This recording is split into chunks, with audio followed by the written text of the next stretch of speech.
What if the gods themselves tremble in the shadows, their thrones mere masks for fear? On that fateful day, when Zeus faced the cataclysmic wrath of Typhon, the skies crackled with electric anticipation, the air thick with dread. Who truly emerged victorious? The Titan, a monstrous chaos of serpentine heads and stormy fury, or the supposed king of Olympus, whose thunderbolt had become a spark in the monstrous tempest? Whispers lingered in the corners of taverns, every mug of mead stained with the secrets of gods and monsters. Did Zeus fall? They'd mutter, eyes darting as if the very walls had ears. The truth? A tapestry woven in blood and betrayal, where every deity's name was etched in fear, every battle cry a haunting echo that refused to fade. Consider this, in a world where the divine strut about, do you really think they're untouchable? Typhon's roar shattered the very foundations of belief, shaking Olympus to its core. Picture the gods, proud, resplendent, sipping ambrosia while plotting the demise of mortals. But that day, their laughter turned to screams as the ground quaked beneath their feet, heralding the rise of a nightmare too potent to ignore. But wait, what if Typhon wasn't just a monster? What if he was the harbinger of a new order, a dark messiah promising freedom from divine tyranny? The irony drips like honey from a poisoned chalice. The gods, who once wielded fate like a game board, suddenly found themselves pawns in a cosmic chess match, one that they never expected to lose. Consider the gods, their radiant forms cloaked in panic. A titan adorned with the tempest of 1,000 storms, every glance promised annihilation. Zeus, the mighty thunderer, was only a flickering candle against the hurricane of Typhon. He felt the weight of his crown, an executioner's noose tightening around his neck. Where were his allies? Nowhere to be found, scattered like breadcrumbs in a storm. And then there's the laughter, chilling and surreal, echoing through the halls of eternity. Is it Typhon? Or the gods themselves, mocking their own impending doom? A twisted comedy of errors played out on the grandest stage, a slapstick farce drenched in blood and betrayal. Who would dare to laugh when the end draws near? The stakes? Armageddon. The gods, once untouchable, pinned against the very fabric of existence. Every heartbeat a countdown, every breath a prayer to a silence that would swallow the cosmos whole. Why were the heavens so quiet? What pact had been forged in darkness? As the clouds swirled overhead, painted in hues of dread and despair, the truth waited, lurking just beyond the veil. Secrets, conspiracies, and betrayals awaited a reckoning, and the mortals below? They were mere spectators in a divine tragedy, yet their fate was inextricably linked to the chaos above. So, are you ready to confront the nightmare that could rewrite the annals of history? Because once you peer into this abyss, there's no turning back. The gods, now trembling shadows, hold their breath as the storm gathers strength. What happens next? You'll wish you never asked. The air crackled with an unspoken promise, a heavy silence that clung to the golden spires of Olympus like a suffocating shroud. I stood there, heart pounding like a war drum, every beat echoing a warning only I could hear. The sun hung low, casting eerie shadows that twisted and turned with the last flickers of day, whispering secrets to the wind. It felt like the world was holding its breath, teetering on the edge of a blade, waiting for what came next. I remember the warmth of the sun on my skin, juxtaposed against the chill creeping into my bones. Around me, the gods were at peace, or so it seemed. Their laughter rang through the halls like distant thunder, bright and joyous, but deep down, I sensed a storm brewing, tendrils of unease curling around my heart. I remember standing beside Hera, her regal frame radiating confidence that belied the fear lurking in her eyes. She brushed her fingers through her hair, each strand a reminder of the burden she bore, the weight of 1,000 stories hidden behind her smile. I admired her strength, even as the spectre of dread loomed over us like a dark cloud. Do you feel it? I asked, my voice barely a whisper. The stillness before what? The question hung in the air, heavy and unsaid. Hera turned to me, her gaze cutting through the fog, sharp and knowing. Yes, she replied, her voice steady but laced with an undercurrent of anxiety. Something is coming. And in that moment, I realized I wasn't just a bystander in this grand tapestry of existence.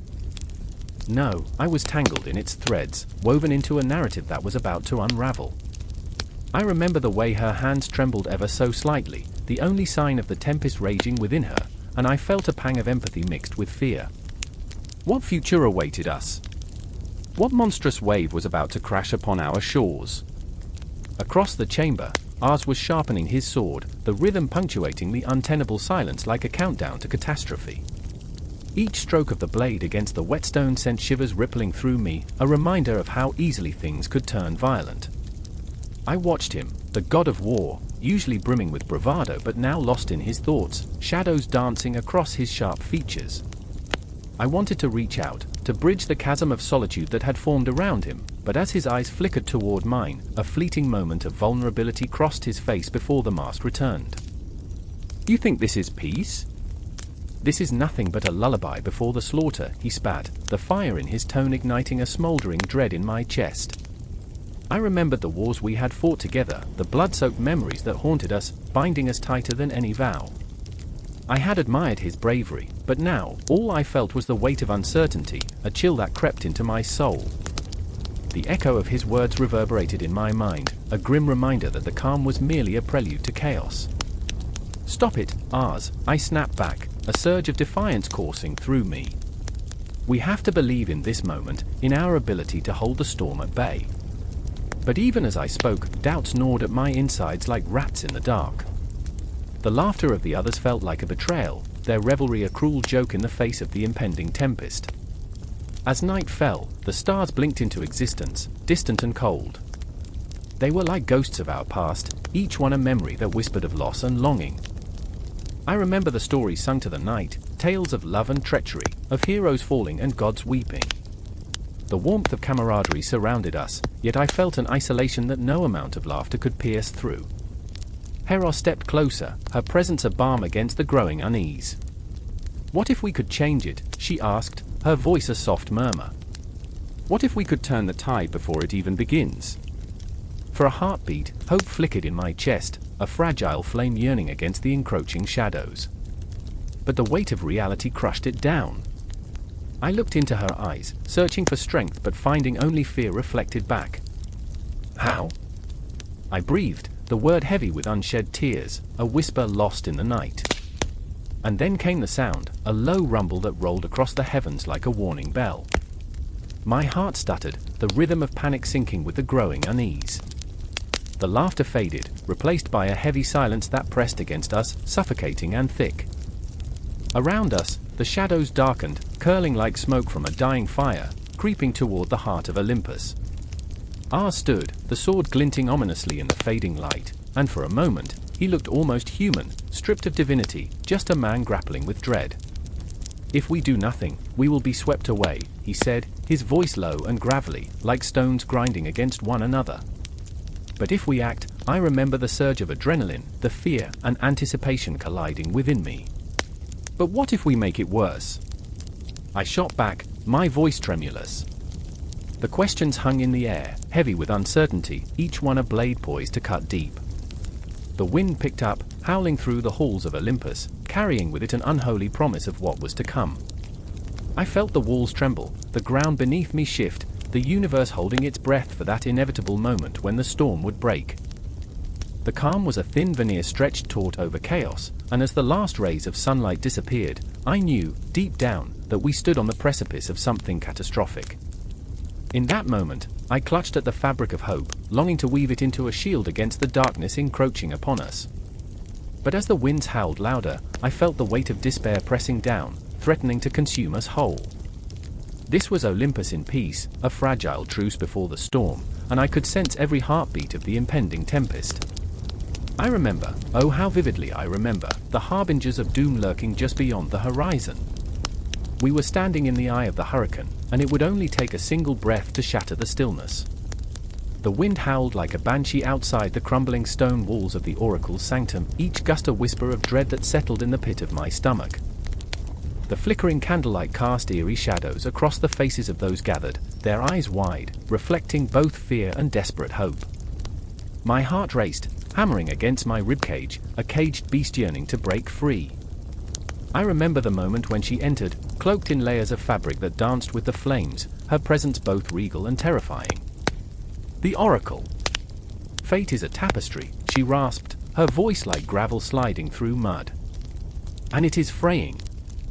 The words hung in the air, thick with foreboding, and I felt the room contract around us, the walls tightening, suffocating. I could hear the heartbeat of the universe drumming a warning in my ears. Across the room, Maya stood rigid, her fists balled at her sides, her knuckles pale, trembling. I could see the storm brewing in her chest, the conflict written in the lines of her brow. She was a warrior, forged in the fires of loss, yet here she stood, grappling with uncertainty, haunted by the ghosts of her past. "What does that mean?" she whispered, voice barely a tremor, but crackling with intensity. The oracle's gaze turned to her, piercing, as if she could see through the layers of Maya's soul. "It means you must choose," she replied, her voice softening, almost maternal. "You will either embrace the darkness, or be consumed by it." Maya's breath caught, a gasp that echoed like a shattered glass shard in my heart. I could feel her pain radiating like heat from an open flame, and it cut right through me. The choice weighed heavy, an anchor sinking into the depths of her spirit. I remembered when she first told me about her brother, how he was swallowed by the night, lost to the shadows that crept in at the fringes of her dreams. "Tell me how to save him," Maya demanded, her voice suddenly fierce, a lioness facing the storm. The air crackled, tension coiling around us like a viper ready to strike. "Not all can be saved," the oracle replied, a shadow flitting across her features, a hint of sorrow. "And the price of salvation may be your own soul." I could feel Maya's resolve hardening like iron. She would fight. She always fought. "I'll pay any price," she snapped, but I saw the flicker of doubt in her eyes. Would she truly sacrifice herself for a ghost? The air thickened, a suffocating blanket, and the remnants of my own fears wrestled in my mind.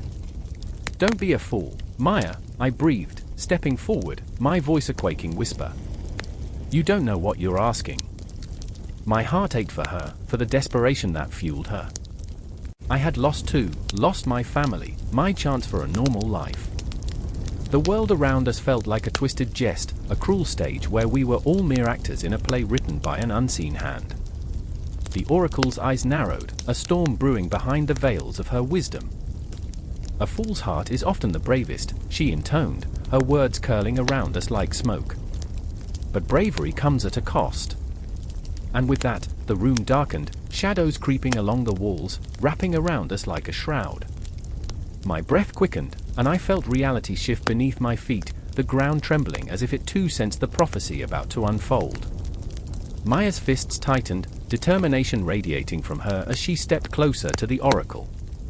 "Tell me," she urged, desperation lacing her words. "What must I do?" The oracle leaned forward, her voice dropping to a whisper, heavy with portent. "Face the darkness within yourself. Only then will you see the path." I could feel my pulse echoing in the silence, a chaotic symphony that drummed louder as Maya's resolve wavered. There was something hauntingly familiar in the struggle reflected in her eyes, a dance between courage and fear, a mirror to my own inner turmoil. The shadows pressed closer, and I feared what lurked just out of sight. "Are you ready?"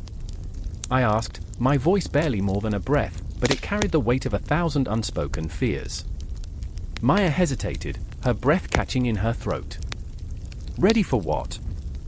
"Ready to let go of what you think you know," I replied, stepping into her orbit, grounding her. "Ready to confront the ghosts that haunt your heart." In that moment, the air crackled with energy, a shared heartbeat between us, binding our fears and hopes. The oracle watched, a silent sentinel, as if she could sense the very fabric of our souls intertwining. I remembered the old tales of prophecy, how they danced like flames, illuminating the truth only to consume you. The tension thickened around us, a web woven with strands of fate and choice. The oracle's eyes glimmered with ancient knowledge, and I felt the weight of time pressing heavily upon us. "Remember, the cosmos is watching. Every choice sends ripples through the fabric of existence." Maya took a step forward, her chin lifted defiantly. "I'll confront it all, the darkness, the pain. I won't run anymore." The oracle nodded, a slight smile curving her lips, as if she found beauty in the struggle. "Then so be it." The shadows surged, slick and hungry, the room swirling in a dance of uncertainty and terror. And in that moment, I felt the heavy hand of destiny tighten its grip upon us. The air thickened with anticipation, each heartbeat like a countdown, leading us closer to the brink of our own unraveling. As the candles flickered, shadows whispered secrets, and somewhere in the distance, time itself seemed to hold its breath. My heart raced, and for a moment, everything felt suspended, a fragile balance teetering on the edge of oblivion. And as I stood there, caught between hope and despair, I realized that the true darkness we faced was not the shadows creeping around us, but the very choices that lay ahead, waiting to be made. The oracle's warning echoed in my mind, haunting and beautiful, a melody of fate that would forever change us. "What will become of us?" I murmured, but before I could find the answer, the shadows surged around us, swallowing the room in a tide of uncertainty. It was only the beginning. The earth trembles beneath the weight of an ancient dread. A whisper of wind tousles the hair of the girl crouched in the shadows, her heart pounding like the frantic beat of a war drum. Lilia is 15, but she feels as old as the stones that line the cobblestone streets of her village.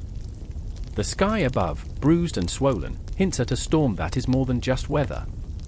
It is a harbinger, an omen, a reckoning that stirs long-buried fears. I remember the stories, she mutters to herself, the words trembling as they escape her lips. I remember the screams. The echoes of her grandmother's voice wrap around her like a shroud, warning of something that prowls in the dark, something that once raged like a tempest and now stirs anew. Typhon, the monster of myths, the god of storms, he is rising. The thought sends a shiver down her spine, and she sinks deeper into the shadows, where the light dares not reach. Across the village square, Dimitri stands, his fists clenched, jaw set tight as if in battle with his own demons. He is 20, with eyes that burn like coals, haunted by the weight of responsibility. A protector, a soldier of sorts, he bears the scars of a past filled with failure. His younger brother, lost to the shadows of war, haunts him like a ghost. "I can't let that happen again," he murmurs, the words choking him, heavy with desperation. The villagers have begun to whisper, fear, like smoke, curling into the air, suffocating hope. Lilia watches him from her corner, her heart aching for him, for the way the weight of the world bends his back, the way his eyes flicker with the intensity of a wildfire. "You can't save everyone, Dimitri," she wants to say, but the words lodge in her throat, petrified by her own fear. The village is alive with the low hum of anxiety, villagers exchanging glances, each face a canvas of dread painted in shades of despair and disbelief. The thunder rumbles, a harbinger echoing in the distance, a sound that twists the gut, fills the air with a metallic taste of dread. The sky fractures open, and rain begins to fall, heavy drops splattering against the ground like tears from the heavens. Lilia's breath quickens, the wetness soaking her clothes, and she feels the chill seep into her bones. She knows, she knows. The storm isn't just a storm, it's a call, a beckoning, rising from the depths of the earth, calling to Typhon himself. "I remember the stories," she repeats, but the words feel hollow now, mere echoes against the approaching storm. Dimitri steps forward, his voice cutting through the tension. "We'll fight back." It's a promise, but it's also a plea. His hands tremble slightly, betraying the fear clinging to him like a shroud. "We'll gather the villagers, we'll do what?" Lilia interjects, her voice sharper than she intended. "Throw stones at a god? You think they care about us? They'll crush us beneath their feet like insects." Her heart races, a wild animal trapped within her ribcage. "You can't fight something you can't even see." He flinches, and for a moment, the flicker of vulnerability shines through his bravado. "Then what do we do? Hide? Wait for the end?" The fire in his eyes dims, replaced by the flicker of fear, the fear of inaction, the fear of losing everything. In this fractured moment, Lilia sees the boy inside the soldier, the one who once laughed under the sun, who played with her in the fields before shadows crept in. Memories flood back, his laughter mingling with hers, the innocent dreams of a future that now feels so distant. "We can't let it take us," she whispers, her voice breaking as the weight of their reality crashes over her. "We have to find a way." In the distance, the clouds swirl and darken, a churning mass that seems to breathe, to pulse with a life of its own. With each beat of her heart, she can feel the world around her shifting, the ground trembling as if the very earth knows what is to come. The air grows thick, her chest tightens, each breath a struggle against the shadow creeping closer. And then it happens, a crack of lightning illuminates the sky, brilliant and terrifying, revealing the figure that looms in the distance. Typhon. The monster rises, a silhouette against the storm, colossal and fierce, a dark god awakened from eons of slumber. The sight paralyzes her. I see him, she breathes, her voice barely a whisper, raw and trembling. I see the nightmare. Dimitri's face pales, and Lilia can feel his fear mingling with hers, an electric charge that ignites the air. We have to run, he says, instinct taking over. Now! But Lilia stands rooted to the spot, her eyes locked on the figure looming in the distance as thunder rumbles like an angry beast. No, we have to fight, she cries out, desperation clawing at her throat. We can't let him take our home. We can't let him take you. The clash of thunder rolls again, drowning out her plea. The ground shakes, and with it, her resolve falters. Lilia sees the flicker of doubt in Dimitri's eyes, and it mirrors her own. Can they really confront a force so ancient, so unforgiving? But as the storm rages, they are drawn together by the sheer weight of their fear, their last tether to hope. They are nothing but two souls trembling against the approaching tide, staring into the maw of chaos. In that moment, a single thought binds them: if they fall, they will fall together. And with that, they push forward, heartbeats racing, against the backdrop of inevitable darkness, ready to face the storm that promises to consume them whole. As the monster rises, so too does a fragile resolve, a flicker of defiance against the night, a whisper of hope against despair. The world spins, and their fate hangs by the thinnest of threads, a battle not just for their lives, but for the very essence of what it means to fight back against the dark. The confrontation looms, no turning back now. The air crackled with electricity as the skies darkened, swirling with ominous clouds that twisted like the thoughts racing through Tessa's mind. She stood at the edge of the chasm, heart thrumming like a war drum, the abyss yawning before her. The cacophony of battle echoed in the distance, a dreadful symphony that promised chaos, but all she could hear was the sound of her own breath, sharp and shallow, as if each inhale could be her last. I remember, she whispered to the void, the last time I stood here. I remember the faces etched in shadows, twisted with despair and fury, her companions, her allies. Those who had sworn to fight against the rising darkness. The Titans, the ancient giants of myth and power. They were coming, summoned by Typhon's call, drawn to the very marrow of vengeance and rage. Tessa's hands trembled as she gripped the hilt of her sword, a rusted relic of better days. Time had not been kind, neither had the memories of betrayal. In that moment, she could still feel the sting of loss, the cruel laughter of fate as it pulled her friends from her grasp like grains of sand through a clenched fist. I should have warned them, she thought, the weight of guilt heavy like lead in her chest. I should have seen this coming. Behind her, Leo staggered, his breath hitching as he fought against the pain that radiated from his side, a jagged wound hinting at the battles they had faced. Tessa, we don't have much time. His urgency sliced through her fog of despair. He was her anchor, but even anchors can rust. They're gathering. If we don't move, his voice faded into the tempest of her thoughts, a haunting echo of hope and dread. Around them, the world twisted as shadows clawed at the edges of their vision. They felt it, the pulse of something ancient, something dark, as if the ground itself was trembling in anticipation of the Titan's arrival. Every heartbeat was a countdown, each second dragging like an eternity. The horizon was a tapestry of chaos, swirling forms rising against the backdrop of chaos, the allies of Typhon. They were fierce, twisted reflections of what Tessa and Leo once knew, now consumed by power and madness. She could see them in the distance, figures cloaked in darkness, and her heart clenched. I remember when we used to laugh, she thought, her voice wavering against the storm. When the nights were filled with stories, not screams. Leo's eyes burned with determination, flickering like a candle in the relentless wind. We can't let them win. We can't let Typhon take this away from us. He clutched his weapon, a crude blade that had seen far too many battles but still gleamed with the remnants of hope. "Promise me, Tessa. We fight until our last breath." His words wrapped around her like a lifeline, pulling her back from the abyss of despair. Yet within her stirred a tempest of fear. "What if it's not enough?" she whispered, the words barely escaping her lips, trembling like a leaf caught in a storm. She felt the weight of the universe pressing down, a cosmic joke. "What if the Titans are stronger?" "We are stronger," Lear replied fiercely, as if willing the conviction into being. But the doubt lingered, gnawing at the edges of her resolve.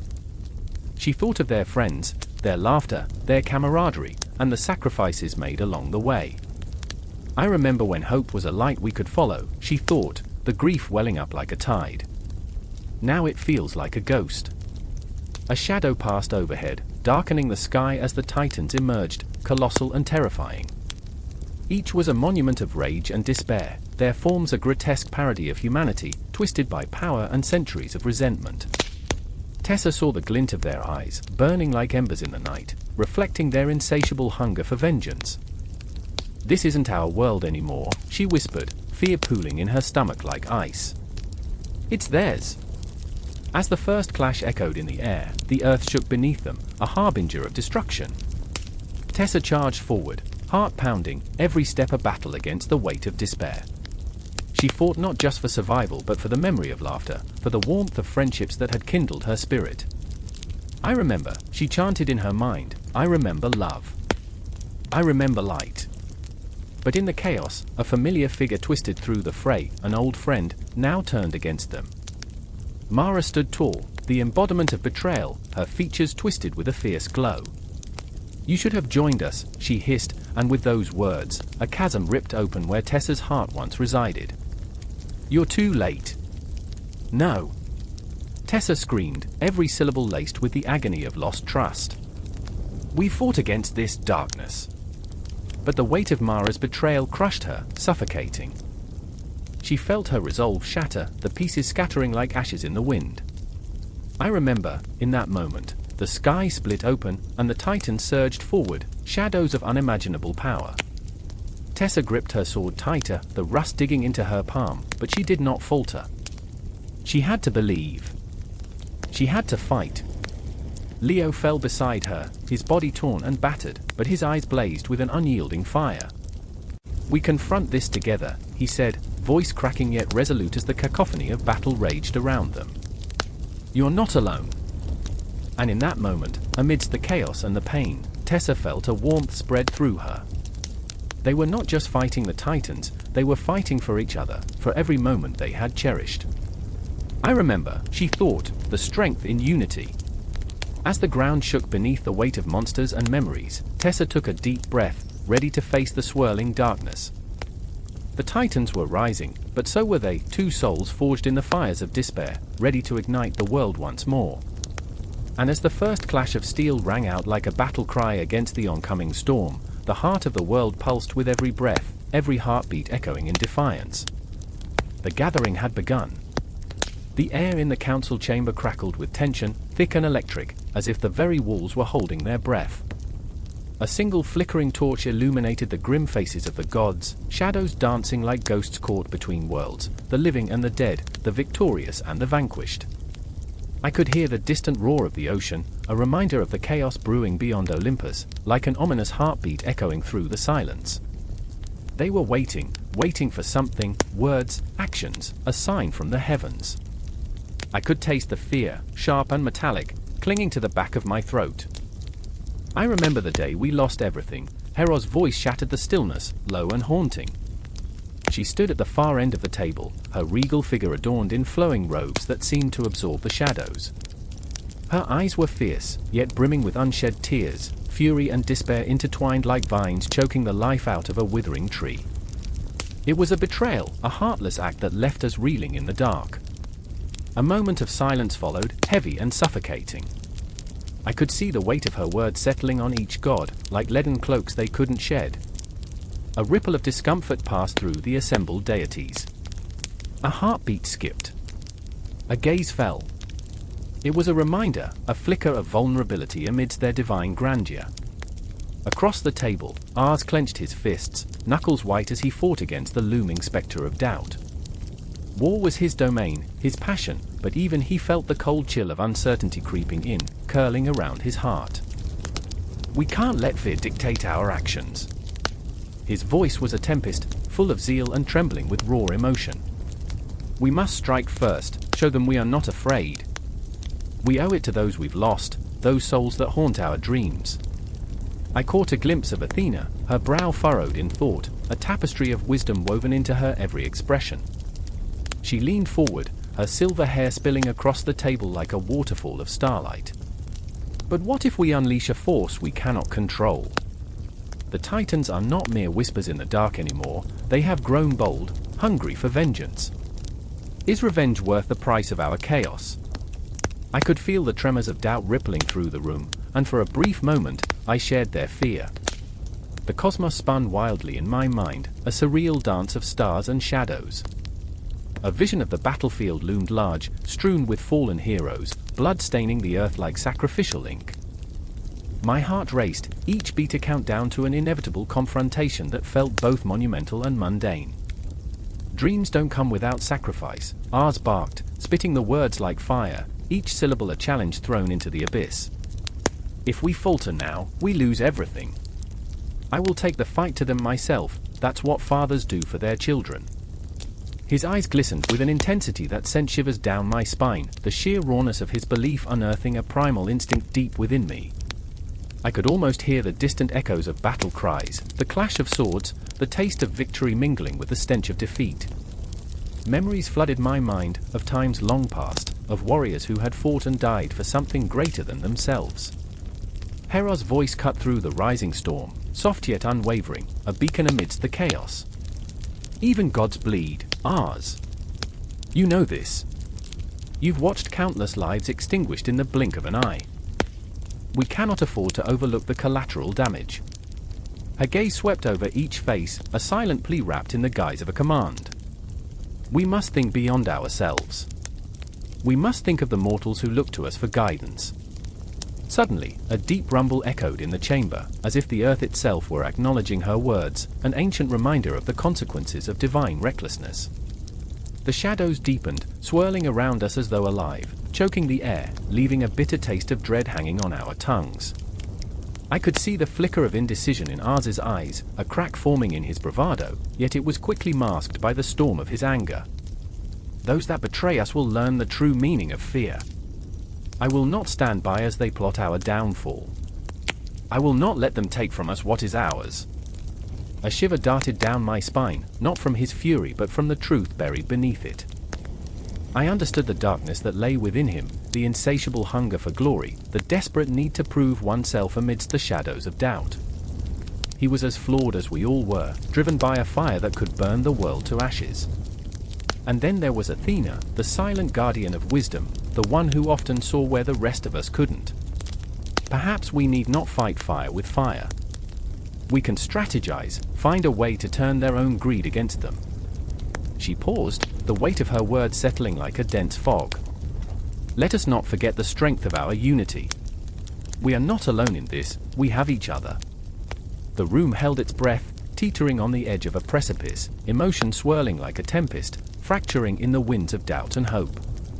I could feel the pulse of time stretching and warping around us, the moment suspended as if the universe awaited our decision, a collective heartbeat echoing through the void.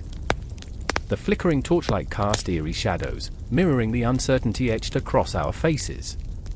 And in that moment, I recognized the truth trap within each of us, fear, love, anger, and the crushing weight of expectations. The prospect of battle loomed like a specter, a ghost in the night whispering promises of glory, and yet, it felt like a funeral dirge for the lives we would inevitably lose. As the council continued their heated debate, voices rising, falling, weaving a tapestry of clash and convergence, I felt myself spiraling through their emotions, caught in a whirlwind of conviction and doubt. I could see the flicker of memories in their eyes, a flash of laughter before the storm, the warmth of a shared meal before the war, the ghost of hope that refused to fade.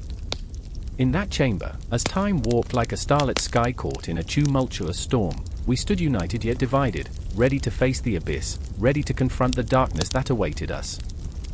The shadows whispered their secrets, promising both chaos and salvation, while we, the gods of Olympus, prepared ourselves for the battle that would define us, mark us, and perhaps even destroy us. The sky weeps as if the gods themselves mourn the inevitability of betrayal. Thunder rumbles like a restless heart, and in the tempest's raw fury, a figure stands, drenched not just in rain but in the weight of unyielding sorrow. Hera, queen of the gods, stares into the chaos, her eyes mirrors of agony and resolve. Each drop that falls is a memory, a reminder of a love twisted by deceit. I remember the day I met him, how he smiled, a sun breaking through the clouds. How could such a bright beginning lead to this dark crescendo? A world of deceit unfurls before me, the bitter stench of jealousy mingling with my every breath. The storm rages on, but it's not the weather that shakes me, it's the feeling, the insipid taste of betrayal, sharp as a dagger's edge. I feel it in the pit of my stomach, a familiar ache that has become my constant companion. I can't believe you do this, I whisper, as if speaking the truth could somehow reweave the fabric of our shattered lives. Each syllable drips with pain, the echo of my voice swallowed by the tempest. Across the clearing, I see him. Zeus. He stands with that same disarming smile, surrounded by the remnants of his latest conquest.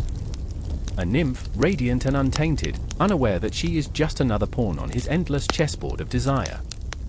My heart falters, the weight of my love clawing at my throat, suffocating me. How can you betray me like this? I scream into the roaring winds, the words escaping like a wounded animal. Then there's Callisto. I wanted to trust her. I did, once. Her laughter had filled our halls with warmth, now it feels like it's carved from ice. She stands beside Zeus now, her gaze flickering like a candle in the storm, uncertain, longing. I can taste the guilt on her lips, a bitter reminder that she, too, has been swept into this maelstrom of deceit and desire. Did you know? I ask, my voice barely a whisper, but the storm carries it to her. She flinches, her eyes darting away as if the truth were a serpent ready to strike. The air thickens, charged with fear and longing, and I see it, the flicker of doubt, the realization of her own complicit role in my heartbreak. It's a detail that cuts deeper than any blade, a gnawing suspicion that festers and grows. Yet, this is not merely a tale of heartache, it is a battlefield, and I am its queen. My hands pulse with power, a raw energy that thrums beneath my skin. I have the capacity to crush, to tear apart the very fabric of Olympus, yet I hesitate. I remember the beauty of love, the time when our laughter echoed through the chambers of our home. But the laughter has turned to whispers, shadows dancing on walls, taunting me with their fleeting nature. Zeus! I roar, the very name a storm in itself, a lightning bolt that cuts through the dense air.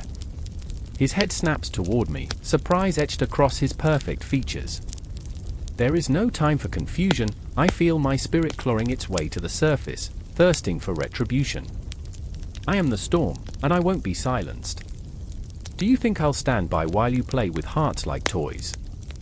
Each word hurls itself into the tempest, a declaration that leaves no room for doubt. You think you can toy with my love and walk away unscathed? This time, I will not be the woman scorned, but the queen who will reclaim her throne. The tension crackles around us. Callisto's breath catches, a shudder of realization. She stands at the precipice of choice, loyalty, or betrayal. I can see the gears turning in her mind, the conflict tearing at her insides. How many times have I played that role? The one caught in the crossfire, trying to choose between heart and duty. Join me, Callisto, I plead, my voice now softer, a whisper carried on the wind. We can turn this tide together. We can be more than pawns in his game. My heart aches for her, for the girl I thought would stand by me, yet here we are, teetering on the brink of war. But can I trust her? The question hangs heavy in the air. I see the shadows of doubt dance across her face, and I want nothing more than for her to step into the light. But fear is a formidable foe. As the winds howl, the storm echoes our struggles, each thunderclap a reminder that time is slipping away. I reach within, grasping the remnants of my power, refusing to let fear dictate my fate. I am Hera, I whisper, the words a mantra steeped in history. I am the queen, and I will not be forgotten. The clouds swirl above, a dark tapestry woven from my fury and will. I can feel the weight of my ancestors bearing down upon me, their spirits urging me forward. This is not just about love. This is about reclaiming my identity, tearing down the facade of this perfect godly life that has become a prison. In an instant, I summon the storm to my side, calling upon the fury of the skies. Lightning arcs through the air, illuminating the shadowy corners where doubt lurks. You will remember me, I vow, my voice steady, unwavering. Callisto's eyes widen, and for a brief moment, we share an understanding, a flicker of hope that perhaps we can forge something new from the ashes of this betrayal. The storm roars overhead, a symphony of chaos, mirroring the tempest within me. But it's just a prelude, a fleeting moment before the true confrontation unfolds.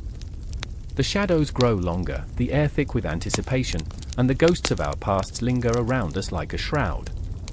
One choice, one moment, and everything will change. Time stretches, the heartbeat of the universe echoing in my ears. It's a paradox, how something so fragile can feel so monumental. And yet, in my heart, I know this is only the beginning. The storm has awakened, the world will soon tremble beneath its fury. And as I stand there, drenched with rain and fury, I remind myself, I will not be erased. This is my strategy, my moment, my time to reclaim not just my love, but my reign as the queen of the gods. I will rise from these shadows, I will carve my name into the very fabric of fate. The world will remember who I am. The air crackled, heavy with an unspoken tension, as Hermes stood at the precipice of twilight, the edge where day surrendered to darkness. Shadows stretched long and hungry, clawing at the corners of the city, whispering secrets older than time itself. In the distance, the faint echo of a child's laughter shattered the stillness, a reminder of innocence that had no place here. I remember the moment. The heart-stopping realization that this was not just another delivery, not merely another message from Olympus to the mortal realm. No, this was something darker, something that sent a chill spiraling through my chest, wrapping its tendrils around my heart and squeezing. I felt the pulse of urgency against my skin, each thud an indication of the stakes at play. Across the cobblestone street, in a shadowed alley, stood Aletheia, her gaze locked onto the horizon, where the last remnants of sunlight dipped below the jagged skyline. Her brow furrowed, lips pressed tightly together as if sealing away her fears. She was a fierce spirit, a warrior in her own right, fighting against the constraints of a life that had stifled her for too long. But tonight, the weight of her choices loomed like a specter, and I could taste the bitterness of regret on the tip of my tongue. Aletheia, I breathed, stepping closer, but my voice felt swallowed by the encroaching darkness. What if it's true? What if they find out? She turned to me, her eyes flickering like dying embers, a storm brewing beneath the surface. It doesn't matter what they find out, Hermes. What matters is what we do next. Her resolve was intoxicating, but beneath it lay a quivering fear, a gnawing uncertainty that threatened to unravel her. I looked into her eyes, searching for the girl who had once laughed at the folly of gods and men, but found only fragments of that spirit, shattered and scattered like autumn leaves caught in a bitter wind. And then, there was Lycos. His silhouette loomed behind Aletheia, a dark figure cast in anguish and rage. He was the kind of man who wore his scars like a badge, each mark telling tales of battles fought and lost. His fists were clenched, knuckles white, as if he could crush the very air that held us captive. We can't just leave it, he spat, his voice low and dangerous, vibrating with a raw intensity that made my skin prickle. You know what they'll do if they find out. They'll come for us. Let them come, Aletheia replied, her voice steady, a fierce resolve igniting her spirit. I could see the flames of conflict dancing between them, fueled by the weight of their past, a shared history that crackled with unfulfilled desires and painful memories. I felt the tension coil around us, thick and suffocating, and every heartbeat echoed the reality of our situation.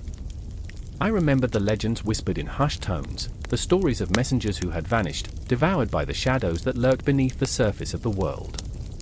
The urgency of my mission pulsed within me, yet I felt paralyzed by the gravity of their despair. The question clawed at my throat, how could I deliver a message that could change everything when I felt so utterly lost myself? The city around us seemed to breathe, walls leaning in, eavesdropping on our plight as if the very stones held their own memories of betrayal and allegiance. I could hear the distant chime of a clock striking, a ghostly reminder that time was slipping away, an unrelenting current dragging us deeper into the abyss. "Aletheia," I said softly, my voice trembling with empathy, "we can't fight them all. There are forces at play that we don't understand." "Understanding doesn't matter anymore," she replied, the fire within her flickering dangerously. "What matters is survival. For all of us." Lycos took a step closer, his eyes dark wells of pain. "And who will survive if we don't act? You think sitting here will change anything? How many more will have to suffer for this?" His voice cracked, revealing the boy beneath the hardened exterior, the one who had grown up watching friends vanish, swallowed by the very shadows we feared. I felt like a puppet caught between two strings, torn between the urgency of my mission and the weight of their sorrow. The air thickened with unsaid words, the truth of our vulnerability stripped bare like a raw wound. I clung to the hope that we could change our fates, yet the fear of the unknown loomed larger than ever, a dark specter that whispered of doom. "I remember the stories," I murmured, almost to myself. "The ones my mother told me about the messengers who never returned. The sky darkened, and the world shifted, all because they were too late." Aletheia's gaze softened, and for a moment, I saw the flicker of understanding pass between us. "Then we won't be too late," she said, her voice resolute, as if my own doubt had lit a fire within her. "We can forge our own path. We have to." But as the shadows crept closer, I could feel the weight of the cosmos bearing down on us, an oppressive reminder of the forces we were up against. The darkness pulsed, a living thing, swirling with secrets and fears that threatened to engulf us whole. I took a deep breath, letting it fill my lungs with the stagnant air of uncertainty. "Then let's make our choice," I said, the words heavy with unspoken promises. The world around us felt suspended, as if the very fabric of reality held its breath, waiting for the moment we would step into that darkness. The clock chimed again, louder, echoing through the alley, marking our last moment of peace.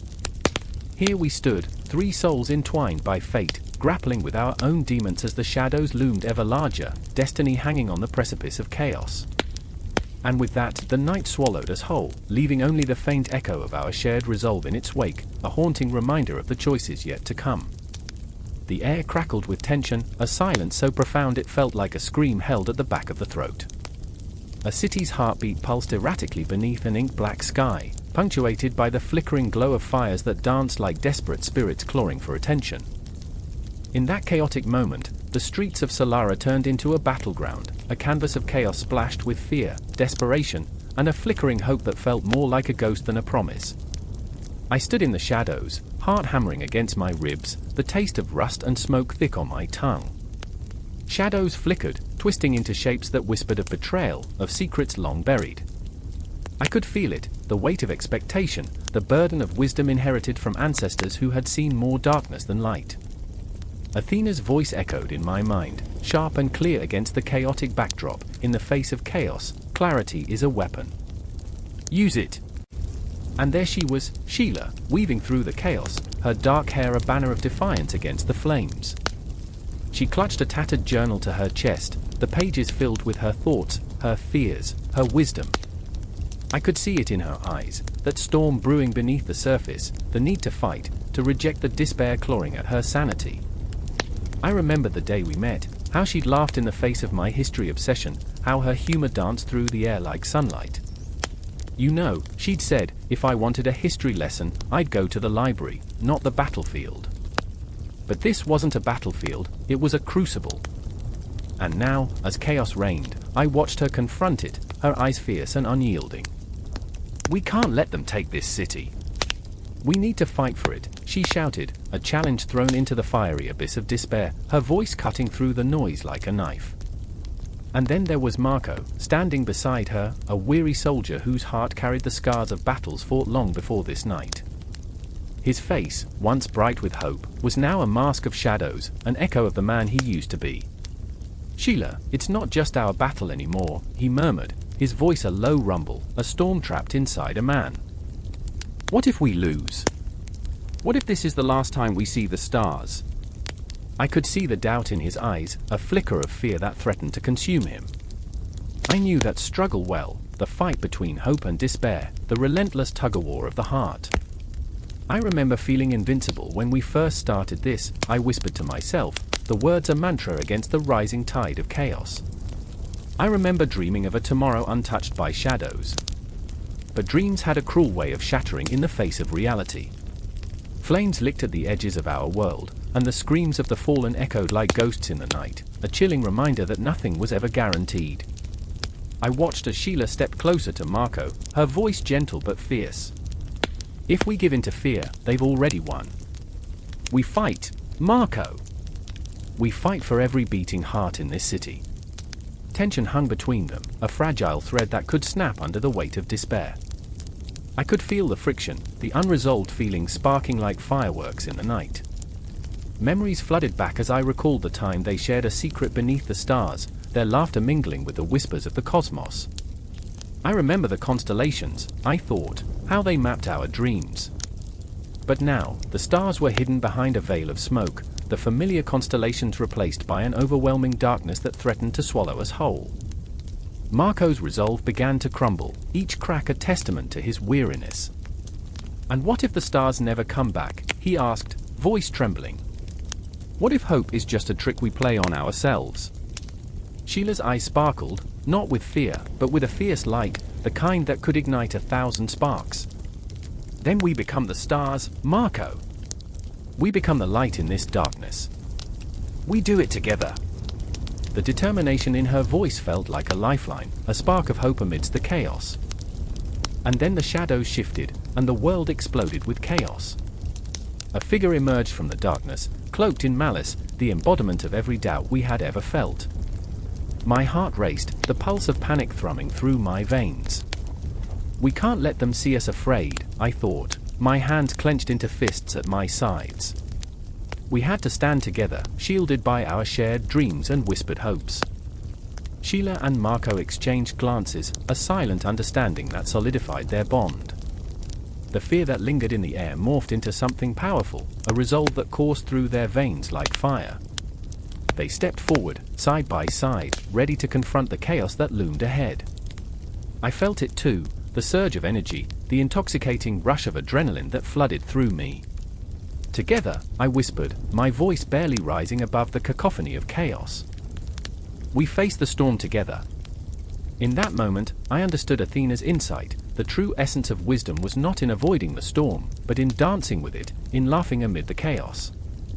We were warriors, flawed and imperfect, but we carried within us the light of countless stars, a relentless spirit that refused to dim.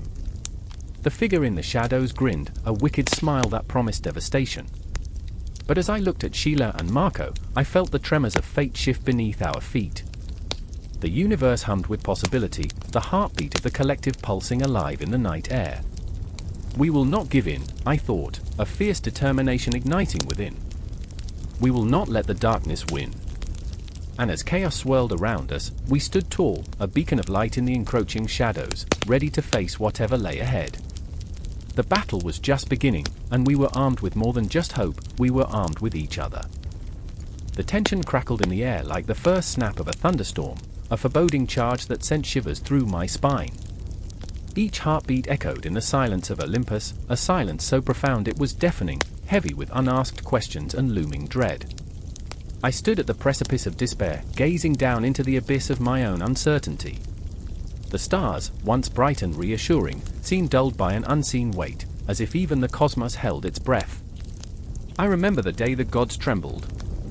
It began with a whisper, a rumor so insidious that it slithered through the marble halls, curling like smoke around the columns that had witnessed eons of divine power. Each god, once a pillar of strength, now wore a mask of uncertainty. Hera paced, her fingers twitching, as if trying to weave a tapestry of fate that unraveled before her eyes. I could see the shadows beneath her eyes, the cracks in her facade. She was the queen of the heavens, yet here she stood, vulnerable, a victim of the very dread she once wielded. And then there was Ars. Fury incarnate, now haunted, his laughter swallowed by the darkness creeping across Olympus. I remember the fire in his gaze, the way it flickered and faltered, like a candle in a storm. He was a warrior, a god of war, yet he felt the fear gnawing at his insides, a creature of doubt clawing at the edges of his veiler. "What if they come for us?" he asked one night, his voice low and raw, a shadow of the bravado he wore like armor. "What if the dread of the gods is more than just a tale?" The air thickened around us, the weight of that question settling like a shroud. I wanted to laugh, to dismiss it, but laughter felt like a betrayal. Instead, I nodded, my heart caught in my throat. The fear was infectious, turning whispers into screams, spiraling through the hollowed halls. I could feel it in my bones, the cold tendrils reaching deep, squeezing my heart until it was a frightened bird trapped in a cage of flesh. "Look at us," I whispered, more to myself than to anyone.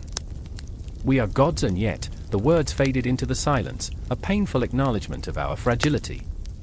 We were not invincible, the fear was a living thing, gnawing at our immortality.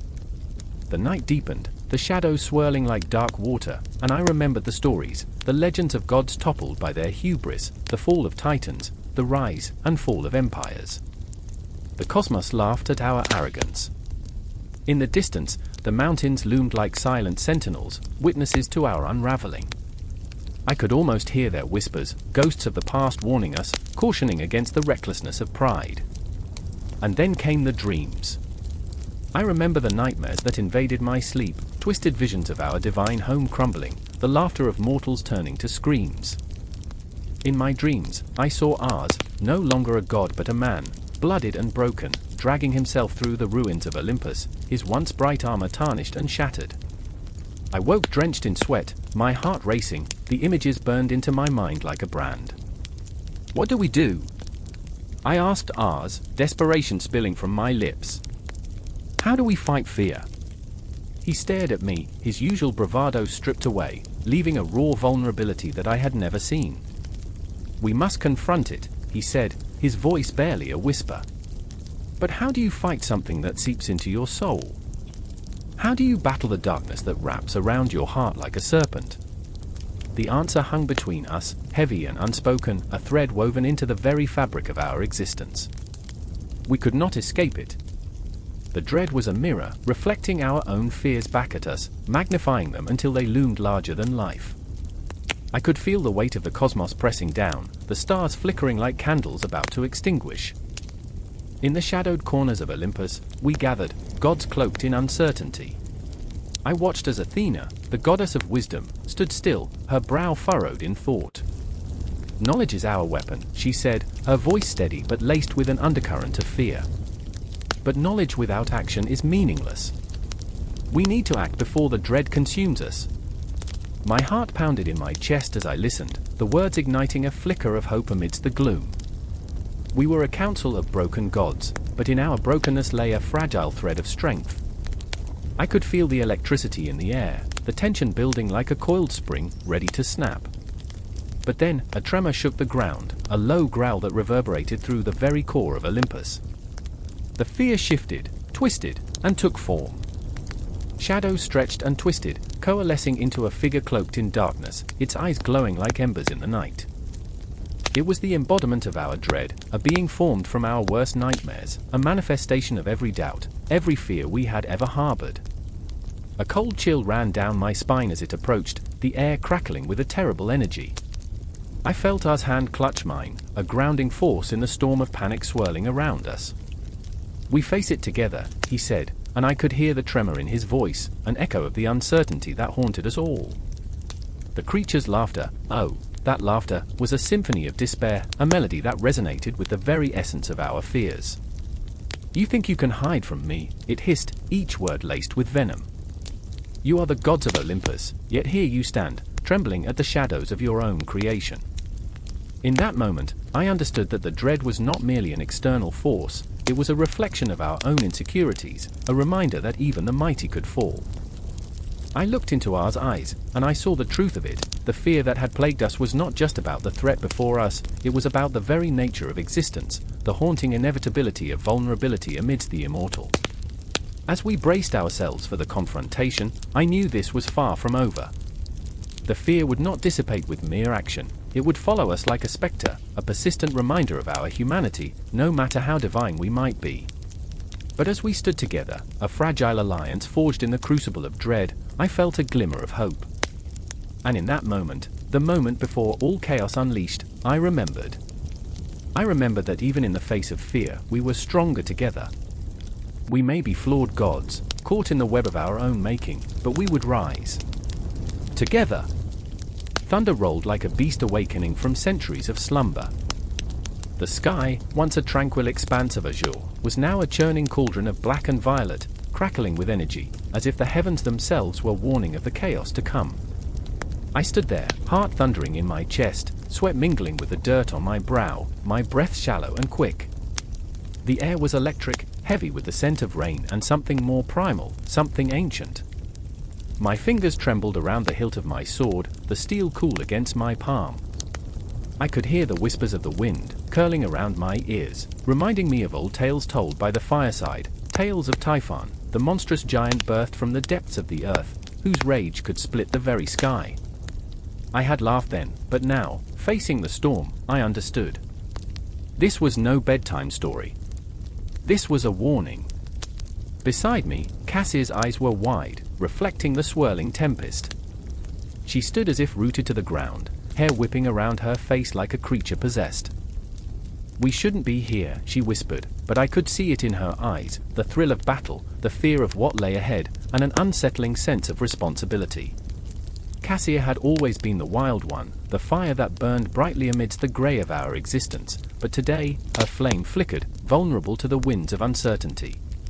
"Stay close," I murmured, though I was unsure if I meant for her or for myself. The weight of the coming storm pressed down on us, and the ground beneath our feet trembled, as if the earth itself was terrified. "If he comes, we fight. Together." "I remember the tales," she replied, voice thick with emotion, the fight in her fading. "He's not just a giant. He's a force of nature. He destroys everything in his path." Her gaze broke from mine, turned to the dark horizon, searching for the monster among the swirling shadows. And then I heard it. A low growl, rumbling through the air like the funeral bells of a city long forgotten. It sent shivers racing down my spine. I had read about fear, studied it in the pages of history, but nothing prepared me for the visceral taste of it now, sharp and metallic on my tongue. I glanced back toward the village, a collection of huddled homes, their roofs sagging under the weight of impending doom. My heart twisted. I could already see the ghosts of the people I loved, their faces etched in worry, their laughter silenced. Typhon appeared like a nightmare materializing from shadows, monstrous and immense, his silhouette a grotesque amalgamation of beast and man. He towered over the city, dark wings unfurling like a storm front, blotting out the sun, plunging the world into an eerie twilight. Terror clawed at my throat as I took in the sight, his eyes like molten gold, glowing with a ferocity that promised destruction. "I remember when we laughed at the stories, Cassia," I said, the words catching in my throat. "I remember thinking they were just that, stories." The first bolt of lightning ripped through the sky, illuminating Typhon's form, revealing the terrible beauty of his wrath. I felt Cassia's hand slide into mine, fingers interlocking in a moment of shared fate. There it was, the warmth, the spark that ignited the fear within me, grounding me in this chaos. I could feel her pulse matching mine, the rhythm of our hearts sinking in the face of doom. "Whatever happens, I won't leave you," she promised, voice barely a whisper, but firm, like iron. He roared, a sound that penetrated the very marrow of my bones, a primal bellow that sent birds scattering like leaves in a gale. The ground shook beneath us, cracking and splitting, a chasm of despair yawning wide. I could see it in her eyes, the flicker of uncertainty, the fear that threatened to swallow us whole. "Together," I echoed, the word a fragile lifeline. And then he came crashing down, Typhon's fury unleashed in a torrent of wind and violence. The world exploded in chaos. I felt the force of it bowling me over, the air ripped from my lungs. The sky turned to a cacophony of roars and shrieks, the heavens trembling in terror at the onslaught. "Get up!" I shouted over the din, scrambling to my feet, heart racing like the storm around us. Cassie was down, struggling to rise, her face a mask of fear and resolve. "Cassia! We have to fight!" I surged forward, instinct guiding me, a primal urge to protect her flooding my veins. I swung my sword, a desperate arc of steel against the beast, knowing that the odds were stacked impossibly against us. The air shimmered with raw energy, and Typhon's laughter echoed like a death knell, a dark promise that resonated in the very fabric of my soul. Is this how it ends? I screamed, my voice lost in the tempest. But deep down, I felt the answer rising, an ember of defiance. Each heartbeat sang a song of rebellion, each breath became a battle cry. And as the storm raged, I felt the world around us shift, a dance of shadows and light, our lives intertwined in this moment of reckoning. Typhon swept through the air, a whirlwind of destruction, but amidst the chaos, I saw Cassie rise once more. There was fire in her eyes, a fierce determination that mirrored my own. The ground trembled beneath her resolve, and suddenly, I wasn't just fighting for survival, I was fighting for her, for everything we had dreamed of, for the laughter we shared in quiet moments. Together? Cassia shouted back, and as she lunged forward, I followed, hearts pounding in sync, two flames igniting against the abyss. But the storm was relentless, and the shadows were closing in. As we charged into the fray, I couldn't shake the feeling that this was only the beginning. The clash of titans raged on, and with each strike, we plunged deeper into the tempest, knowing that the true battle had only just begun. In the cacophony of chaos, with fear gnawing at our hearts, we stood, two souls entwined against the monstrous sky, and I could feel it, the heartbeat of the storm, the echo of fate calling us forth, deeper into the darkness. Thunder ripped through the sky, the sound so profound it felt as if the very heavens were tearing apart. The ground quaked beneath us, a warning, a herald of the chaos that was about to descend. I stood at the edge of the battlefield, breathless, heart pounding like a war drum in my chest. The scent of fear and scorched earth hung heavy, saturating the air like a choking fog. My hands trembled, and I could almost feel the electric charge pulse through the atmosphere, crackling, inviting, terrifying. There was no turning back now. The armies gathered, faces etched with desperation and steely resolve, as the shadow of Olympus loomed above us, an ever-watchful eye. It was a cruel reminder of the power that lay within the clouds, and I could feel it, the weight, a promise of destruction. I glanced to my left, where Alizia stood, her eyes filled with a mix of fury and heartbreak. Her hands balled into fists, knuckles white against the backdrop of chaos. Love and rage danced in her gaze, a tempest as fierce as the storm brewing overhead. I remembered the warmth of her laughter, how it danced like sunlight even in the darkest of times. That laughter now felt like a distant echo, lost in the cacophony of impending doom. "Do you see it?" she whispered, voice trembling yet fierce, a fragile thread holding her together. "Do you see the storm coming? It's not just the weather, it's him. He's coming for us." Her words pierced through the cacophony, igniting a fire within me. I remembered the tales, the warnings woven into the fabric of our existence, Zeus, the thunderer, the divine ruler, wielding his power with a capricious hand. I thought of my brother, Cassian, a soldier who fought valiantly but recklessly. He was out there, somewhere in that sea of chaos, caught between the might of the gods and the frailty of mortals. I could feel the weight of his absence like a stone in my chest, the heartache threatening to drown me. "Cassian," I murmured, the name a prayer on my lips, every syllable carved with fear and longing. "He should be back by now." "Focus," Alizia snapped, pulling me from my spiraling thoughts. "We can't afford to lose ourselves in what ifs. We need to stand our ground." Her voice was a whip, sharp and uncompromising, but beneath it lay a thread of despair, a shared fear that our lives would be reduced to whispers on the wind, memories scattered like ashes. Around us, the air thickened with anticipation. The clouds swirled, dark and foreboding, as the first bolt of lightning struck, illuminating the battlefield in an eerie glow. The soldiers around us tensed, muscles coiled like springs, ready to snap. I could see their fear reflected in their eyes, but there, too, was a flicker of hope, a belief that this time, we could be the storm. But hope, I realized, was a fickle friend. A horn blared in the distance, a sound that resonated with an ancient foreboding. The trumpet of war, heralding destruction. The ground trembled beneath my feet as figures emerged from the darkness, shadows stretching long and ominous, like specters rising from the depths of hell. I squinted, my heart racing, as the silhouette of Zeus materialized before us, a titan wrapped in lightning and fury, his presence overwhelming, an avenging storm incarnate. I remember feeling small then, insignificant against the majesty of divinity, a mere mortal caught in the throes of something far greater than myself. The tales had always portrayed him as a vengeful god, but now, as he unleashed his wrath, I could see the truth. He was both magnificent and terrifying. The power radiated from him, an aura of dread that seeped into my bones, making me question everything I believed. "Stand firm!" Cassion's voice rang out, a desperate rallying cry piercing the thickening gloom. I turned, catching sight of him, blooded but unbroken, a fierce light burning in his eyes. But even as I felt relief flood through me, I saw the cracks, the weariness etched on his features, the darkness lurking beneath his bravado. "We fight for our lives. For love. But love can't shield against the storm." As Zeus raised his hand, the world held its breath. A flash of pure, blinding light illuminated the battlefield, punctuated by a deafening crash that sent tremors through the very earth. I clutched at my heart, gasping as the power surged, a tidal wave of divine fury crashing down upon us. I remember the moment time fractured. Lives shattering like glass, screams rising like smoke into the air, mingling with the thunder. Alizia's face twisted in horror as we watched the ground beneath our feet split open, swallowing our friends, our hopes, into the abyss of oblivion. "Run!"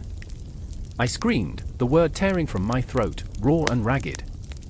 But even as I shouted, I felt my feet rooted to the ground, as if the earth itself conspired to keep us here, to witness the devastation. Cassian charged forward, a beacon of relentless courage, dragging Alizia with him, and I followed, the three of us bound by a thread of desperation. Yet, even in our flight, I felt a haunting sense of inevitability. This wasn't merely a battle, it was a show of might, a testament to the futility of our existence against the gods. And as I ran, I couldn't shake the thought that perhaps we were simply pawns in a game too vast for us to comprehend, our fate already sealed in the tapestry of time.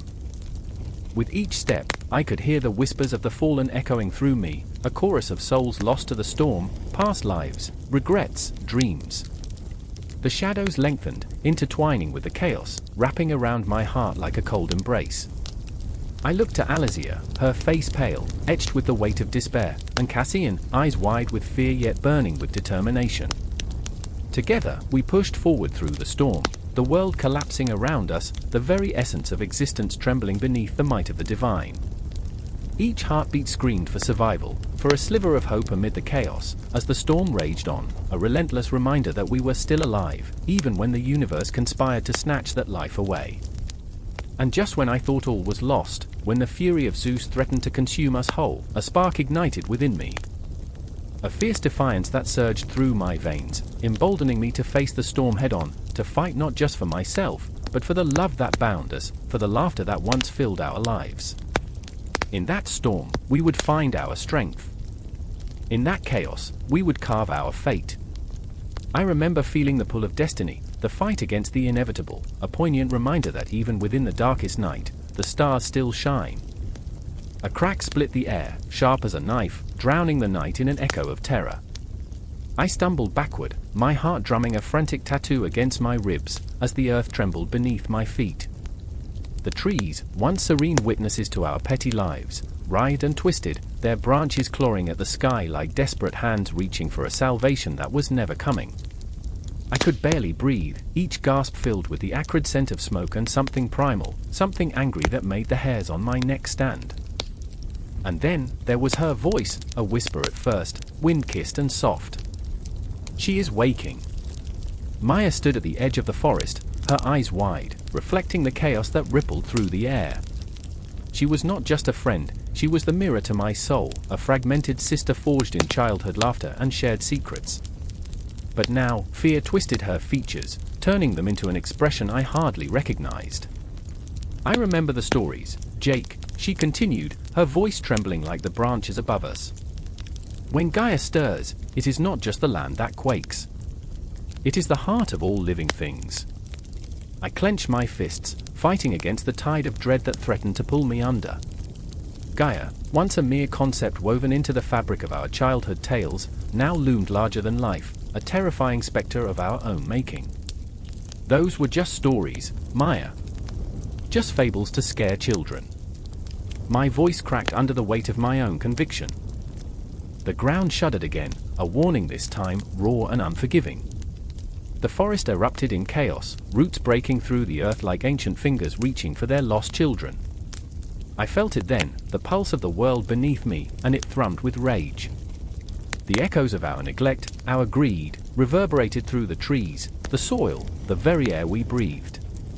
I remember our childhood, the laughter we shared, the games we played among the trees. We used to think nature was our playground, I murmured, guilt gnawing at my insides. How naive we were. But Maya's gaze was fixed on something beyond, something that made my blood run cold. Look! She pointed, her hand trembling. There, in the distance, a fire raged, a monstrous tongue of flame licking at the sky. It consumed everything in its path, a house, a field, a life. And with it, it took our vision of a peaceful world, replacing it with a canvas of destruction. They're burning the old growth, I said, the realization striking me deep. They're trying to tame her. Suddenly, the atmosphere thickened, heavy with impending doom. The clouds swirled above us, dark and ominous, a churning cauldron of despair and wrath. In those moments, I saw her, Gaia, an entity of raw power, shaped by our countless transgressions. The whispers of the forest turned into a cacophony, the trees weeping for their lost brethren, for every blade of grass we had trampled upon in our ignorance. Jake! Maya's voice sliced through the chaos, pulling me from the pit of despair. We need to get people out. We need to warn them. But the words caught in my throat. Who would listen? The townsfolk were too blind, wrapped in their cocoon of daily life, too busy to see the shadows creeping at the edges of their reality. I remember the warning signs, the omens. I breathed, desperation swelling in my chest. The way the birds fell silent, the way the rivers ran dry. Each memory was a nail in my conviction, each forgotten sign a dagger twisting in my gut. Maya grabbed my arm, her grip fierce, grounding me in this moment of hellish uncertainty. And now it's too late, she said softly, tears glistening in the corner of her eyes. We have to do something, Jake. Or we'll lose everything. The weight of her words hung between us, an unspoken truth, a promise of destruction. In that breath of silence, I looked into her eyes and saw the reflection of my own haunted soul. We were flawed, broken, but still fighting for the remnants of what we cherished most. A sound erupted from the depths of the forest, a roar that shook the very marrow in my bones, a beast unleashed from the depths of Gaia herself. The air thickened, the scent of burning wood mingling with something more ancient, more furious. Maya, run! I shouted, pushing her toward the clearing, my heart pounding with fear for her safety. But as she stumbled, I realized I couldn't abandon the fight. The fire was a manifestation of our sins, and to turn away would mean surrendering to oblivion. I took a step forward, my pulse racing, the ground trembling beneath my feet as if it echoed my resolve. Gaia's strength is our reckoning, I whispered, channeling every ounce of courage I had. We have to stand and face this together. I felt the shadows closing in, heard the whispers of the forest rising in a haunting chorus. This was our fate, and we were the architects of our own demise. I could almost see the faces of those who had come before us, the ghosts of history reminding me of the weight of our choices. The tree swayed, the flames roared, and time felt suspended, spiraling in on itself. The past, present, and future converged, a terrifying collision of everything we had ignored. This is it, I thought, the moment of reckoning. Together, we faced the heart of the storm, the embodiment of Gaia's fury. The world surged around us, a force of nature that was both beautiful and terrifying. Our hearts beat in unison, tethered to this earth, and I could feel the weight of every life that had come before us. Let us not be forgotten, I murmured, my voice raw with emotion. Let us fight. As the flames danced and the shadows writhed, the battle began, their vengeance unleashed, our determination ignited. In that moment, I knew I could not turn back. I could not look away. The weight of hope and despair coiled around my heart, and I was ready to embrace it all. It starts in the heart of the storm, lightning slashing through the sky like a desperate scream. I can't hear the thunder over the thumping of my heart, frantic and wild, every pulse a reminder of the danger lurking in the shadows. I stand on the precipice of betrayal, the ground trembling beneath me, as if the earth itself is warning me of what's to come. Rhea! I shout, my voice swallowed by the howling winds. She's there, just out of reach, her silhouette flickering like a ghost in the storm. I remember when we promised to stand together, when we were invincible. But the storm has changed everything, and trust is a fragile thing, like glass waiting to shatter. Stay back! Rhea screams, her eyes wide, reflecting the chaos around us. Fear seeps into her voice, a tremor that chokes the air. Once, those eyes were filled with laughter, a spark that ignited hope. Now, they burn with confusion and betrayal. How did we end up here, on opposite sides of a chasm we once leapt over together? The ground shakes again, and I see him, Elias, my brother in arms, standing in the distance, his sword drawn, glinting with malevolence. I remember him as a child, his laughter ringing through the halls of our shared home, the warmth of our bond like sunlight piercing the darkness. Now he is a ghost of that boy, transformed by greed and fear, a titan who has turned on his own. Rhea! I call again, desperation clawing at my throat. We can't fight each other.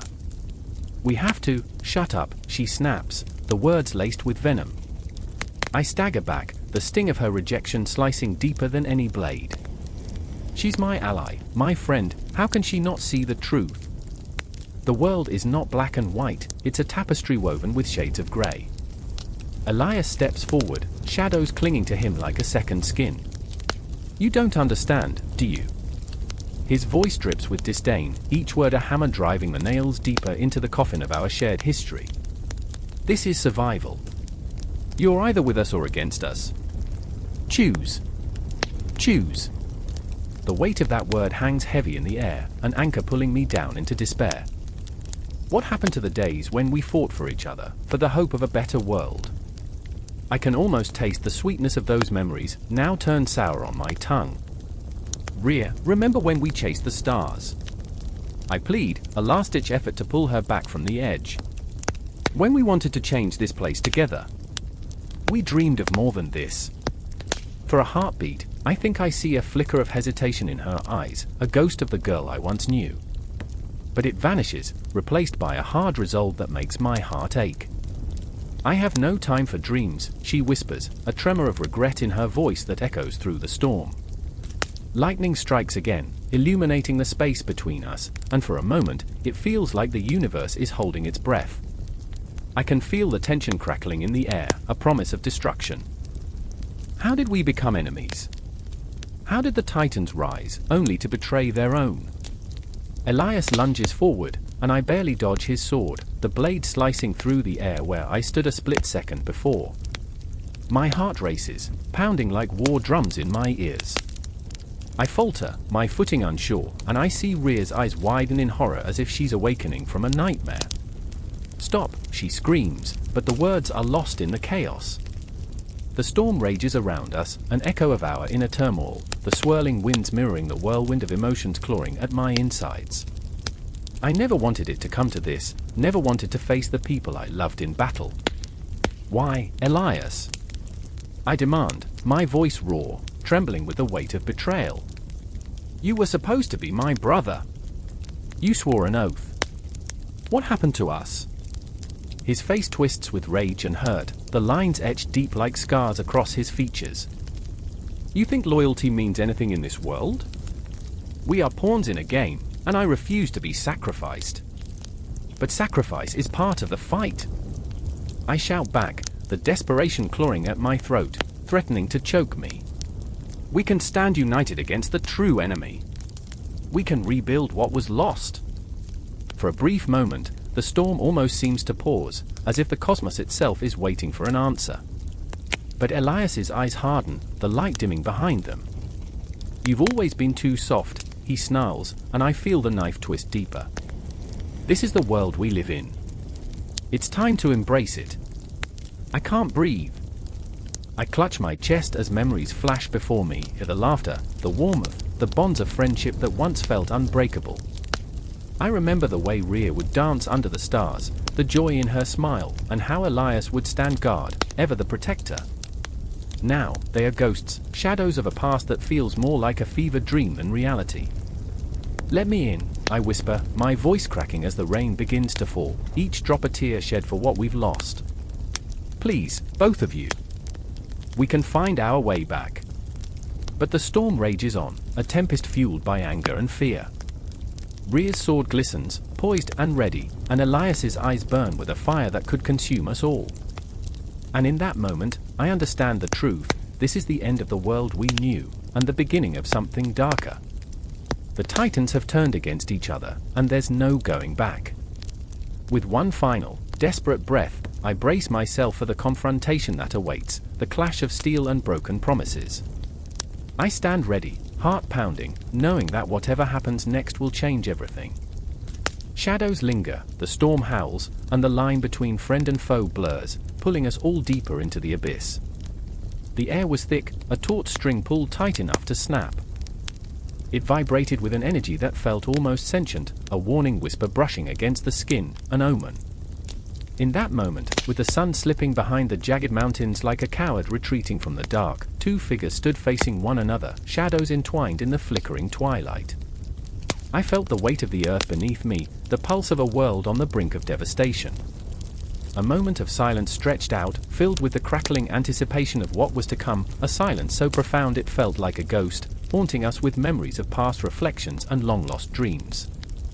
Aidan, the fire weaver, stood proud, flames dancing in his palms like caged spirits yearning for freedom. His eyes, fiery embers, glinted with a mixture of rage and sorrow. I could see the flicker of desperation there, the way it pulled at his heart, twisting and turning like the flames he commanded. He was a man forged from the molten core of his own pain, and that made him both terrifying and mesmerizing. Across from him, Ilara, the ice sorceress, stood like a glacier, unyielding and cold. Her breath formed delicate clouds, each exhale a promise of winter's unrelenting embrace. Her blue eyes shimmered with a depth that hid centuries of heartache, a frozen lake holding secrets beneath its surface. I could sense her conflict, a constant battle within, a hope wrapped in despair, longing wrapped in duty. She was the embodiment of winter's beauty, yet here she was, poised to unleash its fury. I remember the moment I realized they were more alike than different. Fire and ice, two forces meant to oppose one another, yet bound by the same aching loneliness. The very elements they wielded spoke to their souls, each of them yearning for connection, yet afraid that their flames would consume or their frost would suffocate. Time stretched, the air crackled like the charged atmosphere before a thunderstorm. Aidan raised his hands, flames licking at the edges of his fingers, illuminating the darkening sky, a desperate, fiery star demanding attention. "You don't have to do this, Ilara. Fight with me, not against me."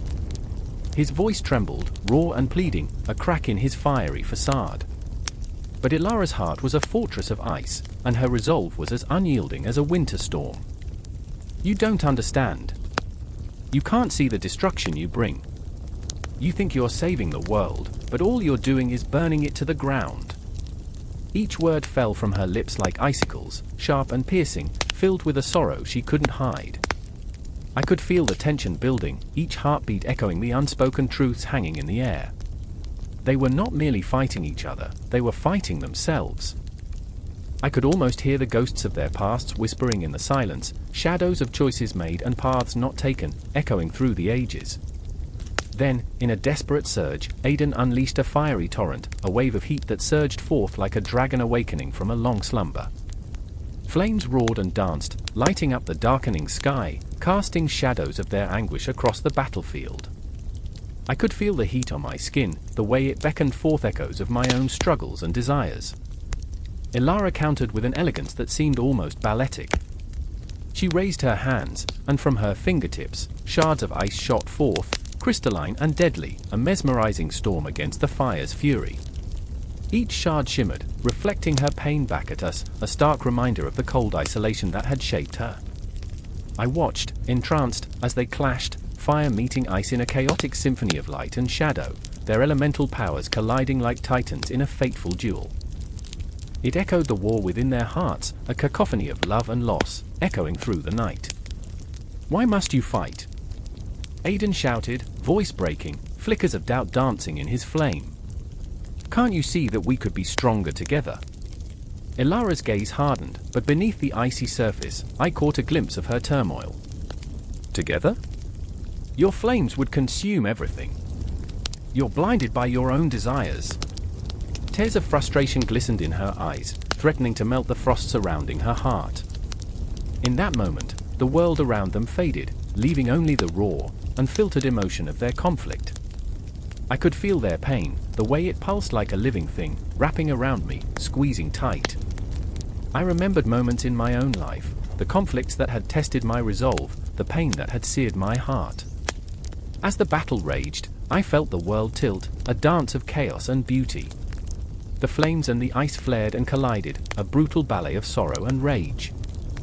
Each clash sent shockwaves through the ground beneath us, and I could taste the smoky bitterness of fear on my tongue. But there was something deeper at stake. Beneath their fierce exterior, I sensed a yearning, a desire to be understood, to be loved. They were fighting not just for victory, but for acceptance in a world that felt irrevocably lost. "Please," Aiden's voice faltered amid the chaos, raw and vulnerable, "I don't want to lose you." His flames flickered, reflecting the vulnerability of a heart laid bare. Ilara hesitated, the ice around her heart cracking, just a little. "I don't want to lose you either," she whispered, her voice barely audible over the roar of their elemental battle. But the clash continued, a relentless storm of fire and ice, a symbol of their inner turmoil, unresolved. The shadows deepened, the night thickening with every heartbeat, every breath a reminder that no matter how fierce the combat, the real fight was one of the heart, one that neither could truly win without the other. And as the world spiraled toward its climax, with flames reaching for the stars and ice threatening to encase everything in eternal stillness, I knew this was just the beginning. The confrontation would intensify, their emotional battles culminating in a fiery explosion or a chilling embrace. Only time would unveil the true cost of their elemental clash. In that moment, I felt the echoes of their struggle reverberate through my own soul, reminding me that every battle, no matter how fierce, is fought not just in the world around us, but within the chambers of our hearts. The air crackled with a tension so thick it felt like 1,000 eyes watching from the shadows, waiting, biding time. The clouds churned above Olympus, swirling like a tempest of dread, an omen hanging heavy over the sacred peaks. I stood at the edge of the precipice, heart pounding in my ears, each beat a thunderous echo of impending doom. The winds whispered secrets, tales of despair and fury from the depths of Tartarus where Typhon, the monster of legends, stirred. He was coming, and his army loomed like a dark veil, blotting out the sun. I remember the moment vividly, it was as if the world held its breath. Zeus, once the epitome of command, stood rigid, a statue carved from ancient pain. His eyes, usually electric with divine fury, flickered with the uncertainty of a man who had worn the crown too long. "This is not just my fight," he murmured, but the words trembled like a leaf in a storm. I could see the cracks in his facade, a god, the father of gods, standing on the brink of oblivion. And then there was Hera, so fierce yet so fragile. Her heart beat for her home, but as the winds howled, I saw the worry in her eyes, her resolve shaking like the very foundation of Olympus beneath a siege. She clutched her staff, the symbol of her power, but it felt more like a lifeline. "We can't let him take what we've built," she cried, voice rising, desperation pushing away the shadows that threatened to swallow her whole. She was a lioness, fierce and beautiful, but even lions can falter when faced with the abyss. The ground trembled beneath us, a primal warning. Then, chaos erupted. Shapes emerged from the fog, monsters twisted from our darkest fears, their eyes burning with a hunger that made my skin crawl. They surged toward Olympus, an army woven from nightmares, each figure a grotesque reflection of the gods they sought to destroy. My heart raced, the rhythm echoing the clashing of swords that would soon fill the air. I could almost taste the metallic tang of inevitable blood on my tongue. From the shadows, Typhon himself appeared, a giant wreathed in storms, his voice a growl that shook the very mountains. "I will take back what was stolen," he thundered, the weight of his fury crushing. With every word, the air thickened, wrapping around my throat like a noose. I thought of my own struggles, my own battles against self-doubt, the relentless whispers of inadequacy clawing at my spirit. What is a god without his power? Typhon's laughter rumbled, echoing through the valley, and I felt it reverberate in my bones. Hera's face paled, a flicker of fear crossing her features. I could almost hear her thoughts, what if we succumb to the chaos? Her resolve hardened, she stepped forward, defiance written across her brow. Together, we are stronger, she shouted, but her voice wavered, a fragile thread on the brink of snapping. I could see it in her posture, the way her shoulders hunched, as if she carried the weight of not just Olympus but of every soul who had ever placed their faith in the gods. A howl erupted from Typhon's ranks, a sound so raw, so primal that it sent shivers coursing through me. I felt the ground tremble, the very earth pleading for mercy as dark creatures surged forward like a tidal wave of despair. Time twisted, seconds stretched into lifetimes as I stood on that precipice, forced to confront the unbearable truth. Would we really fight for a home that felt so far away? The battleground was set, the sky darkened as if the cosmos itself wept. Each moment held a weight far greater than the last. I remembered the laughter, the warmth of sunlight on my skin, the friendships that had forged an unbreakable bond among us. I remembered the joy of creation, the power of love. Now, those memories felt like ghosts, specters haunting me, reminding me of what was at stake. Then I saw Athena, eyes blazing with the light of intellect and strategy. We must be clever. We can outthink them, she insisted, her voice sharp as the sword she wielded. But doubt crept in. How could tactics save us from such raw, unfiltered rage? The storm outside matched the tempest within her, and I watched as the goddess of wisdom wrestled with her own fears. The weight of Olympus threatened to push her down, just as it threatened to topple the mountain itself. Sisters, brothers, she called, rallying her kin, but I could hear her breath quickening, heart racing like a caged bird, desperate to escape. We are not alone. Yet the looming shadows whispered of betrayal and despair, and I felt the world shift beneath me, the ground warped by uncertainty. Each beat of my heart echoed her words, a battle cry against the gathering darkness that threatened to swallow us whole. As the night pressed in, chaos erupted. Monsters clashed with gods, the air filled with the sounds of battle, the clash of metal, the cries of the fallen. It was an orchestra of destruction, each note a reminder that hope teetered on the edge of a knife. The very essence of Olympus pulsed, alive and terrified, each moment a fragile breath clinging to existence. Then, with a roar that echoed through the void, Typhon lunged, a mass of fury and power. In that split second, I felt the gravity of my own insignificance, the weight of fear and hope colliding. I watched as Zeus raised his hand, summoning the storm, and I knew then, this was it. This was the moment where everything hung in balance, where the gods would either rise or fall. A surge of adrenaline coursed through me as the ground beneath trembled, and the air crackled with energy. I could see the faces of my companions, raw and vulnerable, courage shining through despair. And as the first clash of thunder broke the silence of the night, I realized there was no turning back. Olympus was under siege, the gods were surrounded, and as chaos erupted around us, I felt the weight of fate pressing down on my soul. Because in this moment, we were not just gods or monsters, we were hope, fear, and everything in between, poised on the cusp of annihilation. And I knew, with every breath, that we would fight, not for glory but for the very essence of who we were. We were Olympus, and we would not fade quietly into the night. I remember the way the air crackled with the scent of blood and smoke, thick enough to choke on, as shadows danced under the flickering torchlight. The city lay fractured, a broken promise of safety, and I was caught in the eye of chaos. The streets were slick with fear, fear that clawed at your throat and made it impossible to breathe, as if even the very walls whispered of betrayal. My heart pounded like a war drum, the rhythm echoing in my ears as I ran, each footfall a desperate prayer. I was not brave, I was terrified. I was one of the mortals scrambling through the night, just a common face in a crowd of shattered dreams. And yet, in that cacophony of terror, I felt something shift within me. It wasn't courage, not yet. Just the raw urge to survive, to fight against the tide of despair that threatened to swallow us whole. There was Alaric, a reluctant hero with a heart heavier than the sword he clutched. His hands trembled, slick with sweat, uncertain as he faced the dark figures converging around us. I saw the flicker of doubt in his eyes, the way it danced across his face like a ghost. But more than doubt, I saw determination. He was flawed, haunted by his past, a past that whispered to him in moments like this, reminding him of the ones he couldn't save. "I can't let it happen again," he muttered, more to himself than to me, a mantra etched in fear and regret. And then there was Myra, the firebrand, a flame of defiance in a world that sought to extinguish her.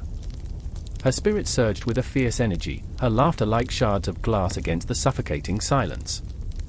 "We can't let them win," she shouted, her voice a clarion call that cut through the panic. But beneath her bravado, I sensed the tremor of uncertainty. She wore her pain like a second skin, a cloak threaded with loss, every joke a shield against the onslaught of grief. "I can't do this alone," she confessed, her eyes pleading with me to be the strength she couldn't find in herself. I remember the moment when the shadows coalesced into something tangible, a mass of darkness that surged towards us with intent. Time slowed, every heartbeat amplifying the terror as I felt the cold fingers of dread wrap around my spine. "They're coming!" I screamed, the words tearing from my throat like a wounded animal. Alaric and Myra exchanged a glance, so much unsaid in that fleeting moment, so much history. A shared understanding that in this dance with death, we were all that stood between the light and the dark. With a guttural roar, Alaric surged forward, brandishing his sword. The blade glinted like a star against the void, but even the brightest light can falter in the face of overwhelming darkness. I watched as he faltered, just for a heartbeat, the weight of his past crashing down around him. And in that fragile moment, I felt the echoes of my own failures, times I had stood by, paralyzed by fear, watching as the world crumbled around me. "Fight for them!" Myra cried, her voice slicing through the chaos, igniting something within me. I remembered the faces of those we had lost, the dreams extinguished before they could even begin to bloom. "Fight for us!" The fire of her spirit wrapped around me, pulling me from the depths of my despair. The shadows lunged, a tide of darkness threatening to engulf us. I could feel the cold breath of despair on my neck, a whisper laced with the promise of hopelessness. But in that heartbeat of fear, I grasped the truth that had been hiding in the corners of my mind. We were not just mortals, not just broken souls stumbling through the night. We were heroes in our own right, each flawed and imperfect, yet somehow fierce in our resolve. I took a step forward, my legs shaking beneath me, but the ground felt solid. Our shared pain, our collective hope, forged a bond that made us stronger. Alaric's sword met the shadows with a cry that rang through the night, a battle cry fueled by the ghosts of our pasts. Myra's laughter rang out amidst the darkness, a beacon of defiance that lit the way forward. Time fractured around us, the world a blur of chaos and courage. I felt the warmth of blood, my own? Alaric's? It didn't matter. It was the price we paid to stand in defiance against the dark. I remembered the stories my grandmother told, of heroes who rose from the ashes, of mortals who defied the odds simply because they dared to believe. Together? I screamed, and the word was a spell, an incantation that pulled us into the fray. We fought as one, each swing of a weapon a heartbeat, a reminder that we were alive and we would not be silenced. The shadows recoiled, our defiance like daylight against an eclipse, and for a breath, we were victorious. But the darkness was relentless, and even the brightest flame can flicker and fade. I felt it then, the weight of despair pressing down like the weight of the cosmos. I remembered the dreams that haunted me, the faces that lingered in the periphery of my mind, lost, forgotten, yearning for justice that never came. And as the battle raged on, I knew this was only the beginning. The shadows would return, and with them, the ghosts of our past. But in that moment, in the heart of chaos, I also felt the flicker of hope, the understanding that we were not alone. We were bound by our pain, our struggles, our shared humanity. And so we fought, not just for ourselves but for every soul lost in the shadows, for every dream that dared to rise from the ashes. The night was thick with the scent of smoke and blood, but we were alive, and we would not go quietly into the darkness. We were the mortals, flawed and imperfect, and we were rising. The sea roared, a beast unleashed, thrashing against the rocky shore as if it loathed the very land that dared to cage it. Waves crashed like thunder, each explosion soaking the air with salt and fury. I stood numb, the wind tugging at my clothes, pulling me closer to the edge of chaos, a dark gash of water lapping hungrily at my feet. I remember the way the sky darkened, clouds heavy with dread, each droplet of rain a harbinger of the storm to come. My heart pounded, a drum echoing through the cacophony, drowning out the hesitant whispers of my mind. What have I done? The question clawed at me, sharp as the jagged rocks beneath. Melina, my sister, was somewhere out there, and I could feel her fear crashing against the waves, her laughter now a distant memory. She had always trusted the sea, believed in its secrets, but now the deep was an abyss threatening to swallow her whole. Come back!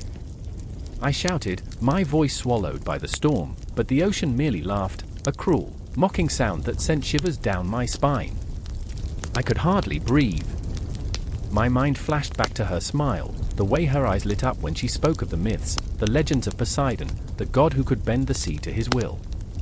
Oh, if only she had listened, if only I had held her back from the water's edge. A figure emerged in the haze, silhouetted against the fierce wind and rain. It was Jackson, my childhood friend, his rugged face twisted in anguish. We need to go. Now! His voice cut through the chaos, urgent and desperate. He'd fought the sea alongside me, each scream of the waves a reminder of battles long past, but never before had it seemed so merciless. Jackson had always stood strong, a rock in turbulent waters, but even he faltered now, his certainty wavering like the flicker of a candle in a storm. I can't leave her! I yelled back, my voice cracking, the tears I refused to shed biting at my cheeks like icicles. I remembered her laughter, the light that danced in her ocean blue eyes, the way she could make even the fiercest storm feel like a soft summer breeze. We'll find her, I promised, though I knew the truth. The sea was a cruel mistress, and each moment we spent on the shore felt like a moment wasted. Look! Jackson pointed, his hand shaking, and I followed his gaze to the horizon. The waves rose like monstrous giants, churning and writhing, and in their depths, something shimmered, an eerie, phosphorescent glow. It was both beautiful and terrifying, a siren's call luring me closer. That's where she was last seen. The world around us faded, time twisted and stretched in that horrifying moment. I could feel my heart in my throat, a wild, frantic creature trying to escape. I remember our last summer together, I whispered, desperate to hold on to the memory, that sweet sigh of youthful bliss. When she dared me to swim further than anyone else, how we laughed even when the waves crashed over us. The wind howled, drowning out my thoughts, but the memory clung to me, a lifeline in the turbulent sea of despair. We have to go. Jackson pleaded again, but his grip on my arm was weak, his belief wavering at the edge of the abyss. The glow pulsed, beckoning, a reminder of our childhood tales, the legends of Poseidon rising from the depths, and I could feel the salt in the air, thick with longing. With every heartbeat, I could feel her presence, a ghost hovering just beneath the surface. Melina! I cried, my voice raw, a desperate plea swallowed by the storm. The waves roared back, a biting response that echoed through the air. Why won't you answer? And then, it happened. The sea seemed to shift, a swell, a pulse of energy radiating from the depths, and in that moment of stillness before the chaos returned, I understood the truth. She wasn't just lost, she was part of it now, part of Poseidon's fury. The stories came rushing back, whispers of sacrifice and revenge, of gods and mortals dancing on the edge of madness. Jackson clutched my arm tightly, fear etched on his face, but I was too far gone, the tide pulling me into its depths. I can't leave her, I repeated, but this time it felt like a curse, a tide of inevitability swallowing my resolve. If the sea has taken her, then I must go too. The wave surged, a wall of water rising up, and the glow intensified, blinding me for a heartbeat, for an eternity. I could see her face in the depths, a haunting reflection in the chaos, her laughter ringing like a bell in the distance, echoing in the crevices of my mind. Melina! I screamed, my heart breaking, splintering like the wood of a shipwreck. Jackson's grip tightened, a lifeline in the storm, but I could feel the pull, the raw, primal call of the ocean, a promise that whispered of lost souls and forgotten dreams. Liam, no, he shouted, desperation drenching his voice, and for a split second, I saw the fear, the raw terror of losing someone he loved, too. But it was too late. The ocean roared, and with it came a wave of fury that crashed down like a curtain, shrouding everything in darkness. Water enveloped me, a cold embrace that stung against my skin, and I was drowning in memories, drowning in the weight of choices made and paths not taken. I remember the taste of salt on my lips, the frantic beating of my heart, the echo of her laughter resonating through the depths. I remember how the light flickered, a dying star swallowed by the darkness of the sea. And just like that, the world shifted, the tempest howling in my ears, the ferocity of Poseidon's wrath echoing through my soul. I was being pulled under, deeper and deeper, into the heart of the storm, into the very essence of what it meant to fight against the tide. I was lost, and yet, somehow, I was found. In that tumultuous moment, I realized the truth: the sea was alive, and its fury mirrored the chaos within me, the rage, the grief, the yearning to reclaim what had been lost. And as I plunged into the depths, I felt her presence, a bright light amid the shadows, daring me to swim, to fight, to rise again against Poseidon's fury. The night was thick with tension, a silence so complete it felt like the world held its breath. I stood at the edge of the cliff, my heart hammering in my chest, the cool wind slicing through my skin like a whisper of death. Below, the sea churned angrily, waves crashing against the rocks as if mocking the fragile existence of love. And there he was, Ethan, silhouetted against the moon's unyielding glow, his face a mask of desperation, eyes glistening with unshed tears. I remember when love felt like flying, he whispered, voice choked, raw with emotion. His hands trembled at his sides, as if he were fighting an unseen force, a battle that raged within. Remember the way we danced in the rain? The world melted away, and it was just us, just us. But the memories had turned sour, tainted by betrayal and heartache. I felt the weight of our shared past pressing down on me like a heavy stone, dragging me into the depths of despair. The echoes of laughter haunted me, intermingling with the bitterness of our last argument, a cacophony of love and loss that twisted my insides. I could almost taste the salt of my own tears, mingling with the fear that this moment, this tenuous thread that bound us, could snap at any time. Why are we fighting this? I cried, as if my voice could slice through the tension, as if it could pull him back from the brink. Why can't we just let love be enough? He took a step closer, and the ground beneath us seemed to quake. The stars flickered overhead, distant and indifferent, yet they held witness to our struggle, shimmering beacons of hope, or perhaps, mocking reminders of what we could lose. Because love isn't enough, he shouted, his fists clenched, the moonlight illuminating the raw vulnerability etched across his face. Not when it's a battlefield. Not when passion gives way to pain. The words hung in the air, heavy with truth.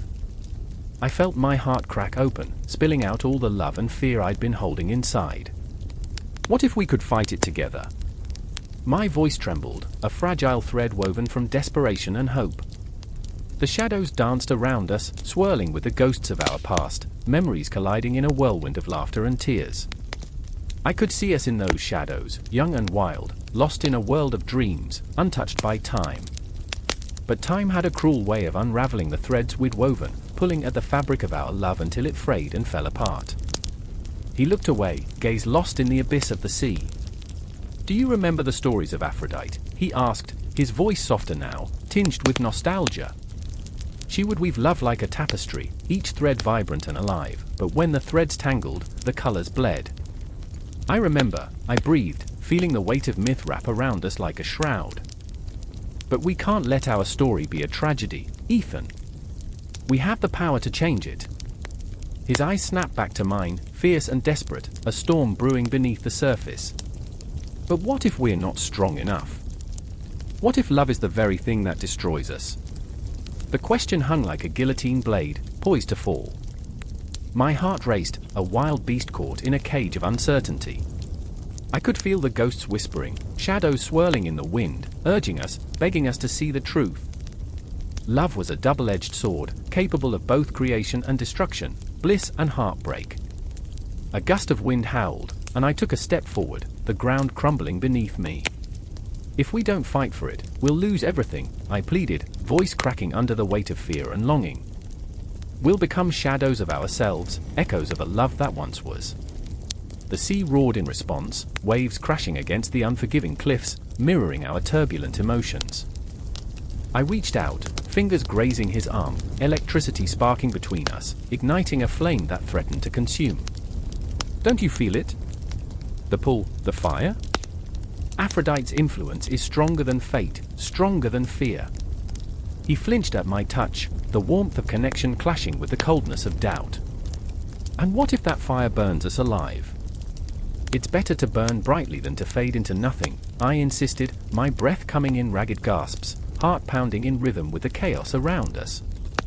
We must confront the darkness together or let it swallow us whole. The world blurred around us, shadows melding into one another, time stretching and folding like a tattered map. I felt the pull of the cosmos, the weight of a million stars resting on our shoulders. In that moment, everything felt possible, every heartbeat a promise, a plea for survival. The moon hung low, glistening silver, illuminating the truth in his eyes. I remember the way you looked at me, he murmured, voice trembling. Like I was the only thing that mattered. Because you were, I replied, my voice steady, cutting through the chaos. You are. And you always will be. With a sudden intensity, his hands gripped my shoulders, pulling me closer, our lives teetering on the edge of something profound, something terrifying. Then let's not let fear win, he said, his breath mingling with mine, a fragile promise echoing across the abyss. And in that moment, the world surged and cracked apart, the fabric of fate hanging by a thread. The power of love was a tempest, a force that could reshape reality, if only we dared to grasp it. The night echoed our unspoken vow, an anthem of defiance against the darkness, the sound of crashing waves urging us forward. And as we stood at the precipice, hearts entwined, the shadows whispered of love's power, of Aphrodite's influence, a maelstrom of longing and hope, waiting to be unleashed. The moment stretched infinitely, a breath held tight in our throats, the world poised on the brink of a heart-wrenching crescendo. The universe held its breath, and I realized this was just the beginning. The storm was only gathering strength, and the real battle for our love was yet to come. The air crackled with tension, a sharp electric pulse that hummed against the skin like a distant storm gathering strength. I stood there, a mere witness on the edge of the precipice, watching as shadows danced beneath the crumbling stone arches of the ancient temple. The night was thick, pressing down like a weight, each heartbeat echoing in the silence, each breath a fragile whisper against the cacophony of impending doom. "Do you feel that?" whispered Lysander, his voice a tremor, a flicker of candlelight in the encroaching dark. His eyes, usually fierce and unyielding, shone with a flicker of fear.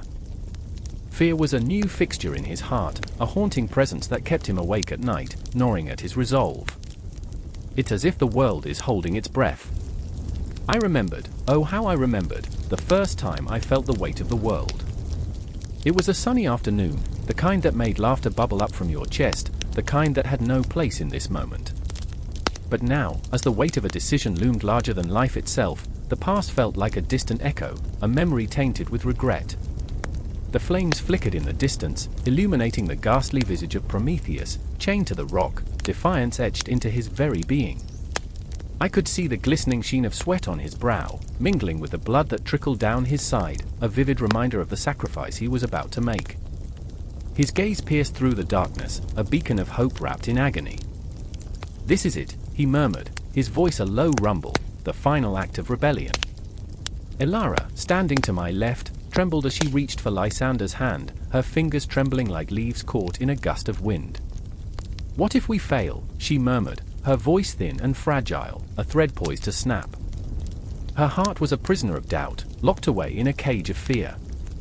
She was no longer the naive girl who had reveled in the thrill of adventure, the weight of the world rested heavily on her shoulders now.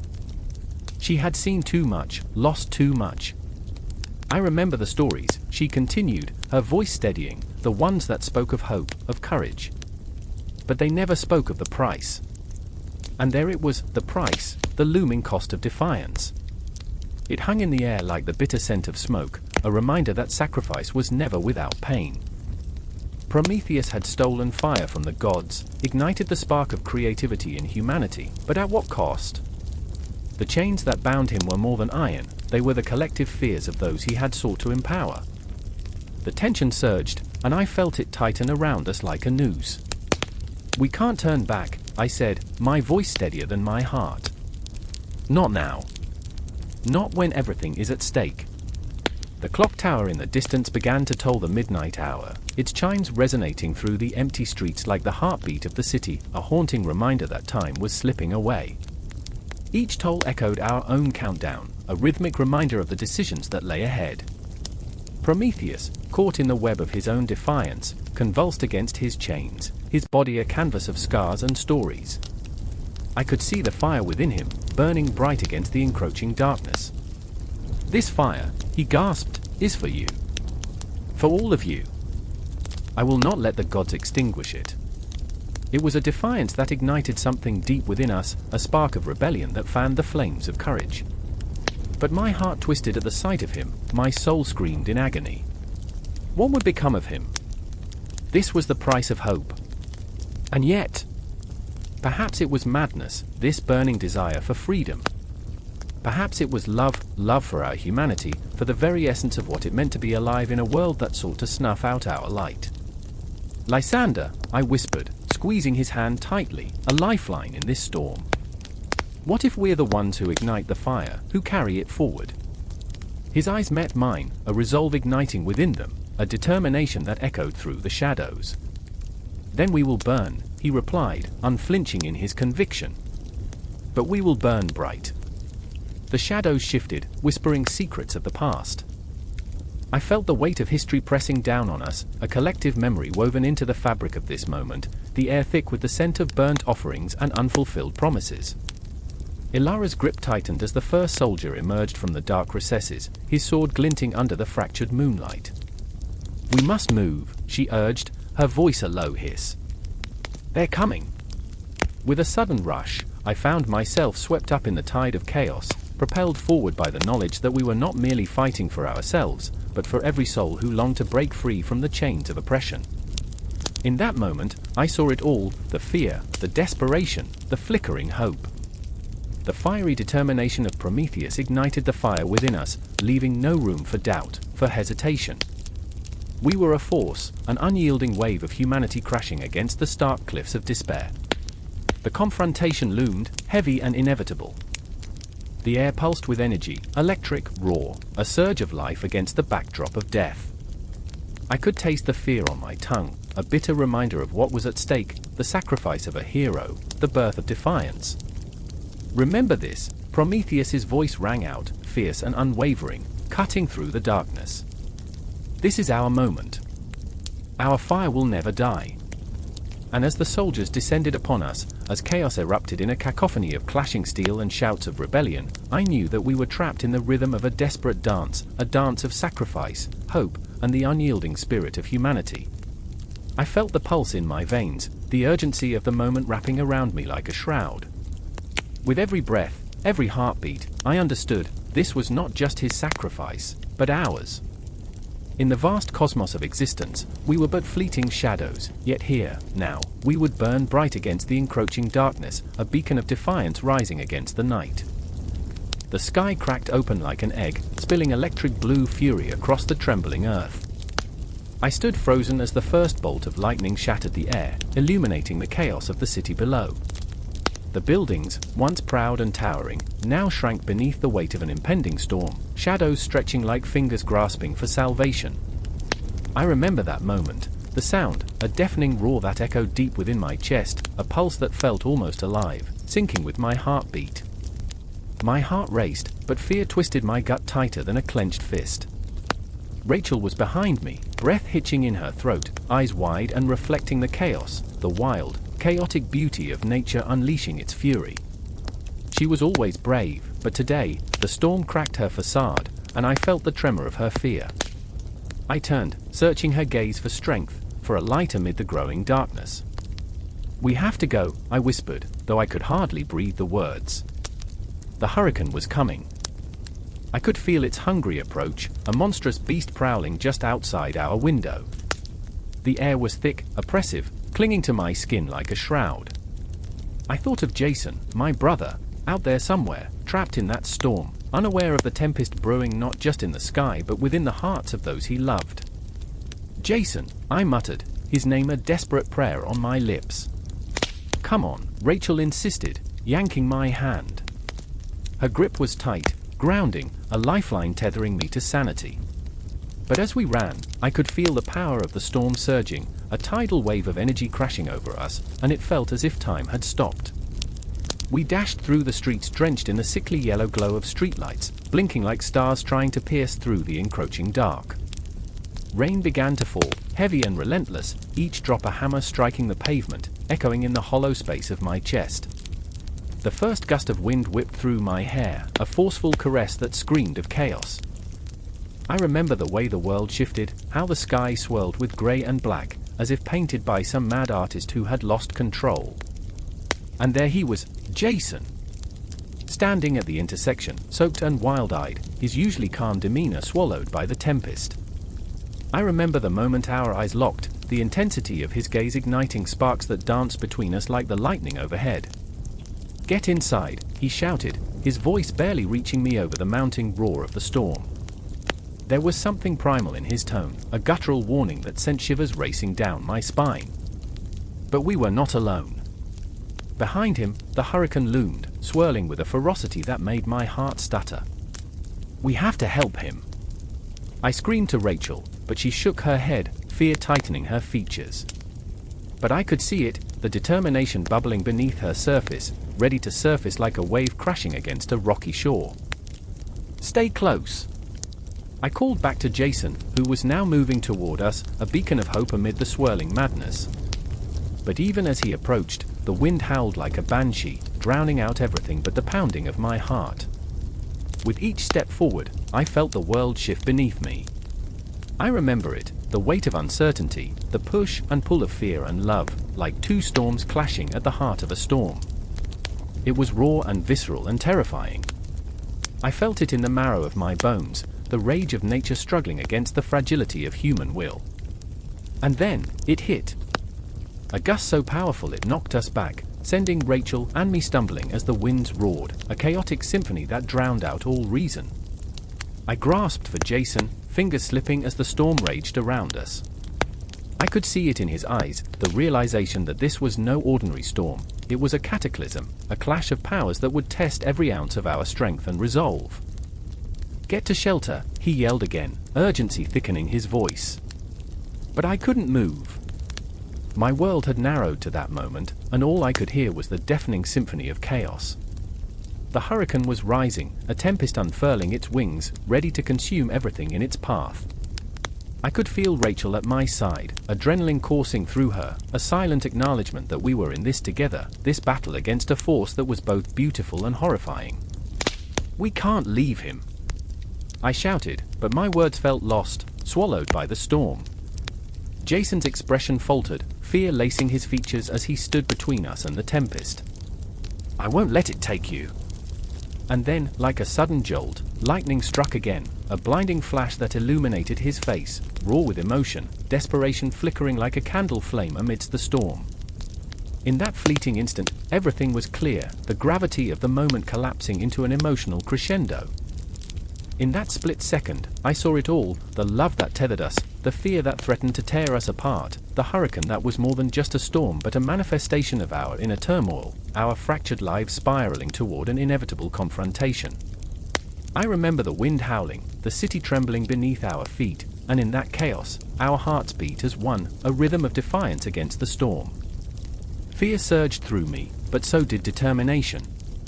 I took a step forward, the storm raging, the lightning cracking all around, and I knew that whatever happened next, we would face it together. Because in the heart of that chaos, we were not just individuals swept away, we were connected, like sparks igniting against the backdrop of the night, caught in the electric dance of survival. And as the hurricane roared and the lightning flashed, I felt the pull, the inevitable clash of powers that mirrored our hearts, waiting to see which would break first. A cold wind howled through the crumbling streets of Thebes, each gust carrying whispers of dread. I stood there, frozen, my breath crystallizing in the air. The shadows seemed to stretch and twist away from the flickering torchlight. Night held its breath, waiting. I could feel it, an electric pulse, a heartbeat echoing in the stillness. Something was coming. Did you hear that? My heart raced as Melena's voice broke through the quiet, a thread of desperation woven in her tone. Her eyes, wide and glistening, darted around, seeking solace in the darkness. She had become fragile, like a bird caught in a storm, her spirit worn thin by the weight of betrayal. I wanted to reach out, to wrap my arms around her, and tell her everything would be all right. But fear gripped me, an icy fist squeezing around my heart. I remember when we laughed at the world, I whispered, trying to summon the echoes of our shared past, when we were wild and free, and such worries felt distant. But that laughter had been drowned out, replaced by the knowledge of deceit. Melena's trust felt like a fragile glass ornament, ready to shatter.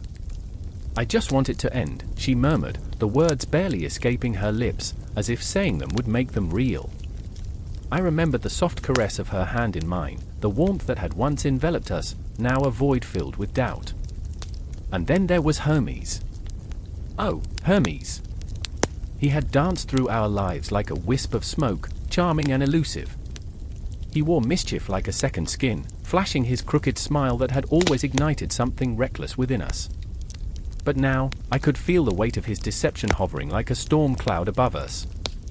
His plan unfolded like a tapestry, each thread woven with manipulation, and as much as I wanted to resist, I was ensnared in its intricate design. I remember the last time I saw him, the way the moonlight had kissed his face, illuminating the shadows in his eyes. He had leaned close, and I felt the warmth of his breath on my skin as he spoke words that wrapped around my heart but pierced my soul. Trust me, he had said, and I had wanted to, more than anything. Now, that trust felt like a noose tightening around my neck. Where is he? Melena's voice was a fragile thread, barely audible above the wind. I turned to her, the fear reflected in her eyes sending a shiver down my spine. I knew what she was really asking. Where is the boy who promised to save us? The shadows danced mockingly, and I could almost hear the laughter of ghosts mocking my helplessness. Time had become a labyrinth, twisting and turning, pulling us into its depths, and I felt lost, adrift in this sea of uncertainty. Every tick of the clock echoed like a death knell, each second a reminder of what we had lost. A flash of movement caught my eye, and my heart thundered in my chest. Hermes appeared, as if conjured from the very darkness that cloaked us. His smile was disarming, but I could see the undercurrent of something darker lurking beneath its surface. I've got a plan, he said, a glint of excitement in his eyes, but the weight of his words hung heavily in the air. Melena stepped back, her body tense. A plan? Or another lie? The accusation cut through the fog of uncertainty, sharp and unforgiving. I felt the tension thickening around us, like an impending storm ready to unleash its fury. Hermes's expression shifted, a flicker of hurt crossing his face before it hardened into something resolute. You think I wanted this? You think I wanted to become the architect of our doom?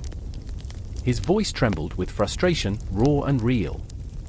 I saw the boy beneath the bravado, the boy who had once believed in grand dreams and impossible adventures. What do you want? Melena's voice broke, and I could feel the tremors of her vulnerability. What do you want from us? Freedom, he spat, desperation seeping into his words, revealing the chinks in his armor. I want to break free of these chains that bind us. Chains! The word echoed in my mind, and I remembered the cold iron shackles that had held us captive, smothering our hope. But at what cost? I asked, my voice trembling with the weight of it all. You're asking us to gamble everything we have left. Hermes stepped closer, the intensity of his gaze pinning me in place. Sometimes, he said, the shadows flickering across his face, the only way to win is to deceive the very game that seeks to enslave you. I felt the weight of his words seep into my bones, and I struggled to breathe. Could we really play this dangerous game? Could we trust him one more time? There was a flicker of rebellion igniting within me, a desperate yearning to fight against the darkness, but doubt wrapped around me, constricting like a snake. What if it goes wrong? Melena's voice cracked like glass, and I could see the fear mirrored in her eyes. What if we lose everything? Then we fight. Hermes's voice was fierce, a challenge igniting the air between us. We fight for our lives, and for each other. As the weight of his words settled, I felt a surge of defiance rise within me. I remembered the laughter, the love, the moments that had once felt infinite. I no longer wanted to be a ghost wandering through the remnants of our past. I wanted to carve a future out of the shards. And then came the moment, a spark igniting in the air, a reckoning. I took a step forward, and in that moment, I felt connected to both Milena and Hermes. We were bound by our fears, our hopes, and the weight of a world that sought to crush us. Then let's do it, I declared, my voice strong despite the trembling uncertainty within. Let's play the game. As the moon hung high above us, a witness to our fragile determination, the shadows deepened, and the night whispered secrets of its own. I could feel the tension, the heartbeat of our resolve echoing through the silence. We were on the brink of something greater than ourselves, poised between the chasm of despair and the heights of hope. And as we stood together, one last flicker of doubt crawled into my mind. Would we emerge victorious, or would we be consumed by the very darkness we sought to deceive? The question hung heavy in the air, a spectre waiting to reveal its answer. But in that moment, I realized that perhaps it was the uncertainty that made us human, that pushed us forward into the abyss. The clock continued its relentless ticking, each moment drawing us closer to the storm that awaited us. And we stood, on the precipice of destiny, ready to face the shadows together. The clock ticked sharply in the dim room, each second slicing through the suffocating silence like a knife. A shiver crawled up Evelyn's spine as she sat alone, the shadows licking at her feet, whispering promises of despair. She gripped the worn edges of her grandmother's diary, its pages yellowed and brittle, each word a ghost echoing in her mind. "The Moirai will come for you," it read, the ink smudged, as if the past itself trembled at the thought. Outside, the wind howled, a warning carried in its breath. She could feel it creeping closer, curling around her heart, squeezing until she could barely breathe. She remembered her mother's voice, a soft hymn of love shadowed by fear. Fate is woven in threads you cannot see. But Evelyn had never believed that. Not until now. Her brother, Marcus, burst through the door, eyes wild, his breath a frantic rhythm of panic and desperation. "Evelyn! They're coming. I saw them." The words tumbled out, raw and jagged, as he leaned against the doorframe, hands trembling. The Moirai, 3 sisters, each a weaver of fate, had haunted their family for generations, but it was supposed to be a myth, a bedtime story spun to scare children. "Marcus, stop. You're scaring me," she whispered, but the tremor in her voice betrayed her. She could feel it, the weight of inevitability settling over them like a cold shroud. The Moirai were real, and they were here to claim their due. "They're not just stories, Evelyn." "I saw them in the park," he insisted, his voice rising, a crescendo of urgency and dread. "They were weaving. It was like they were pulling on the very fabric of the world, and I felt it, too. My heart, it's like they attached strings to it, and I can't break free." The room pulsed with his fear, the shadows deepening, twisting around them like serpents. She could almost see the strands, invisible yet palpable, weaving tighter around their throats. As if the Moirai themselves were smiling, flicking the threads with twisted glee. "Marcus," she said, her voice steadier now, though her heart raced like a trapped bird. "What if we could change our fate? What if we could break their hold?" Hope flickered in her chest, a fragile candle in a storm. She could feel the weight of their family legacy pressing down on her, but she refused to let it crush her. "No. You don't understand." His voice cracked, a desperate plea. "They won't let you. They are the ones who decide. They decide who lives and who dies." His words echoed, a haunting refrain that wrapped around her heart. Images flooded her mind, her father's vacant stare at the dinner table, her mother's tears as she washed the dishes, the way the sun turned blood red on the days of loss. It was all tied to the Moirai, the invisible hands that tugged at the strings of their lives. "I remember," she murmured, staring into the darkening corners of the room, "the nights I spent laying awake, listening to the whispers of the dead. They would tell me that fate is a cruel mistress, spinning tales of joy only to unravel them when you least expect it. but there was something in her, an ember of rebellion igniting against the despair. Maybe we can confront them. Show them we're not afraid. Confront them. He laughed, a harsh, brittle sound. Evelyn, you don't know what you're asking. They don't play by our rules, they're gods, for Christ's sake. They spin the threads of time like it's yarn. And we're just pawns in their game, she snapped, her heart wild, beating against the cage of her ribs. I refuse to believe that. I refuse to be a puppet. A crack of thunder echoed outside, the heavens tearing open, and for a moment, the world paused, holding its breath. The storm raged against the night, fury and chaos reflecting the tumult within. It was a perfect storm, and they were caught in its eye. I remember, she whispered again, drawing Marcus closer, the tales of the sisters. They say the eldest, Clotho, spins the thread of life, Lachesis measures it, deciding its course, and Atropos cuts it, ending the story. But what if we could spin our own thread? What if we could find the strength to weave a new fate? A flicker of doubt crossed Marcus's face, but it was overshadowed by a spark of something else, an ember of hope igniting in the depths of his despair. What do we do? He asked, his voice barely above a whisper now, vulnerable and raw.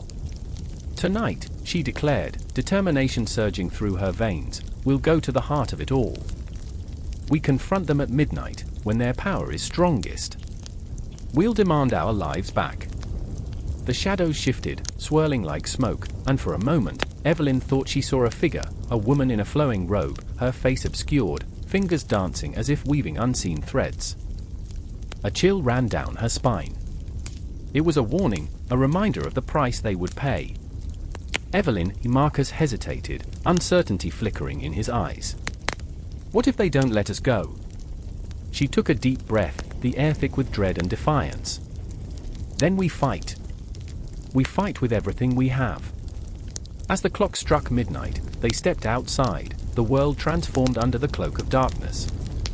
The wind howled with fierce abandon, the trees whispering secrets that only the night could hold.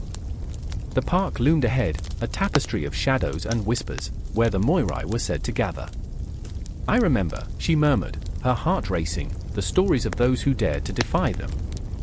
Some vanished, lost to the void, others emerged changed, their fates rewritten, their lives forever entangled in the threads of destiny.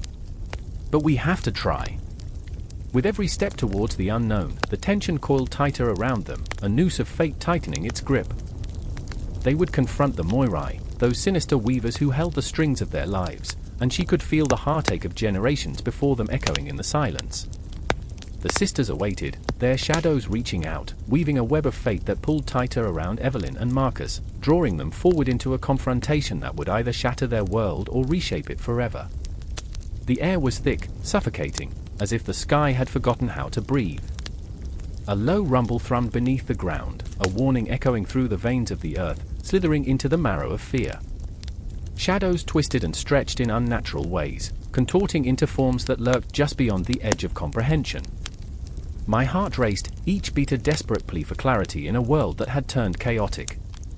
I remember standing there, paralyzed by the enormity of what was unfolding, the horizon swallowed by a swirling storm, a tempest summoned by a creature of unimaginable horror.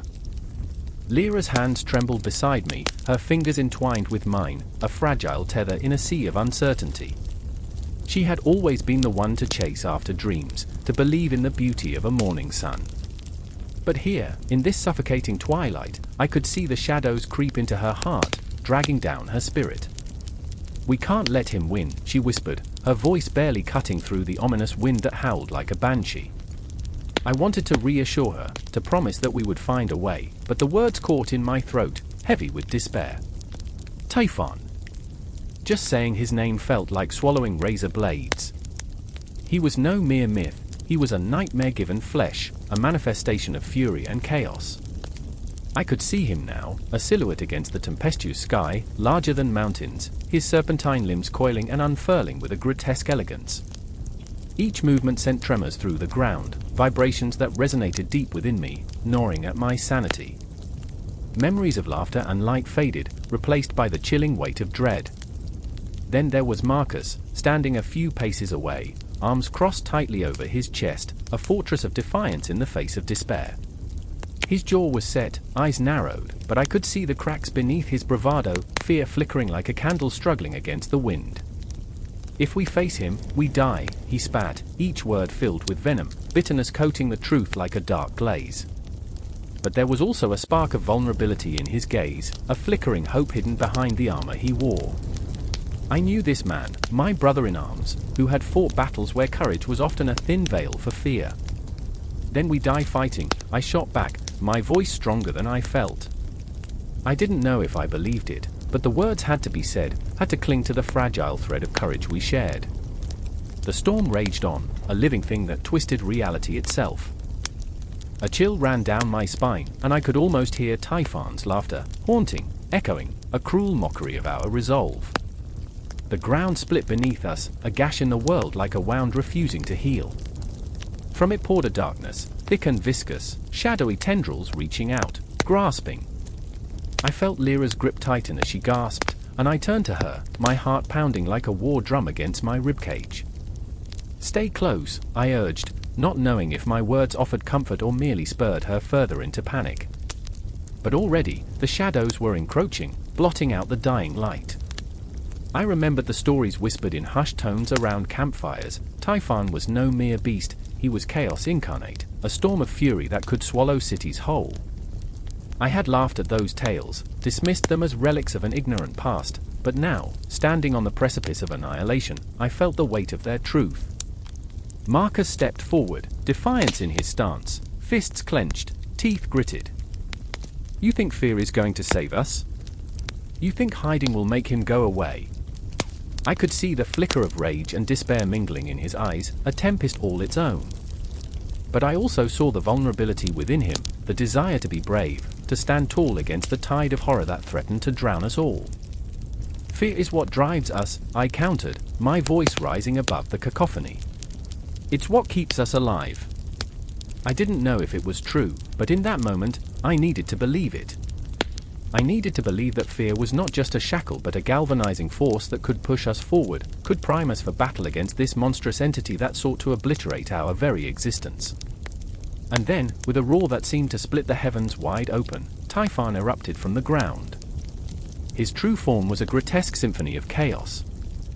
Heads of serpents twisted and writhed, each mouth screaming a different curse, each eye blazing with a sentient fury that pierced through the veil of reality. The horizon flickered, a warped reflection of terror, as if the universe itself recoiled in horror at his presence. Every nerve in my body screamed to run, to flee from this abomination, but I stood my ground. I felt Lyra's breath hitch beside me, and I turned to her, desperately trying to convey strength through my gaze. "We fight together," I whispered, though I didn't know if we would make it out alive. The very essence of time felt fractured, each heartbeat echoing through a warped dimension. I could see the threads of fate, tangled and frayed, whispering secrets of despair and hope. The storm intensified, and I realized it wasn't just Typhon that was unleashed, it was the fear, the anger, the heartbreak of every soul that had ever faced darkness.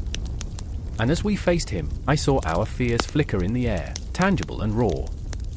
They danced around us, taunting and teasing, but in their chaos, they also wove a tapestry of resolve. I remembered love, laughter, warmth, the things worth fighting for. I remembered the fleeting moments that had once seemed trivial but now glimmered like stars against the darkness. There was no turning back now. The air crackled with tension, an electric charge that hummed in my veins. And in that instant, I knew we were more than mere mortals. We were the echoes of every dream, every heartbeat that had dared to defy the night. I stepped forward, heart pounding, ready to confront the embodiment of our worst nightmares. The shadows writhed, the air thickened, and the storm raged on. Time stretched and fractured, and as I took that step, I felt the weight of the cosmos upon my shoulders, a burden and a blessing. Together, we would face the horror unleashed. Together, we would become the storm.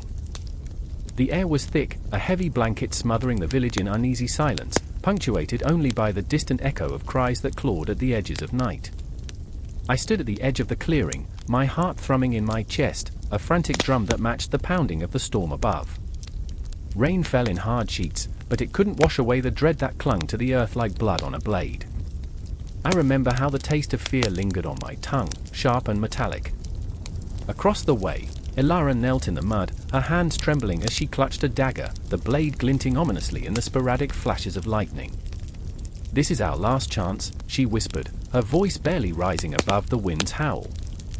I could see the shadows dancing on her face, each flicker illuminating the determination and despair etched upon her features. She had always been fierce, but as the storm raged, her eyes held something darker. A flicker of hope, or was it resignation? I remember the way her breath hitched when she looked at me, a ghost of a smile cracking through her fear. The gods had turned their backs on us. I could feel it in my bones, an unsettling chill creeping through me as I recalled the omens.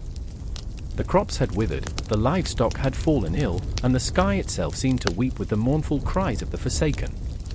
I remember the old woman in the marketplace, her voice barely a whisper as she warned of the coming darkness. "Hope is a fragile flame," she said, her gnarled hands trembling like dry leaves. "Once it dies, all that remains is shadow. They say despair can be a friend to those who have lost everything." I thought of Jareth, my brother, somewhere out there in the storm, fighting his own demons. I could still hear his laughter, carefree and bright before the world grew heavy. The memory was a warm ember in the pit of my stomach, but it was smothered by the bitter reality. He had always believed in the power of the gods, in their mercy. "Faith is a bridge," he used to say. But now? Now that bridge was crumbling, each stone worn away by the tide of despair. "Where is he?" I screamed into the chaos, my voice swallowed by the wind, my hands clawing at the air as if I could grasp the answer. I remember the bitter taste of uncertainty, sharp as broken glass on my tongue. Elara's gaze flickered toward the shadows, those lurking spaces where nightmares could hide. "He'll come," she insisted, though I could hear the quiver beneath her bravado, the thin veneer of hope stretched taut. In that moment, I felt a shift, a tremor beneath my feet like the earth was splitting open to swallow us whole. The storm raged on, but something darker stirred in the heart of the chaos, a presence that felt almost sentient. I remember the shiver that raced down my spine, a whisper of ancient fears clawing at the edges of my sanity. "The gods are angry," I murmured, and Elara nodded, her eyes wide with understanding. Then, a flash of lightning illuminated the clearing, revealing a figure that stole the breath from my lungs. It was Jareth, drenched but unbroken, his spirit somehow shining through the gloom. "I found them," he shouted, and for a heartbeat, hope ignited in my chest, a fragile flame flickering against the storm. But the wind changed, howling with the fury of 1,000 lost souls, a chorus of despair that drowned out his words. I could see it in his eyes, the weight of what he had seen. "They're coming," he gasped, and the finality of his voice sent a chill spiraling through me. I felt the ground tremble beneath the weight of 1,000 nightmares, and all at once, the clouds parted, revealing a sky painted in shades of fury and despair. Elara's hand found mine, her grip like iron, anchoring me as the shadows burst forth from the trees. They came not as monsters, but as twisted reflections of ourselves, lost hopes, broken dreams, dark manifestations of our despair. I remember the moment every pulse of my heart echoed the certainty that we were not battling a force external to us, we were facing our own abandoned prayers, our unspoken fears materializing before us. "Fight!" Jareth bellowed, his voice mingling with the tempest, and I could feel the weight of his despair as he raised his weapon. In that moment, I saw the thin line between hope and hopelessness, a razor's edge that we all walked. I could feel the darkness creeping, reaching for us like icy fingers, whispering sweet promises of surrender. But I remembered the laughter, the warmth shared beneath the sun. We stood together, our breaths mingling with the storm, and in that unity, something shifted. The shadows paused, as if startled that we would not yield to despair, as if we were a force they had not anticipated. I could feel the sinew of our collective resolve tightening, an unbreakable bond forged in the fires of adversity. But the tide of the storm surged, crashing against our fragile resistance. I remember the sensation of dread wrapping around me, tightening like a noose, but then it broke. We fought, not just against the shadows, but against the death of hope itself. Each swing of our weapons, each shout of defiance, was a heartbeat, a pulse that pushed back the encroaching darkness. Then, in the eye of the storm, a moment of clarity pierced through the chaos. I could see Alara, her face lit with fierce determination, and Jareth, the embodiment of resilience, and I felt the fire rekindle within me. No matter what happened, we would not die here, alone in the darkness. Together, we would face this storm. Together, we would defy the gods. But even as the shadows retreated, I felt the eerie notion creeping back into my heart, that perhaps this was not a victory, but merely a pause in the cycle of despair. The world felt heavier, the silence more profound, a reminder that hope, once extinguished, leaves behind a haunting echo. I remember the flicker of lightning illuminating the sky, a stark reminder that nothing is ever truly extinguished. And with that thought, an ember of possibility nestled among the ashes, I knew that the battle for hope was far from over. The storm had only begun. The ground trembled. The air was thick with the acrid scent of smoke and sweat, mingling with the metallic tang of blood. I stood in the shadow of the towering oak, its gnarled branches clawing at a bruised sky, where the sun fought to break free from the choking clouds. My heart thundered in my chest, each beat a battle drum. And there, amid the chaos, I met her gaze, Diana, with fire in her eyes and a quiver of arrows strapped to her back, her breath coming in sharp, desperate gasps. She felt it too, the weight of the moment pressing down on us. "Are you ready?" she asked, and her voice trembled, not from fear, but from the rawness of what lay ahead. I could see the flicker of doubt, the questioning of fate etched across her brow. Ready? I barely knew what that meant anymore. I remembered the stories, how heroes were forged in the fires of calamity, but I felt anything but heroic. I felt like the last ember of a dying flame. Then there was Heracles, the embodiment of strength, yet in the depths of his soul, he bore a darkness that threatened to suffocate him. The weight of his past clawed at him, whispering in his ear like a ghost that wouldn't let go. Even now, as he hefted the weight of two massive boulders, his muscles rippling with strain, his mind was a battleground. I saw it, a flicker of anguish in his eyes, a flash of uncertainty before he grit his teeth and charged toward the monstrous beast that loomed before us. Would he falter? Would he crumble under the weight of expectation, under the eyes of gods and men alike? Focus! We shouted in unison, desperation fueling our voices, binding us together in this moment. His shoulders squared, the tension in the air crackled like thunder, and I felt it, a surge of adrenaline racing through my veins. We were not just fighting for our survival, we were fighting against the very essence of despair that threatened to swallow us whole. The beast roared, a sound that echoed through the valley like a death knell. Its eyes glowed with an otherworldly fury, piercing into our very souls. I stumbled back, breath hitching in my throat.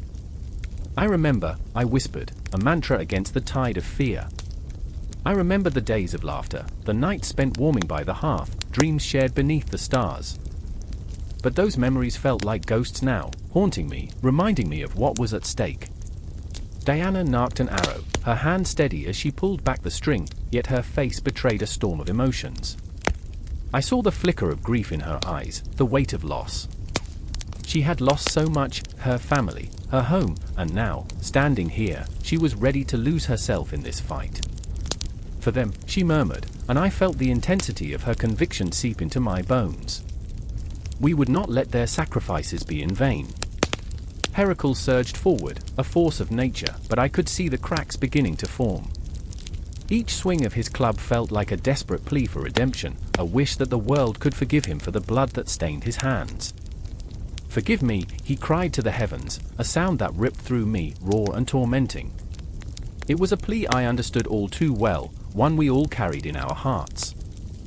I felt time bending, warping around us, the clock ticking with a slow, agonizing rhythm. The cosmos seemed to pause, holding its breath as we teetered on the brink of fate. Each second stretched into eternity, memories flooding my mind, my father's laughter, the warmth of my mother's embrace, the joy that once filled my days now trapped beneath layers of pain. The beast lunged, and everything shifted, the air thickened, the world faded. I could feel the pulse of the earth, the heartbeat of the universe aligning with our cries. Diana's arrow flew, glinting like a comet in the waning light, striking true and piercing flesh. It howled, a sound that vibrated through my very being, and I watched in awe as Heracles charged, his strength a living testament to the perseverance of hope. But there was something else, something darker. I saw it in the way he fought, the desperation in his eyes as he faced the beast, and I knew this was not just a battle against a creature of terror. It was a fight against the demons lurking within him, the regrets that clawed at his soul, refusing to let go. As he swung his club, I saw flashes of his life, the moments that haunted him, the faces of those who had suffered because of his past. "Remember, Heracles!" I shouted, my voice breaking through the cacophony. "You are not just a weapon. You are more. You are strength and kindness, you are love." His gaze met mine, and for a moment, the world stilled. There was a flicker of understanding, and then he howled like a wolf, a primal sound that shook the very foundations of the earth. With renewed fury, he charged forward, swinging with a ferocity that left no room for doubt. Each blow was a catharsis, each moment a step toward redemption.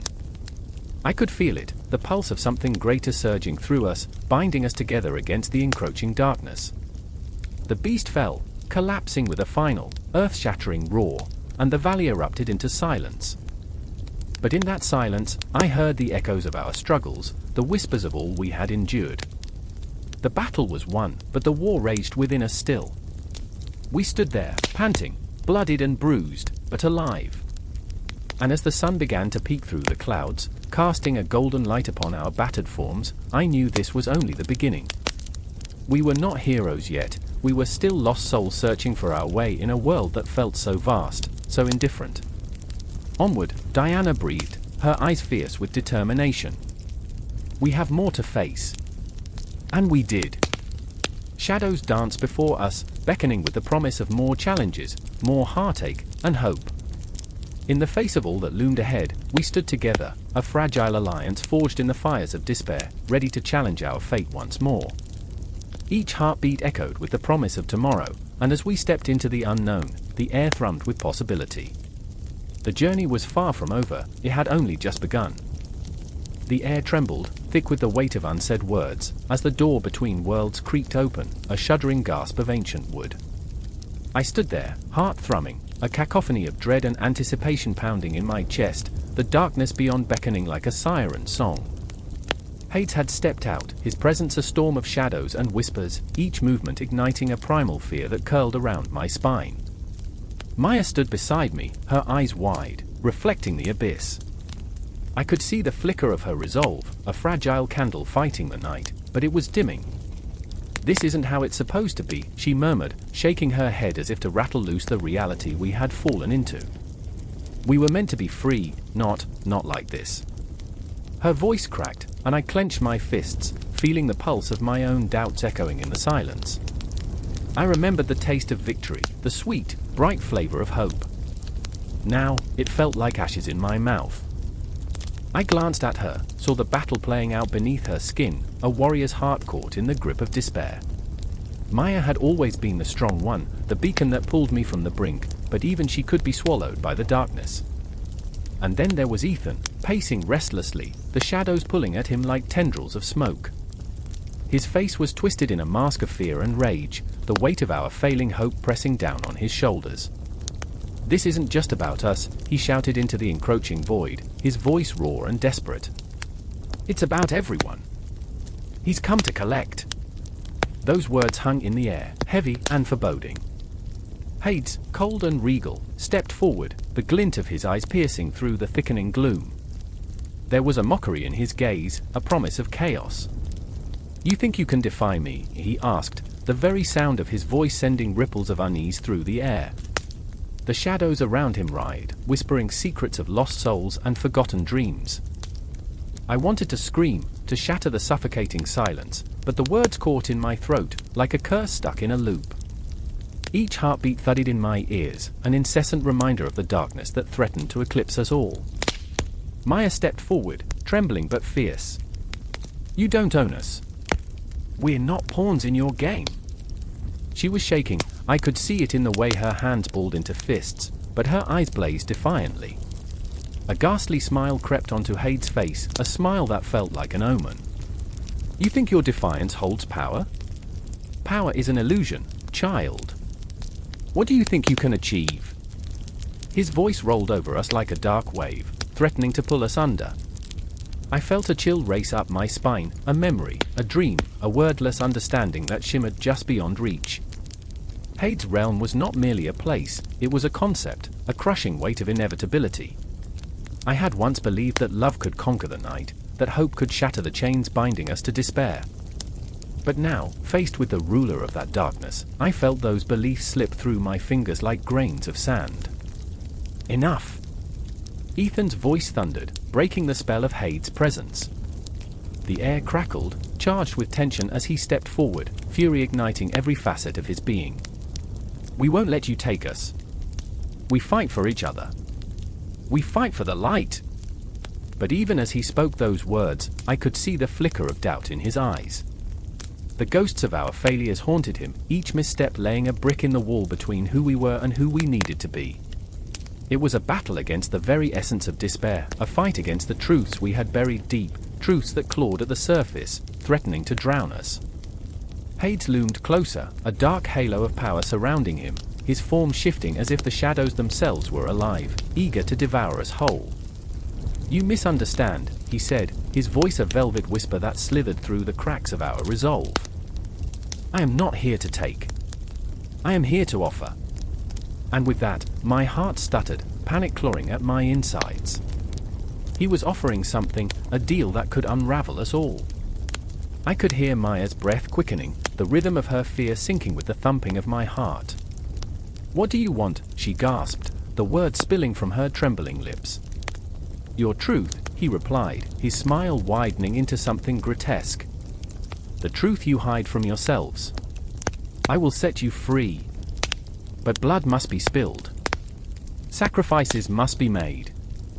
I swallowed hard, the weight of his proposition like a stone lodged in my throat.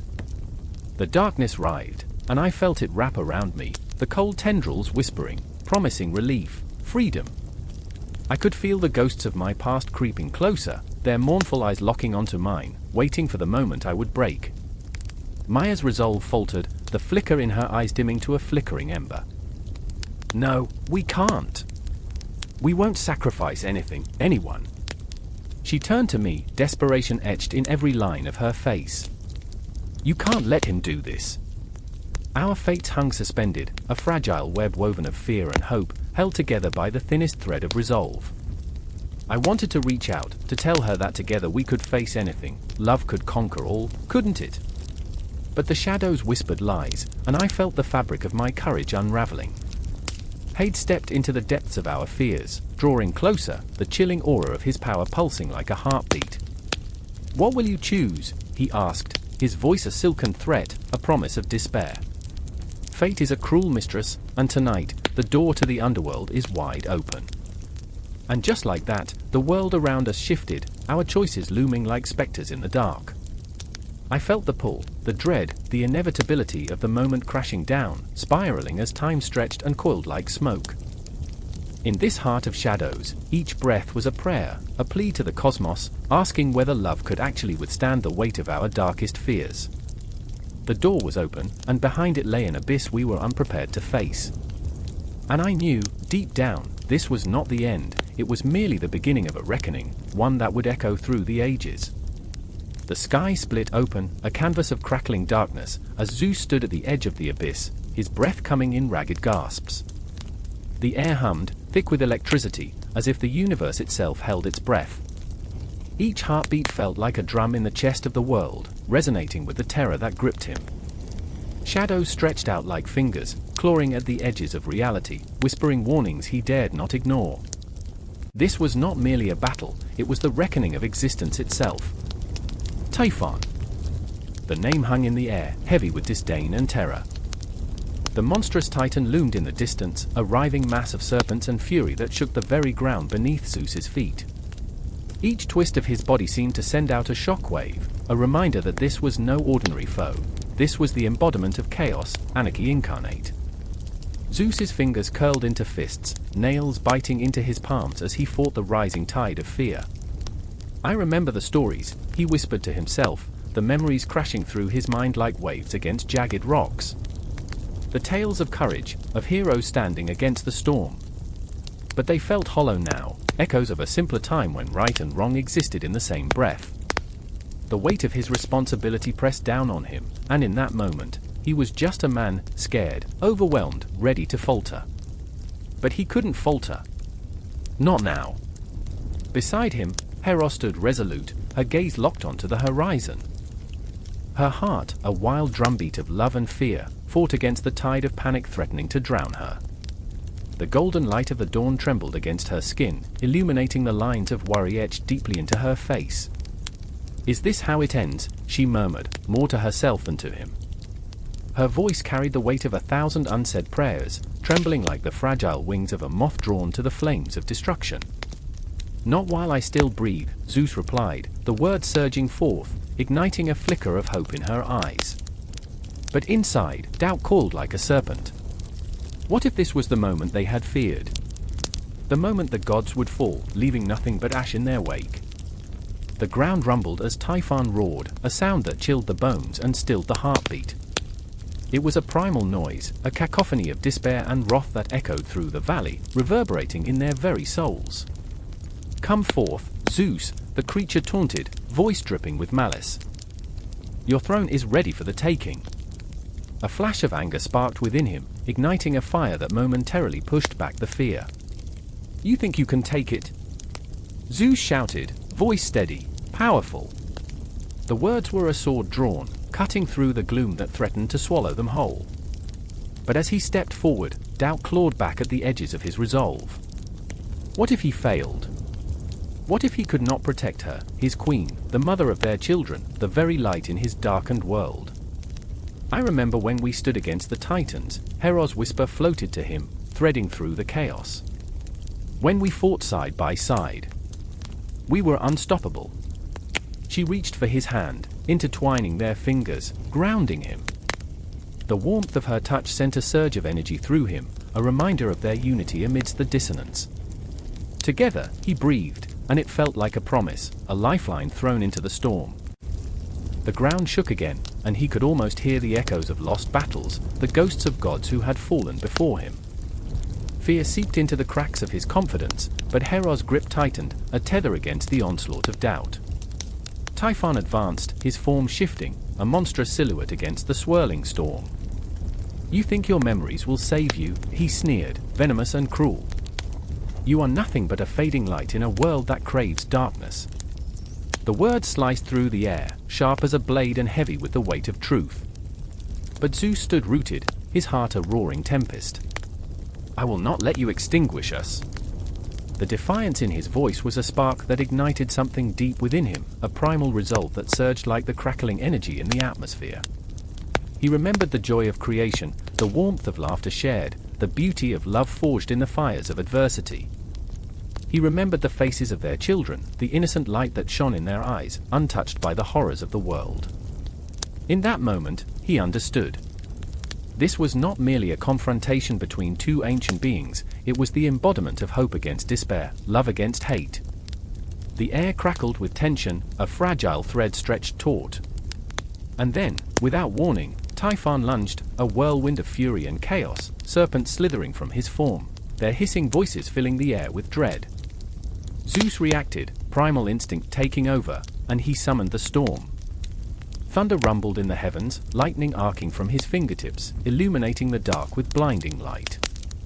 A flash of brilliance that momentarily froze time, capturing Hera's wide eyes, filled with fierce pride and an echo of fear. Together, he roared, channeling everything he had, everything they were. The sky erupted, a collision of power and chaos, as the forces of nature met ancient wrath head-on. Each clash shook the very foundations of the world, sending ripples through the cosmos. I remember the taste of victory, the sweetness of triumph. But today, it felt different, like a gamble against fate. Beneath the surface of their fight, the undercurrents of love and fear intertwined, a dark dance that threatened to swallow them whole. The battle raged, a symphony of chaos and courage, hope and despair. Zeus fought through the shadows, through the echoes of his own doubts, and as he faced Typhon, he knew this fight was not just for him. It was for Hera, for their children. It was for every flickering light in the darkness that craved to shine. And in that moment, as their powers clashed, the cosmos held its breath, waiting for the tides to turn. The wind howled through the gnarled branches, twisting like tortured souls frozen in time. Rain poured down in sheets, a cold, relentless curtain drenching the earth, as if nature itself were weeping. In the heart of the storm stood three figures, cloaked in shadows, each one wrestling with their own demons. The air was thick with tension, a palpable dread that sank into the ground, seeped into their bones. I remember the moment the earth trembled beneath us, not an earthquake but something deeper, a betrayal that rippled through the very fabric of our existence. Silas, his face a mask of anguish, knelt in the mud, hands grasping at the soil as if trying to pull it back to where it was once pure. How could it have come to this? He gasped, voice raw with despair, and the shadows flickered, whispering back a sinister laugh. Then there was Rowan, wild-eyed and shaking, though the cold did not touch her fire. She had always been the spark, the one who ignited a fire in our hearts, but now, that flame flickered dangerously close to extinction. They are not what we thought they were. The forest, the creatures, they're changing, she shouted, and the sound tore through the storm, ripping apart the silence that felt so heavy, so threatening. Each word landed with a weight that made the air feel even thicker.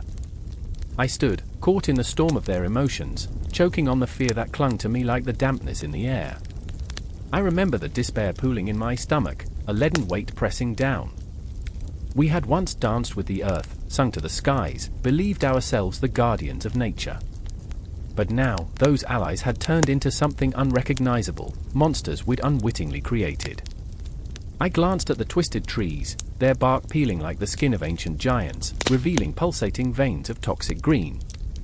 I remember when it was alive, I murmured, my voice barely audible. When the trees whispered secrets, and the rivers laughed.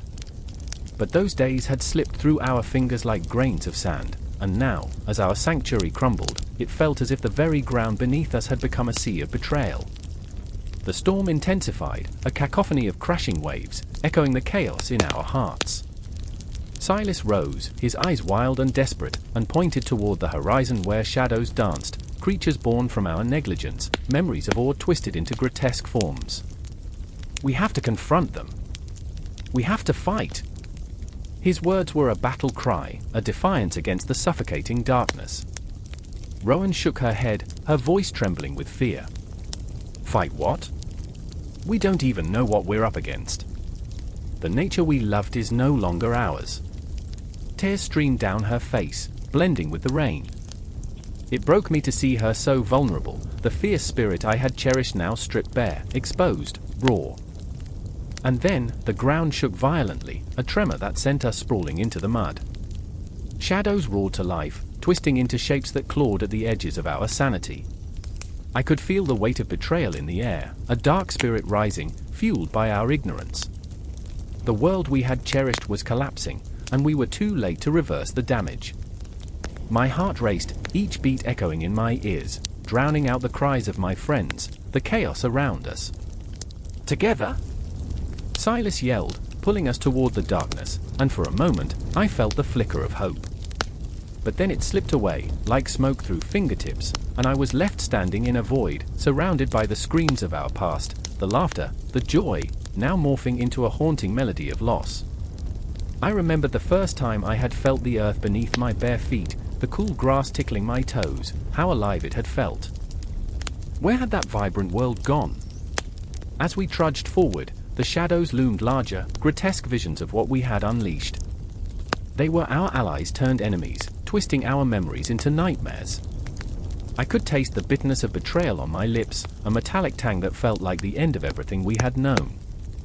In that moment, I remembered the clocks ticking away our precious time, the hours we had spent in ignorance, celebrating our dominion over nature while it brewed a rebellion in the dark. Time had betrayed us, and the cosmos, indifferent, watched as we danced on the edge of oblivion. Do you remember the stars? I asked, breaking the suffocating silence as we moved deeper into the storm, my voice barely a whisper. How they used to guide us. The thought hung in the air, heavy with nostalgia. But now, the skies were cloaked in darkness, as if the universe itself had forsaken us. Silas stopped, staring into the void, eyes glistening with a mixture of fear and defiance. Then let's remind them of who we are. And for a heartbeat, I believed him. But the shadows stretched and coiled, taunting us, reminding us of our failings, of the alliances we had broken. Rowan stepped forward, the fire in her eyes flickering back to life. Then let's fight. For everything we've lost. Her voice rang out, a rallying cry that echoed through the storm, igniting a spark in my heart. With each step, I felt the weight of our past pressing down, the sins of our actions clawing at my conscience. Friendship and loyalty began to fracture, and the air crackled with an intensity that made my skin crawl. And in that electric moment, I realized that the greatest betrayal lay not in nature's wrath but in our own failure to see our part in its downfall. In the storm, we were lost, but now we had to find our way back, together, or we would be consumed by the shadows we had created. I could feel the confrontation looming, a reckoning that would break us or bind us together forever. But as the tempest roared, the future hung like a pendulum, trapped between hope and despair, waiting to strike. Each heartbeat echoed in the chaos, each breath heavy with the weight of our choices. And with that, the storm raged on, refusing to yield. As we stood on the precipice of our fate, allies turned enemies in a world that no longer felt like our own. The silence hangs heavy, like a noose, as the last echoes of laughter dissolve into the dust of what once was a city alive with dreams.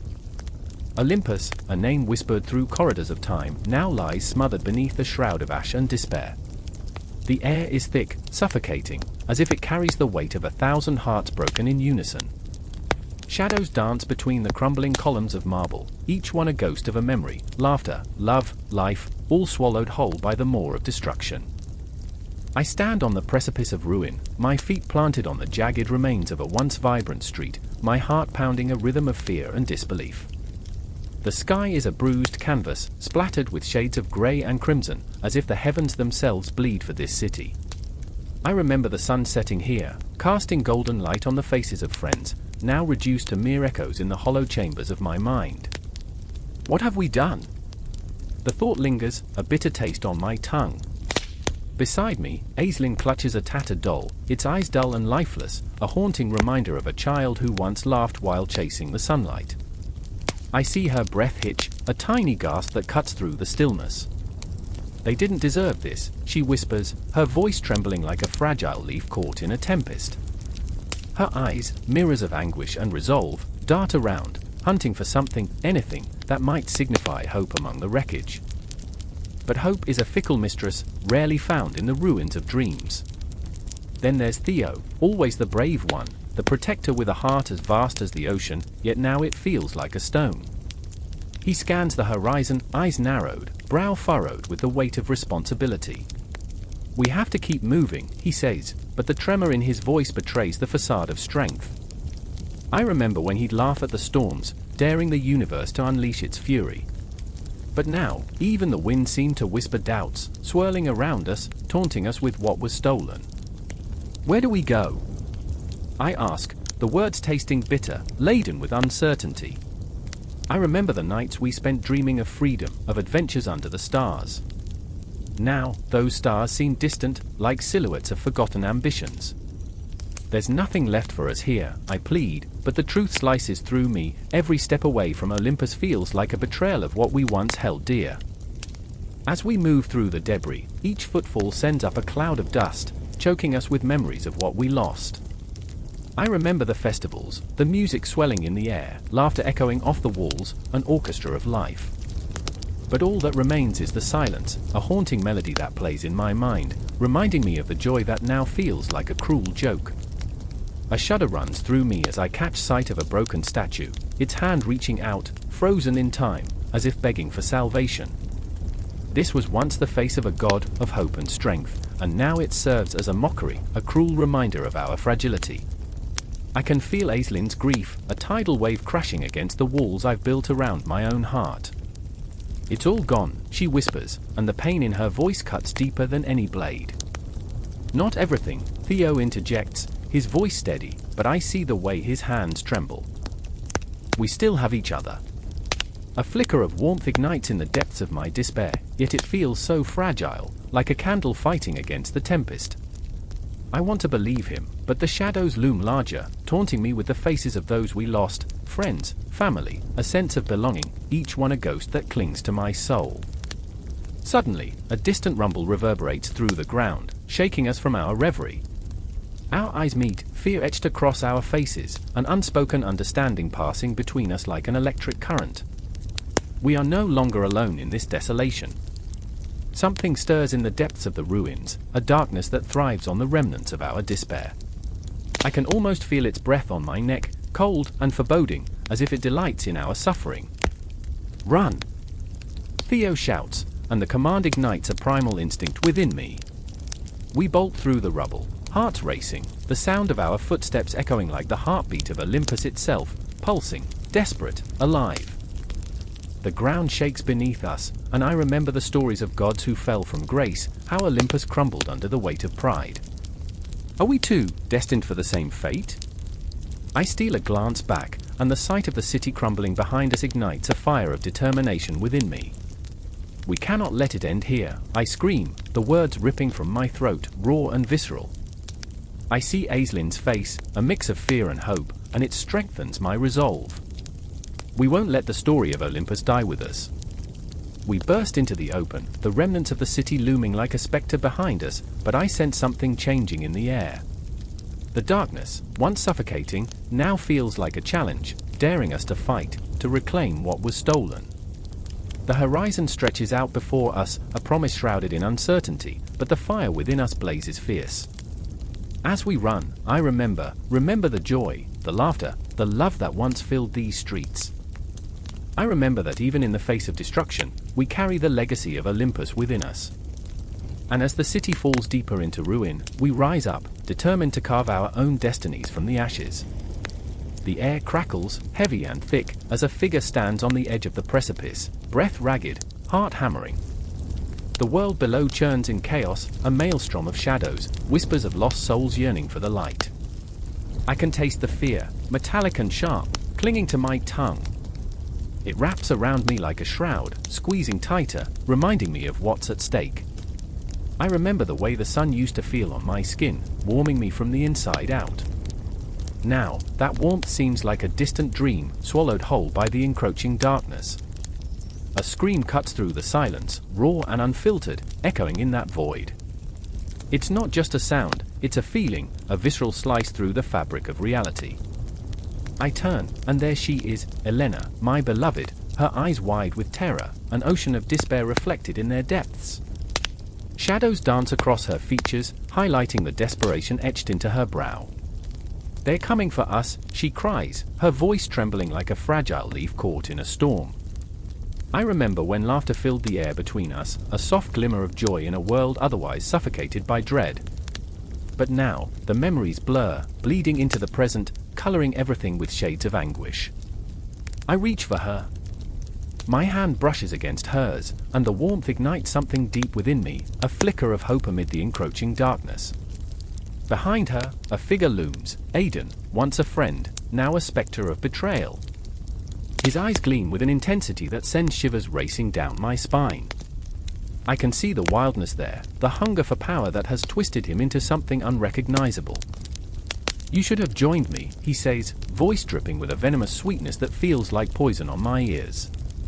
Together, we could have ruled this world. Instead, you choose to cling to the past. I remember when we were children, when the three of us, Elena, Aidan, and I, would lay on the grass, staring up at the stars, weaving dreams from the constellations. But those dreams have shattered, replaced by a darkness that grips me, suffocating and relentless. Aidan's laughter echoes in my mind, twisted and cruel. I can see it, the moment he made his choice, the moment he turned his back on everything we once held dear. The shadows shift and swirl, and I feel the weight of inevitability pressing down on me. The ground trembles, as if the very earth knows what is about to unfold, the clash of souls, the reckoning of dreams turned nightmares. Elena clings to my arm, her grip fierce, grounding me in this swirling chaos. Her presence is both a balm and a burden, igniting my resolve while threatening to drown me in guilt. I can't let her down. Not again. We have to fight, I whisper, my voice trembling with a mixture of fear and determination. We can't let him win. Do you hear yourself? She snaps, a spark of fire igniting in her eyes. Aiden has already made his choice. It's too late for him. But I can't let go, can't sever that last thread of hope that binds us to the possibility of redemption. I remember the stories of old, the legends of gods who fell from grace, only to rise again. Is that what we are? Fallen gods, seeking our place in a world that has forgotten us? I look deep into Elena's eyes, searching for the flicker of belief that once burned there, a passion that could ignite a revolution. Together, I say, voice stronger now. I feel the weight of the world on my shoulders, but it's lighter when I share it with her. We can bring him back. We can save him. Aiden's laughter rings out, echoing like a death knell. You think you can save me? You're as lost as the rest of them. I've been reborn into something greater. I am power incarnate. He raises his arms, and the shadows dance in response, swirling around him like a dark halo. But the darkness has its price. I can see it, the toll it takes on him, the flicker of humanity lost beneath the surface. You don't have to do this, Aiden. I shout, desperation clawing at my throat. You can still come back to us. For a moment, his facade falters, just a crack, a brief glimpse of the boy I once called my brother. But then it closes, cold and impenetrable. You really don't understand, do you? He says, his voice chilling.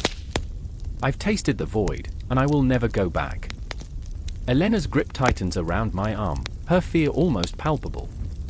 I feel her pulse, quick and erratic, echoing the tumult within me. We are caught in this storm, a vortex of emotions, love, betrayal, fear, and an unfathomable sadness that threatens to swallow us whole. As the shadows rise, swirling around us like a tempest, I remember the stories. The lost gods, the fallen warriors, the chance for redemption amidst the ashes of despair. I take a breath, the air thick with memories, with dreams unfulfilled. If we are gods, I say softly, then we have the power to change our fate. The ground shakes beneath us, a tremor that sends shockwaves through my body. Shadows twist and turn, closing in, the scream of an impossible past echoing in my ears. Silence hangs heavy, a taut string ready to snap. And then I hear it in a whisper, a promise of something ungraspable yet undeniably present. A chance, a glimmer of hope, hidden in the shadows. I meet Elena's gaze, and in that moment, something shifts. The air vibrates with possibility, electric and alive, pulling me closer to the precipice. Together, I whisper again, as the darkness looms, the fate of the fallen gods teetering on the edge of a knife. Moments stretch, pulse, echo, and the world holds its breath, teetering on the brink of something profound. The air crackled, sharp as the snap of a whip. A single, fragile leaf tumbled through the ghostly remnants of a forgotten city, twisting in the wind's relentless grip, dancing to a rhythm only it could hear. The ground beneath was scarred, remnants of a battle that should never have been fought. Holly could still hear the echoes of that fateful day, screams, the clash of steel, the sickening thud of bodies hitting the ground. She stood, heart pounding, staring down the long street where shadows stretched and morphed, like phantoms from a nightmare. The moon hung low, an indifferent witness, casting an eerie glow on the remnants of shattered dreams. I remember, she whispered, the words slipping from her lips like a prayer, before it all fell apart. Her fingers trembled, brushing against the hilt of her blade, a familiar comfort in this chaos. Last year, she was just a woman, a healer, a mother. Now, she was a warrior, a reluctant savior, caught in the web woven by the Titans, powerful beings who had risen from the ashes of despair, and with them, the shifting tides of fate. Across the street, a figure loomed, cloaked in darkness. Selim. The Titan's name sent a shiver down her spine. He had long ago turned from ally to adversary, once a beacon of hope, now a harbinger of despair. She recalled the way he used to smile, the warmth in his gaze, how he had captivated her heart with stories of freedom and light. But those days had crumbled, replaced by an insatiable hunger for power, a hunger she could no longer ignore. Do you see it? Selim's voice sliced through the silence, smooth like silk but laced with venom. The way they cower, Holly? They fear us now. They worship us. This is the new order. He spread his arms wide, as if to embrace the city, the people who had once relied on him and were now but shadows of their former selves. I remember the promise you made, Holly replied, her voice shaking with barely restrained anger. You weren't meant to rule over them. You were meant to lead them. And lead I shall, he sneered, dark eyes glinting with a feverish intensity. But no longer with kindness. You taught me that the world doesn't bend to mercy, Holly. Power is forged in blood. And there it was, the heartbreak of betrayal, raw and festering. She had seen him, not only in glory but in the depths of his soul, in the flickers of doubt that haunted his dreams. Once, they had shared laughter over fires, whispered hopes entwined with the stars. Now, he stood before her, a titan stripped of humanity, lost to ambition. The ground trembled beneath them as he took a step forward, the earth itself mourning the loss of who he used to be. Join me, he urged, and the very atom of his being surged with conviction. Together, we can reshape this world. We can be its gods. She hesitated, the weight of 1,000 memories crashing over her like waves in a storm. And then, the haunting image of her daughter, Myra, flashed before her, a small girl with wild, untamed hair, eyes sparkling with innocence. What would you have me do? She asked, her voice barely above a whisper, fighting against the tide of despair. Leave the past behind, Selim said, his voice softening, almost tender. Surrender to the possibilities. You could be so much more, but temptation was a siren song, sweet and sinister. And what of those who suffer? Holly shot back, fury igniting her core. What of the children sleeping on cold stone floors, hoping for a dawn that never arrives?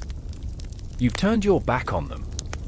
At that moment, the world around them faded, and time itself seemed to hold its breath, the tension so thick it felt suffocating. The shadows loomed larger, wailing ghosts of the city's past, their cries mingling with the night. They are not my concern, Selim spat, the mask of allure slipping to reveal the monster beneath. Holly's resolve hardened, a steel thread woven through her heart. Then you leave me no choice. She tightened her grip on her blade, her pulse thundering in her ears like a battle drum, and with that, the night exploded. The fight was primal, a dance of fury and desperation. Each clash of steel against steel rang out like an echo of a world gone mad, a world where power corrupted and broken dreams lay scattered like unburied bones. With every swing, she remembered her family, her people, the life they deserved. For a heartbeat, their past intertwined with the present, fueling her relentless pursuit of justice. The city came alive around them, buildings standing as silent witnesses, the moon casting a pale light on the chaos. Holly felt alive, each breath heavy with purpose, every beat of her heart a drum calling her to the fight. She struck with a ferocity that kindled the flames of her spirit, igniting the once flickering embers of rebellion against the Titan's oppressive reign. But beneath the rage, heartbreak lingered.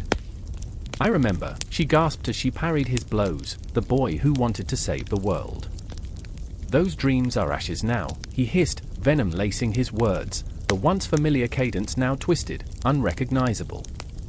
And in that instant, something shifted, a flicker of vulnerability crossed his face, a brief glimpse of the man he used to be. The battle raged on, but in that moment, time fractured. They stood on the precipice of their shared history, a fragile tether bridging the chasm of their souls. But before she could reach him, before she could grasp what was left of his shattered humanity, shadows engulfed him. The city shuddered, the very fabric of their world trembling as the Titans watched, unseen, unwelcome, their hunger for power insatiable. Holly knew this was only the beginning. In that electrifying, breath-stealing moment, the true war was just on the horizon, a storm gathering strength, ready to unleash its fury upon them all. The shift in power was palpable, an awakening of forces neither could fully comprehend. I will not let you fall, she vowed, her heart racing, each beat echoing the promise of resistance. But as Selim slipped further into the darkness, retreating into shadows that threatened to swallow him whole, she couldn't shake the feeling, the haunting realization that, somewhere in that vast expanse of chaos, the Titan's new order had just begun. The air hung thick, saturated with the acrid scent of smoke and ash. This was not the home of gods but a graveyard of dreams. Each breath was a struggle, as if the ruins of Olympus themselves were trying to choke the life from the living. Echoes of laughter, once vibrant and ethereal, now twisted into grotesque whispers, slithered through the charred remnants of what had been. I stood upon the precipice, my heart a drum, the beat thrumming against my ribcage like a desperate plea for salvation amid the chaos. I remember the moment everything shattered. It was a single spark, a flicker of defiance, and then the world exploded. I could still see her face, the way her eyes widened, a canvas of shock painted with the hues of betrayal. Elara, my sister, my heart, my anchor, she had been so full of life, a flickering candle in a storm, and now, she stood among the ruins, her hands trembling, not from fear but from something darker, something rage-laden and potent. "I told you this would happen." Her voice was raw, jagged. It sliced through the air like a blade drawn too soon. I wanted to reach out, to hold her, but the distance felt insurmountable, a chasm carved by our own choices. The shadows writhed around us, alive with the ghosts of our past, the laughter of our childhood, the carefree days that felt like a distant echo now. And then there was Kai, a whisper of darkness and light intertwined. His eyes glinted with a dangerous mix of determination and despair. He wore his wounds like armor, each scar a testament to battles fought and lost. "We can't stay here," he murmured, his voice low and urgent. "It's too late for regrets." But were they? Regret clawed at me, gnawing at my insides like a ravenous beast. I could still hear my mother's warnings, her voice a haunting melody of caution. Hadn't I ignored her every word? Hadn't I turned my back on the very essence of love and kinship? Leave? And let them win? Elara's eyes blazed. I could see the fire inside her, the righteous fury that kept us tethered to this nightmare. She was right, every fiber of my being screamed against retreat. And yet, what was left to fight for? The ruins loomed around us, an ancient colosseum stripped of its glory. Shattered columns stood like broken teeth in a monster's mouth, and the once vibrant mosaics were now but faded memories, colors lost to the relentless embrace of time and destruction.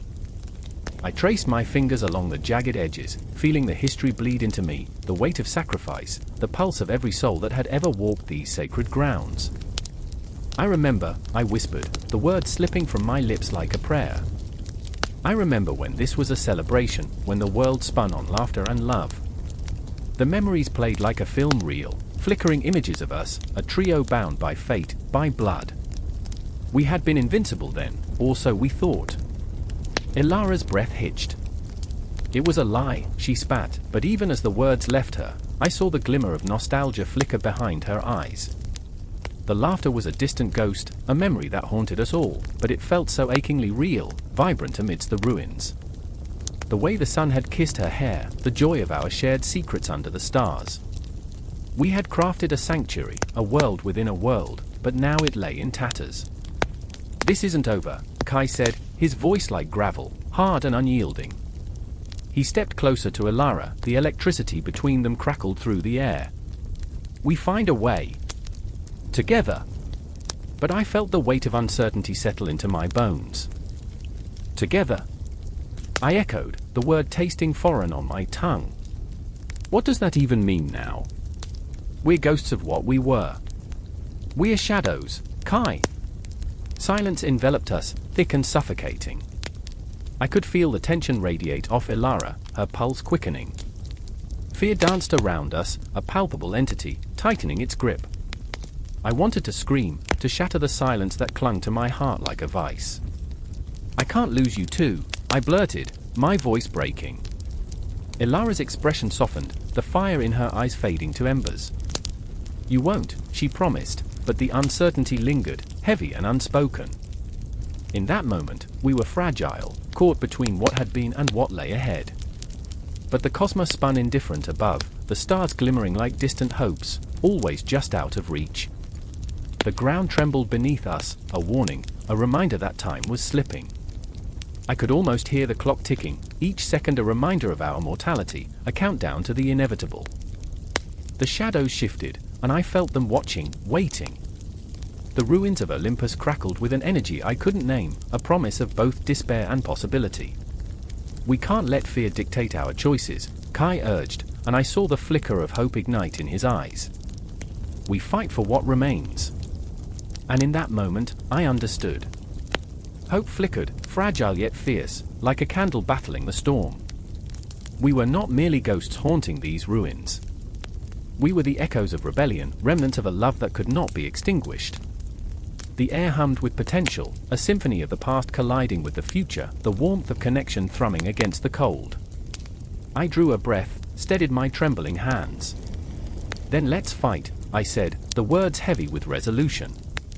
Together, we stepped forward, into the unknown, into the shadows that stretched before us like a promise waiting to be fulfilled. As we moved, the ruins whispered secrets, tales of fallen gods and rising heroes. Olympus may lay in ruins, but from the ashes, a new story was waiting to be written. And we would be its authors, unafraid, unyielding, together. The night was thick, the air heavy, but within us burned the fierce light of defiance, a beacon against the encroaching dark. We would not be forgotten. The air crackled like static, a harbinger of the storm that loomed just beyond the horizon. I could taste the tension on my tongue, metallic and bitter, a prelude to chaos. In the heart of the crumbling city, shadows danced on the cobblestones, flickering like forgotten memories, as whispers of betrayal and hope intertwined in the damp night. I stood there, heart pounding, each beat a reminder of what was at stake, loyalties strained, friendships shattered, alliances forged in the heat of desperation.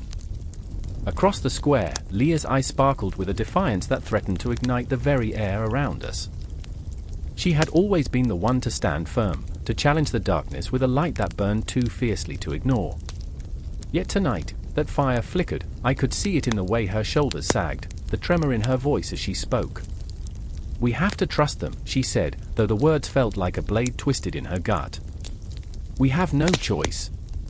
And then there was Marcus, pacing like a caged lion, his hands clenched into fists that trembled with rage and fear. "Trust is a weapon that cuts both ways," he spat, his voice low but laced with an urgency that sent shivers down my spine. "Do you think they care about us? It's always been about power for them, Leah. Power and blood." The moonlight caught the glint of tears in his eyes, raw, vulnerable, like open wounds. He was a warrior of emotion, but tonight, that armor felt thin. I remember the night of the betrayal vividly. How the air had hung heavy with the scent of rain, how the world felt suspended, as if time itself was holding its breath. We had gathered, a ragtag coalition of the brave and the broken, believing with all our hearts that we could stand against the tide of darkness. But betrayal is a ghost that haunts even the bravest souls, and in that moment, it swept through our ranks like poison. Allies turned on allies, and trust crumbled like the ancient stone beneath our feet. Now, as the echoes of that night pulsed in my mind, the weight of our new reality crashed down upon me. We stood at a precipice, teetering on the edge of hope and despair, the very fate of our world hanging in the balance. The sky rumbled ominously, a warning of the turmoil brewing beneath the surface, and I felt the pull of destiny, a force that dared us to step forward, to reach out, to forge new bonds amid the ashes of the past. "We can't fight this alone," Leah pleaded, her voice trembling. "We need them, our enemies may be our only chance." Her words wrapped around me, clutching my heart, squeezing until I could barely breathe. I wanted to scream, to shake her until she saw the truth. But beneath the surface of her conviction was a flicker of doubt. In her heart, she knew it too. Trust was a fragile thing, and in our world, it was often the first casualty. The wind whipped through the square, swirling leaves and dust into a tempest as if the universe itself was urging us on. I could see Marcus wrestle with his thoughts, each flicker of doubt crossing his face like lightning across the sky. He was torn, loyalty anchored him to us, but fear chained him to the past. "If we reach out, if we extend our hands, we risk everything," he growled, his voice barely above a whisper. "What if they take our hands and break them?" The silence that followed was deafening, thick with the weight of what we were about to do. I felt the ghost of doubt curl around my heart, a familiar companion that whispered of failure and loss. But then, as if in response to the storm brewing inside, I recalled the faces of those we had lost, the laughter that echoed in moments of fleeting joy, the passion that had once filled our hearts. It was enough to ignite a flame within me, a flicker that refused to die. I remember, I said, my voice breaking through the storm. I remember the stories we told, the dreams we shared. I looked at Leah, then to Marcus, my heart pounding with a desperate intensity. If we don't try, we've already lost. The atmosphere shifted, a current of possibility ripping through the air. Leah's eyes flared with determination, the flickering flame reigniting into a blaze. Then we do it together. We reach out. We show them they can trust us. And maybe, just maybe, we can forge something new from the ruin. Marcus's shoulders squared, the fire of his spirit rising again. But we do it on our terms, he said, his voice steadying. We won't be pawns in their game. As we stood together, united by fear and hope, I could feel the threads of fate weaving around us, binding us in a tapestry of uncertainty. Each heartbeat echoed like a war drum, reverberating through the night, urging us to take that leap into the unknown. It was terrifying, exhilarating, a dance on the edge of a knife. The shadows shifted around us, and I caught a glimpse of figures waiting just outside the circle of light, the faces of those who had once been our enemies. They were drawn to the flames of our resolve, like moths to a fire, their intentions cloaked in mystery. The time had come to ignite the flickering embers of what could be a new alliance born from the darkest depths of despair. We took a step forward, a tentative movement that felt both like an invitation and a challenge. The storm rumbled above us, but in that moment, I found a strange calm amid the swirling chaos. Together, we were a force, flawed but unyielding, ready to face whatever awaited us in the shadows. As we inched closer to the gathering outside, the weight of our choices hung heavy in the air, a palpable tension that ignited the very fabric of the night. Our hearts beat in unison, a symphony of fear, courage, and hope, resonating through the darkness, uniting us in this fragile moment of possibility. The past still lingered behind us, but the future beckoned, shimmering with the promise of new beginnings. And so we stepped forward, the lines of loyalty redrawn, alliances waiting to be forged anew, as the ghost of betrayal faded into the shadows, leaving only our resolve in its wake. And as we stood on the brink of transformation, I could feel it, the thin, electric thread of fate weaving a new narrative, one that shimmered with the promise of bonds that could withstand the storms yet to come. The night was alive, buzzing with potential, and together we would rise, come what may. The clock struck 12. The heavy chime echoed through the darkened corridors of the castle, a haunting reminder of time slipping away. Clara stood at the edge of the battlements, hair whipped by the wind, heart pounding like a war drum. She gripped the cold stone, feeling the weight of destiny crashing down upon her.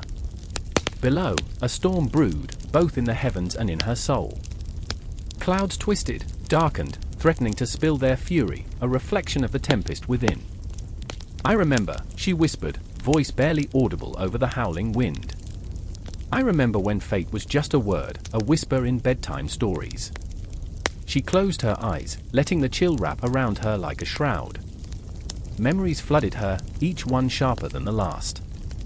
The laughter of her youth, the tight embrace of a mother long lost, the moment she chose ambition over love. Regret tasted like iron on her tongue. The fates had spun her thread, but now, it seemed frayed, tangled in knots too complex to unravel. She was ensnared, a marionette dancing on strings she could not see. And then there was Ethan, a shadow lingering in her mind, his presence a steady thrum in her heart. He was the one she had walked away from, the one who challenged her to dream beyond the confines of the castle walls. You can't let them dictate your life, he had said, eyes aflame with passion. You are not just a pawn in their game. But standing here, the winds howling like wailing ghosts, she felt more like a pawn than ever. Ethan, she murmured, his name a litany of longing, a pulse that echoed in the hollow of her being. She could almost feel his hand on her shoulder, warm and grounding. What would he say if he saw her now? Would he call her brave or foolish, a warrior or a coward? The memories twisted, and she saw him standing in the shadows of the courtyard, face etched with desperation. You can't choose this for us, he had shouted, anger cracking like thunder. You're letting them write our story. She had turned away that day, choosing silence over love, ambition over heartache. The fates had woven a tapestry of choices, and now she stood on the precipice of its unraveling. Behind her, footsteps echoed, the sound sharp and crackling like fire. It was not just the wind that had shifted, change loomed, palpable and heavy. She turned, eyes locking with the figure emerging from the shadows. It was Mara, her sister, the embodiment of light and hope, yet tonight, she bore the weight of shadows. Mara! Clara gasped, her heart racing. What are you doing here? There's no time for hesitation, Clara. They're coming for you. Mara's voice was urgent, a lifeline thrown in turbulent waters. Who? Clara's pulse quickened, dread creeping into her bones. The Fates, Mara replied, her eyes wide, glinting with fear and determination. They do not take kindly to defiance. You've strayed from the path they laid out for you, and they will demand retribution. The air crackled with tension, each word a bolt of electricity. Clara felt the ground beneath her tremble, as if the earth itself recognized the gravity of the moment. She had defied the Fates, but at what cost? Her heart raced, a wild drumbeat against the encroaching darkness. I can't go back, Mara, she said fiercely, defiance igniting within her. I won't be a marionette any longer. Mara's gaze softened, a flicker of understanding threading through her fear. But what will you do? They will come for your soul, Clara. You have to fight them. Fight. Clara laughed, a bitter sound. How do you fight destiny? It's woven into the very fabric of our lives. But even as she spoke, the truth clawed at her. She had let the Fates dictate her choices, let their whispers guide her actions. She felt their gaze, icy and penetrating, watching from the shadows, waiting. They can be overthrown, Mara insisted, urgency intertwining with desperation. The threads can be rewoven. We are not mere spectators in this play of life. Spare me the theatrics, Clara snapped. You think it's that simple? Mara stepped closer, her voice low, laden with emotion. Clara, every thread holds power. Every choice, every moment, shapes our destinies. We can weave something new. If you believe it, we can change everything. And in that moment, something flickered within Clara, a spark of hope, a gentle pulse echoing the heartbeat of the universe around them. She remembered the stories her mother had told her of heroes defying fate, of love conquering darkness. I remember, she said, voice trembling but resolute. I remember the stories. There is strength in the belief that we can be more than what they've planned for us. The wind howled again, a ghostly wail that sent shivers down her spine. Shadows danced along the battlements, twisting and curling like smoke. The Fates were closing in, their presence palpable, suffocating. Together, Clara said, a fierce determination igniting within her. We can fight them together. But even as she spoke, doubt gnawed at the edges of her resolve. Could they truly weave a new destiny, or were they doomed to remain trapped in the web of fate? The air crackled with uncertainty, a storm brewing on the horizon. Clara!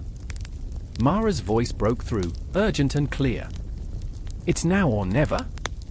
The clock tower chimed again, a countdown echoing in their hearts. Clara took a deep breath, the taste of freedom mingling with fear. The stakes were high, the threads taut with tension. She had to decide, stand and fight against the Fates or allow them to claim her story. As the shadows converged, Clara and Mara faced the abyss together, hearts pounding, ready to step into the unknown. Time was running out, but hope, fragile yet fierce, flickered in the darkness. The Fates were weaving, and their destinies hung in the balance, like a tapestry waiting for its final thread.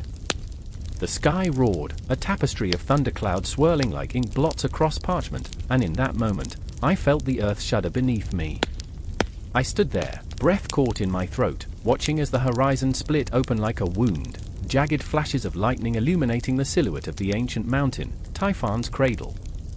The air was electric, charged with a malevolence that sunk into my bones, whispering promises of chaos. I remember the way my heart thumped, each beat echoing like a war drum, urging me to flee. But I couldn't. I was rooted, locked in a moment that felt both eerily familiar and achingly foreign. Lurking in the shadows of my mind was a memory, a dream twisted by shadows and fear. A voice, haunting and melodic, called my name. Lyra. Lyra, desperation curled in my chest, but I couldn't look away. Something was rising, something dark and ancient, clawing its way back into the world. My brother, Marcus, stood beside me, his eyes wide as they reflected the chaos above. I could see the tremor in his hands, the way they clenched and unclenched, a silent prayer against the storm. His fear fed into mine, and I felt the weight of it, the gravity of an impending doom. "I can't believe this is happening," he muttered, his voice barely breaking through the cacophony. I thought Typhon was just a story. I wanted to laugh, to choke the sound out of my throat, because oh, how naive we had been.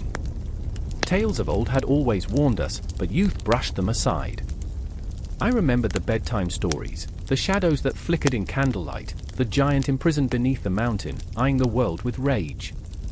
"Maybe it still is," I whispered, even though deep inside I knew the truth. The stories were no longer just stories, they were an awakening.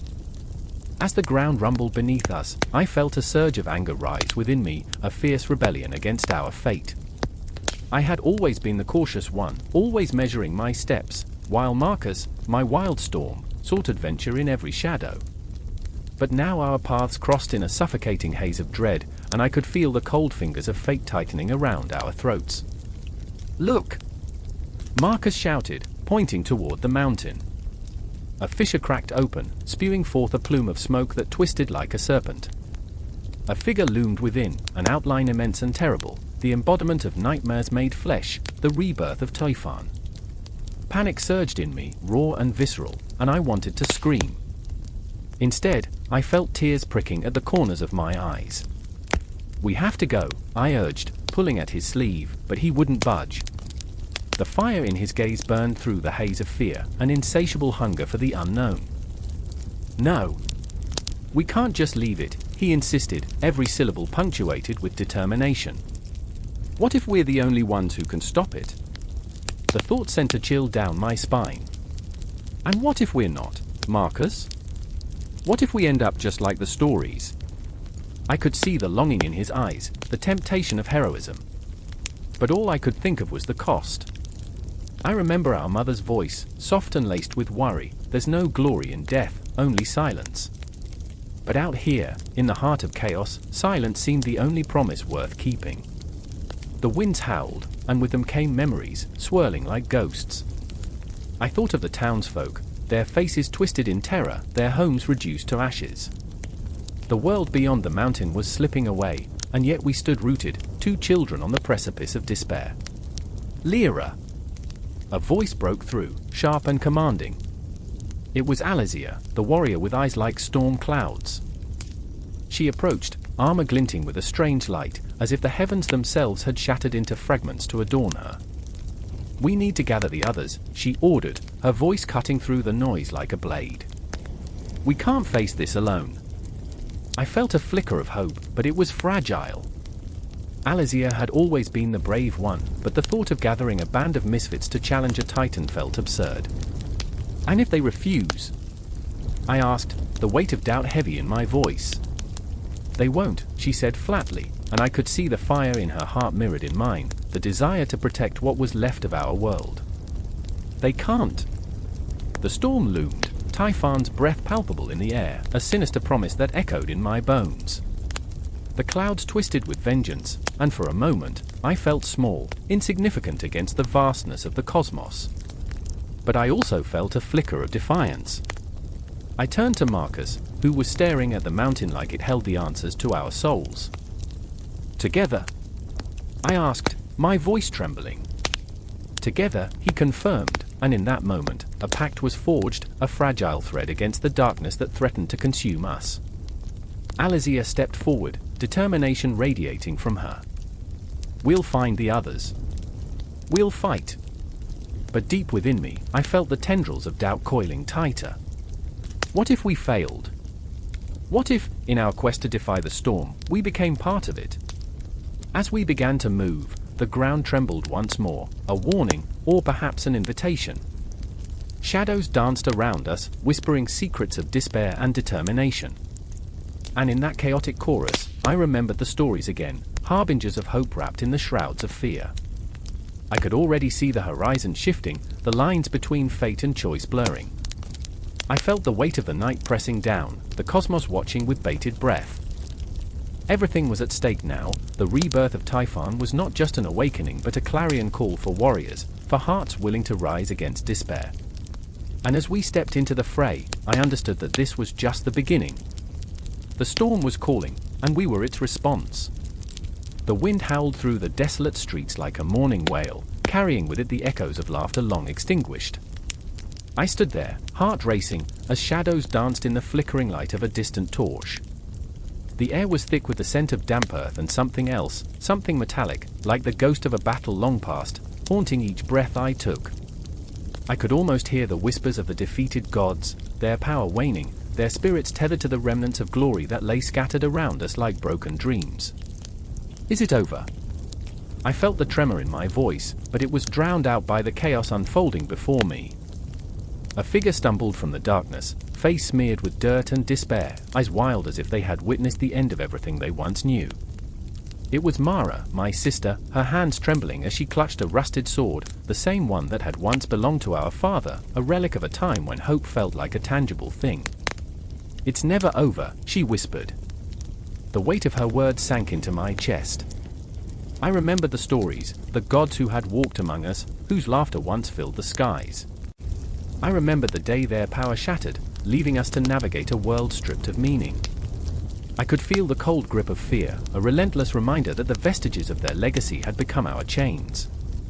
Another figure emerged from the shadows, Thomas, our childhood friend, his face bruised, eyes sunken. "Mara! We need to go." His voice was urgent, laced with a desperation that sent chills racing down my spine. "They're coming." The sound of boots echoed ominously, a march of fury that reverberated through the empty streets. I could feel my heart pounding in rhythm with the footsteps, each thud a reminder of our mortality, our insignificance in the grand tapestry of a world that had turned its back on the divine. The remnants of the gods loomed over us, spectral and forlorn, like forgotten statues crumbling under the weight of time. "Where?" I shot back, panic clawing at the edges of my mind. Where do we run when the gods themselves have fallen?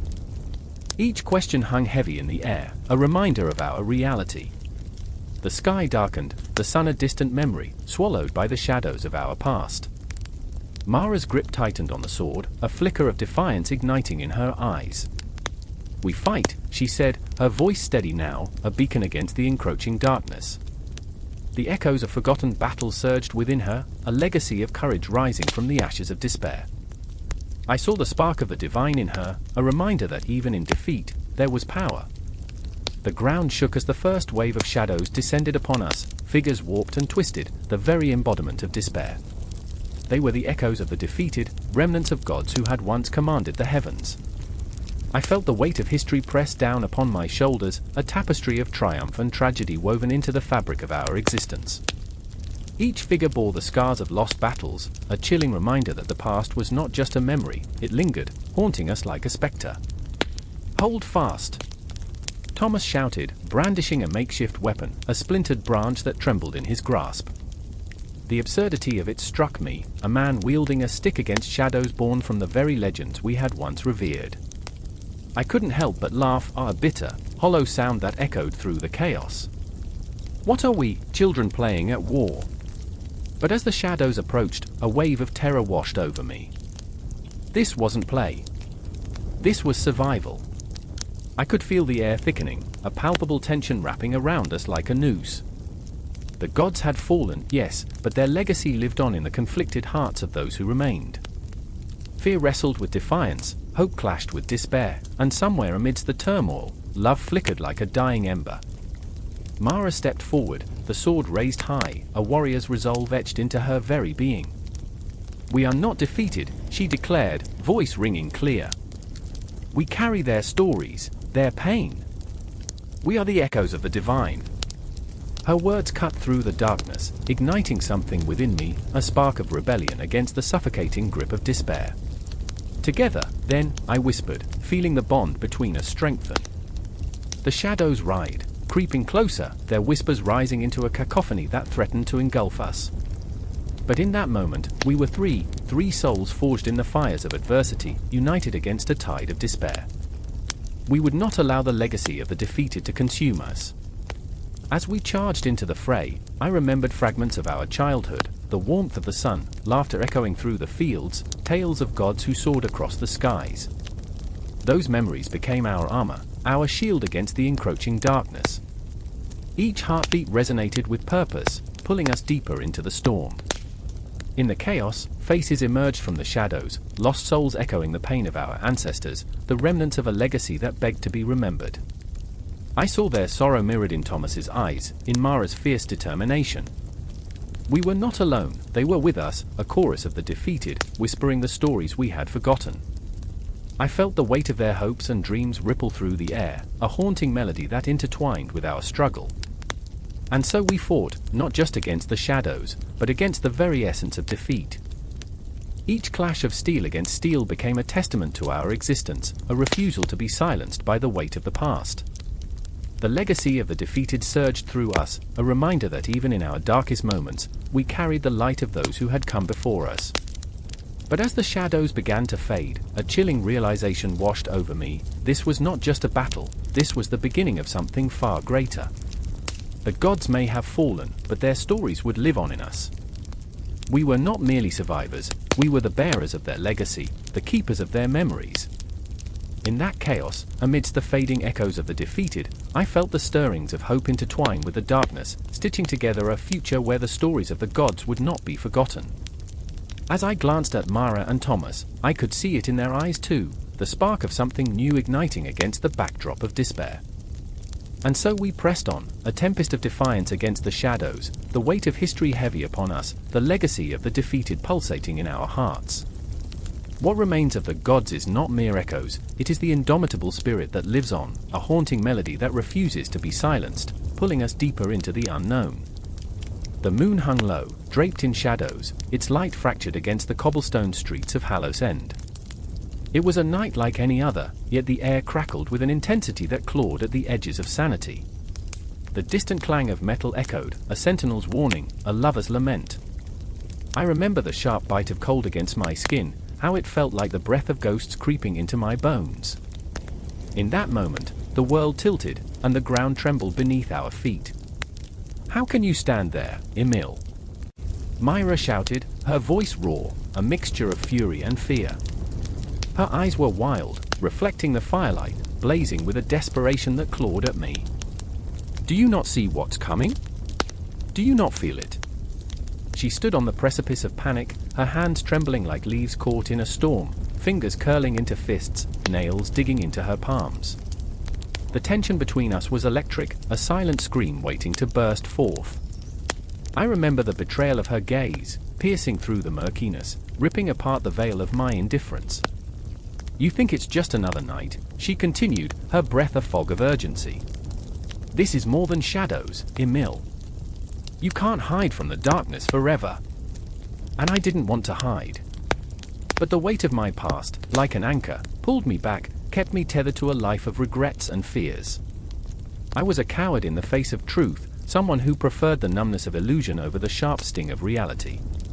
I could feel the flickering embers of bravery around me, other souls, eager and ready, but not me. Not yet. Across the square, a figure emerged from the gloom, cloaked in tattered rags, moving with an eerie grace. It was Cale, the town's outcast, a man whose laughter echoed like a haunting melody in our ears. "You lot are at it again," he said, his voice a low rumble, teasing yet serious. "The shadows don't care for your quarrels. They'll swallow you whole if you let them." There was a madness in his eyes, a glimmer of something unnameable that terrified me. "You can't bargain with ghosts, nor can you dance with death without paying the piper." Myra shifted toward him, her heart thundering in her chest like a war drum. "What do you know about it, Cale? You've always been a whisper on the wind, a spirit that drifts outside the realm of the living." Her tone was accusatory, laced with a bitterness that stung like salt on an open wound. "You think you're here to warn us, but all you do is curse us." "I'm not cursing anyone, girl." He stepped closer, and I caught the scent of mold and decay. "I'm here to tell you the truth. We're nothing but mortals, fragile, flickering lights in a vast, indifferent universe. And tonight, That light is flickering out.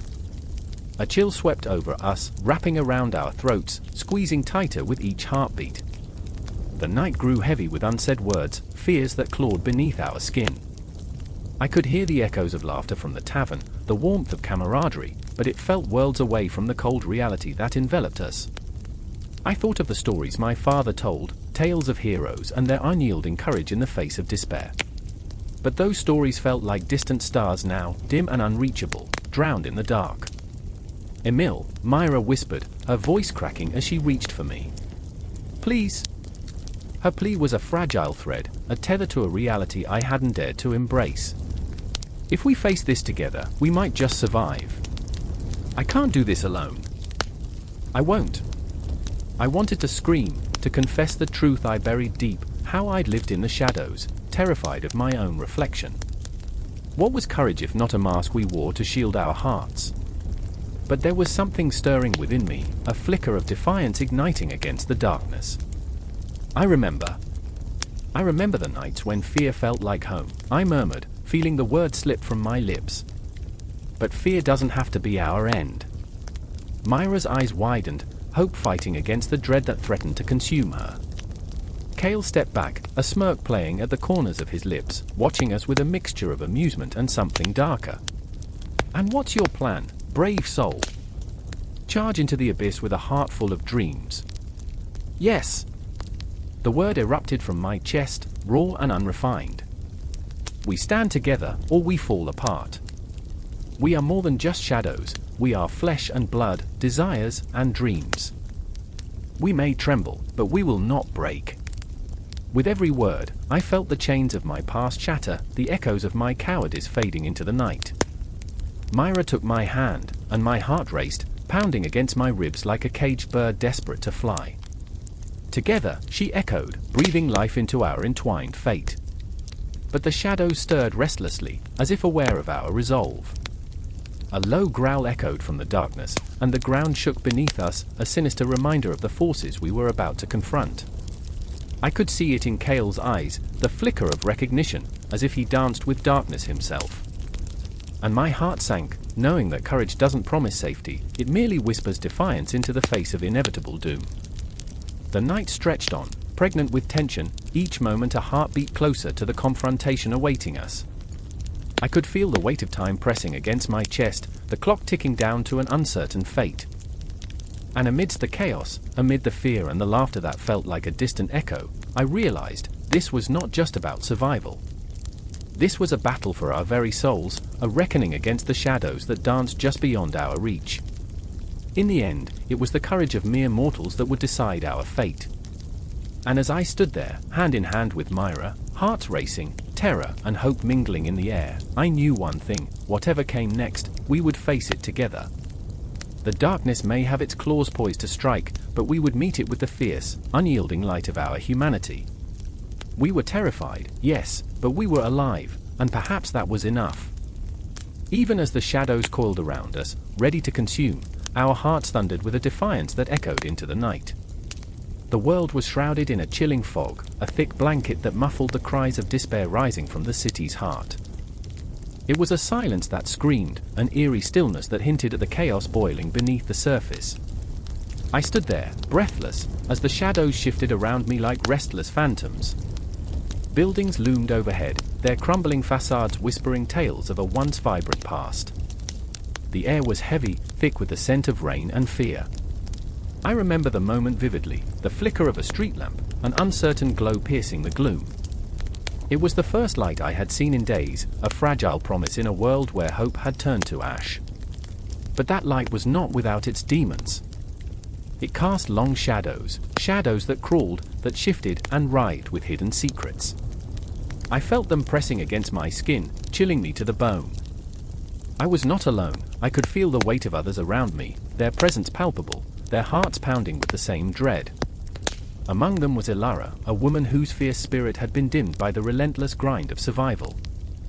Her hands, once delicate, were now calloused and scarred, bearing witness to battles fought in silence. The weight of her past hung around her like a shroud. I could see it in her eyes, a flicker of defiance buried beneath layers of loss. I remember the way she clenched her jaw when the laughter of children echoed in the distance, a haunting reminder of what had been taken, a life once full of light, now lost in the shadows. "Do you remember the stars?" she whispered, her voice barely rising above the wind. "When did we last see them?" I closed my eyes, and for a brief moment, I was transported. I could almost hear their laughter, the echo of twinkling voices painting constellations across the night sky.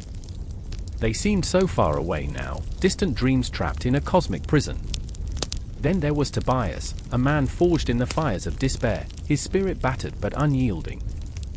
The burden he carried was heavy, more than just the scars etched across his flesh from battles that left him hollow. He wore his pain like armor, but beneath the bravado lay a vulnerability that made him tremble. I remember the way his hand shook as he gripped a rusted pipe, the makeshift weapon gleaming ominously under that flickering light.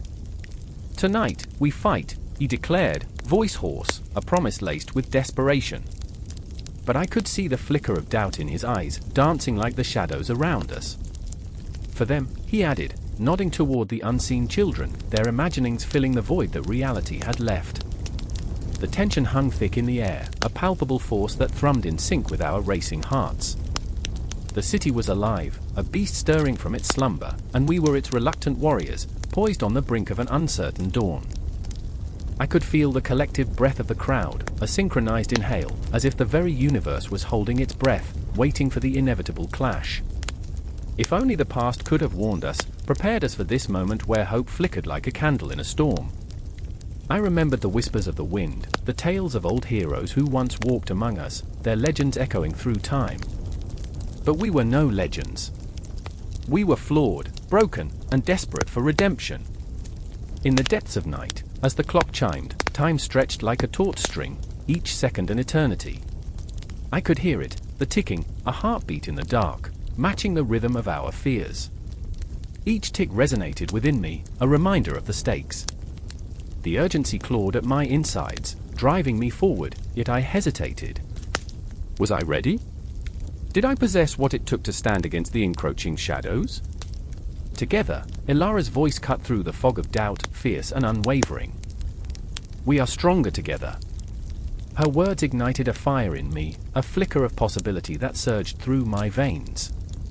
I remembered my dreams, the visions of a world reborn, where laughter filled the air, and hope was not an elusive ghost but a tangible reality. I reached for her hand, and in that fleeting touch, I felt a connection that transcended our struggles, a bond forged in the crucible of shared pain and an unyielding desire for a brighter tomorrow. As the shadows deepened, the ground trembled beneath us, a prelude to the storm. Figures emerged, darker than the night, their intent palpable in the charged atmosphere. They were a reminder that hope was not merely a dream, it was a force to be reckoned with, a weapon that could cut through despair. But it was also a double-edged sword, one that could leave us bleeding if we faltered. With a roar that echoed through the desolate streets, Tobias charged forward, a silhouette against the gathering dark. "For the fallen," he shouted, and his cry ignited something primal within me. I felt it coursing through my veins, the urge to fight, to stand tall against the tempest that threatened to consume us all. And we moved, a ragged band of dreamers and warriors, the weight of our fears trailing behind us like ghosts. In that moment, we became something greater than ourselves, a tapestry woven from the threads of our pain and our hope. I remember the clash of arms, the metallic taste of fear mingling with determination. The air crackled with intensity, every heartbeat a battle cry, every breath a testament to our resilience. We were not heroes in the traditional sense, we were flawed, stumbling, but we were alive. And in that fleeting moment, as firelight flickered and shadows danced, we were reborn. Hope surged, fragile yet fierce, in the depths of the night.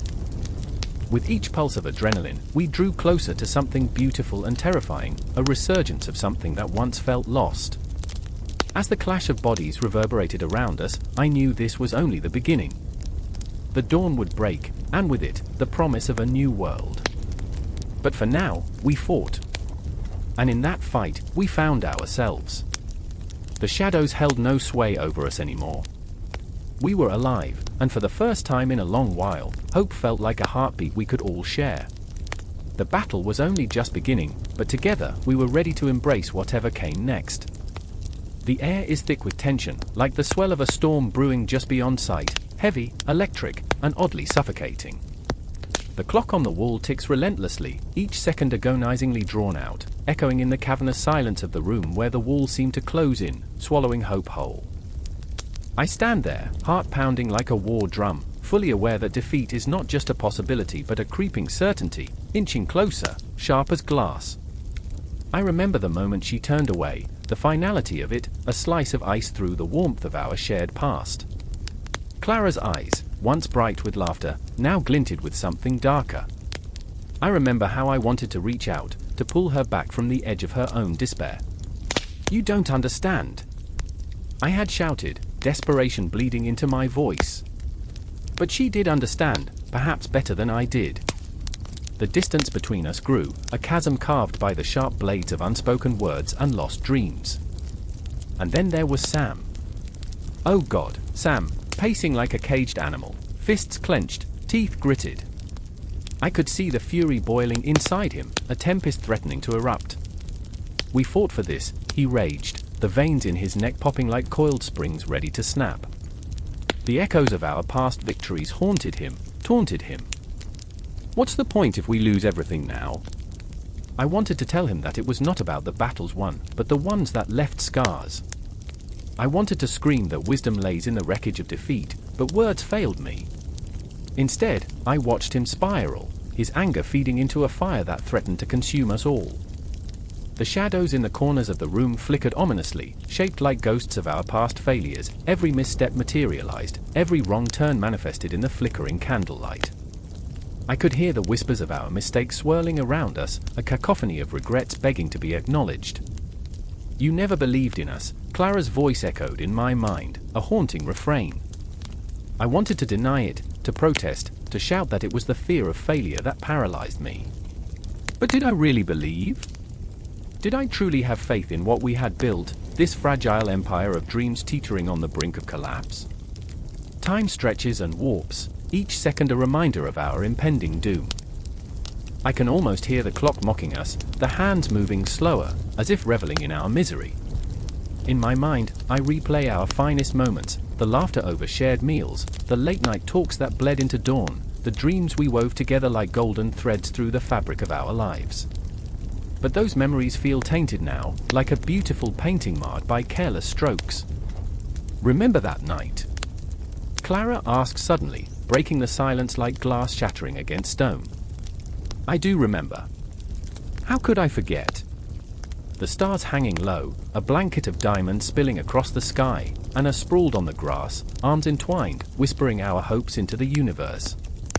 "We thought we could conquer anything," she said, her voice trembling. It was a question wrapped in nostalgia, laced with pain. I wish I could return to that moment, to breathe in the sweetness of innocence before the weight of reality crushed us. But the present is a relentless beast, gnashing its teeth, demanding our attention.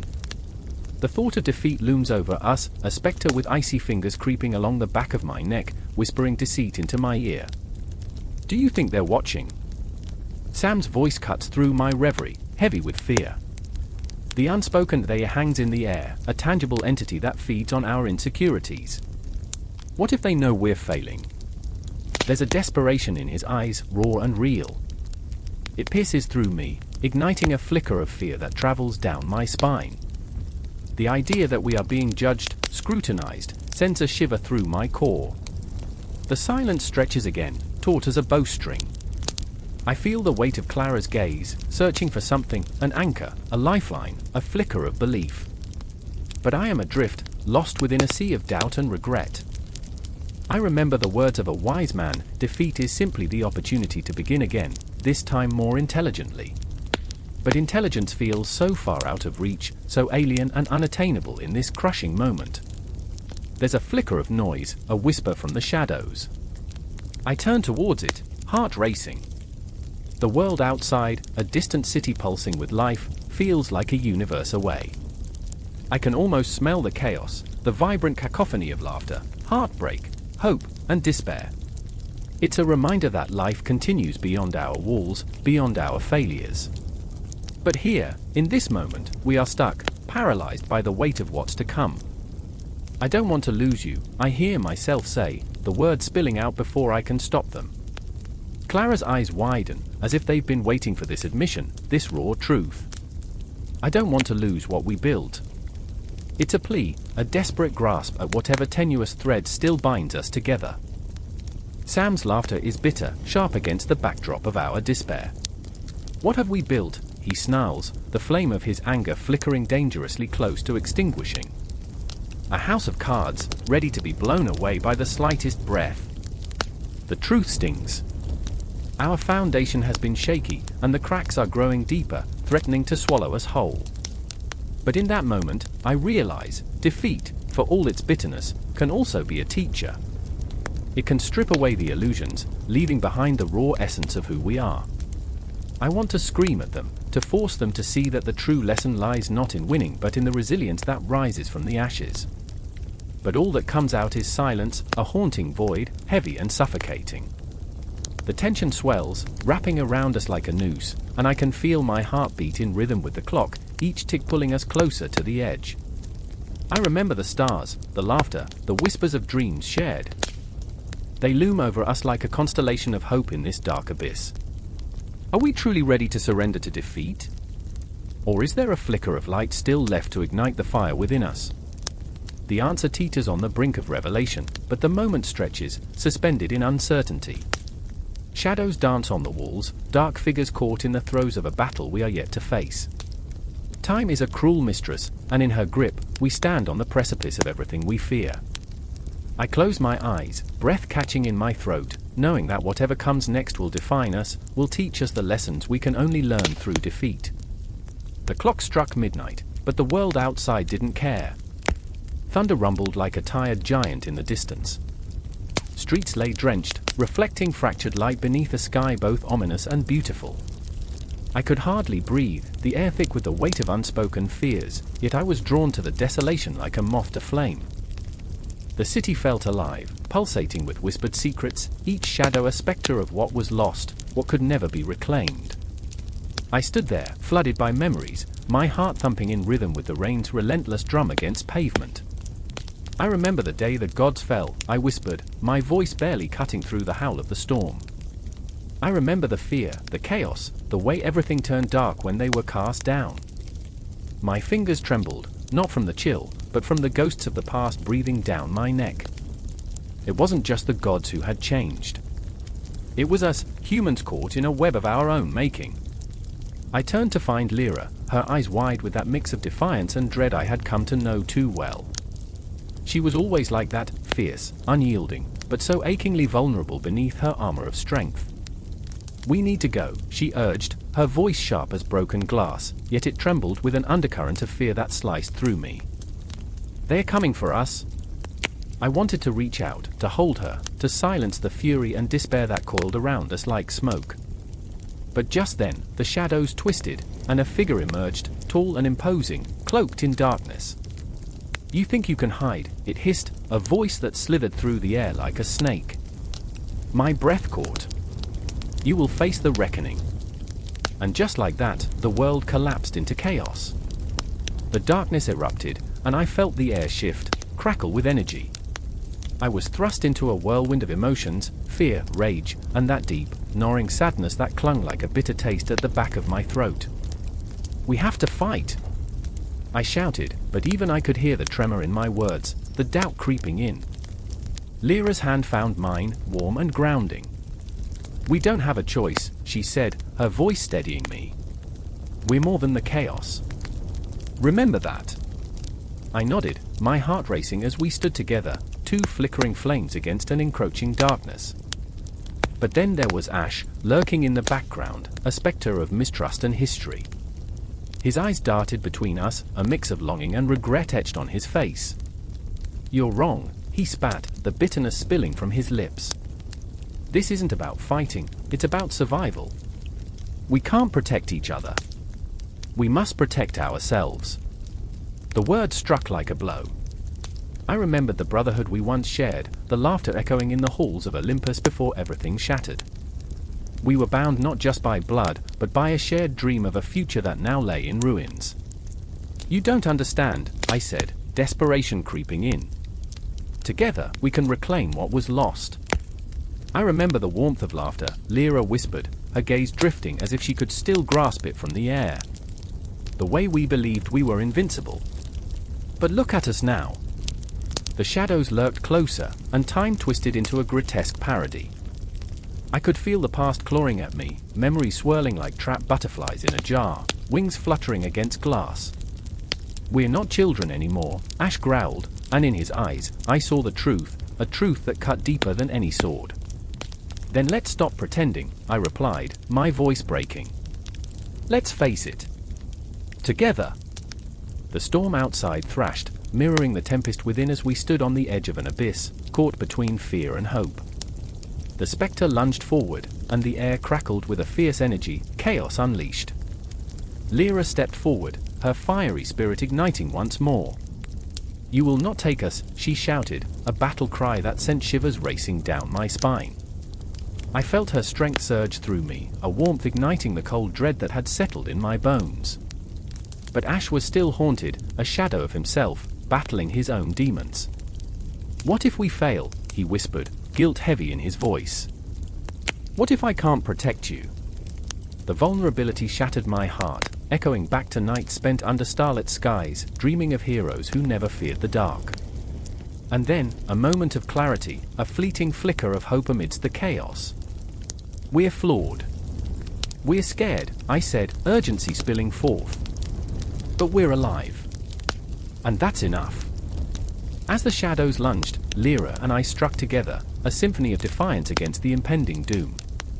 Our breaths mingled, a shared rhythm of courage as we faced the spectre of despair. I felt alive in that moment, every fiber of my being resonating with the pulse of the world around us, each heartbeat a declaration of our existence. The storm outside raged, a tempest against the fragile walls of our reality, but we stood resolute, united in fear and fury. Whatever lay ahead, we would confront it together. The echoes of the past intertwined with the urgency of the future, and I felt the weight of the cosmos pressing upon us, urging us forward, into the unknown.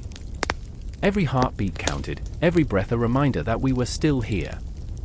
And in that moment, as the darkness crashed against our fragile light, I realized that the only thing worse than facing the unknown would be letting it swallow us whole without a fight. And so, we fought not just for survival, but for the very essence of what it meant to be. The air crackled with tension, the echoes of our past haunted us, but the promise of a new dawn glimmered faintly on the horizon. The battle had only just begun, and I could feel the weight of destiny pressing against my chest, a relentless reminder that our future was unwritten. The storm outside roared, and with it, our spirits ignited, a changed Olympus, a new age. Whatever came next, we would face it together, hearts intertwined, a tapestry of hope woven from the threads of despair. The future awaited, vast and ungraspable, but it was ours to claim.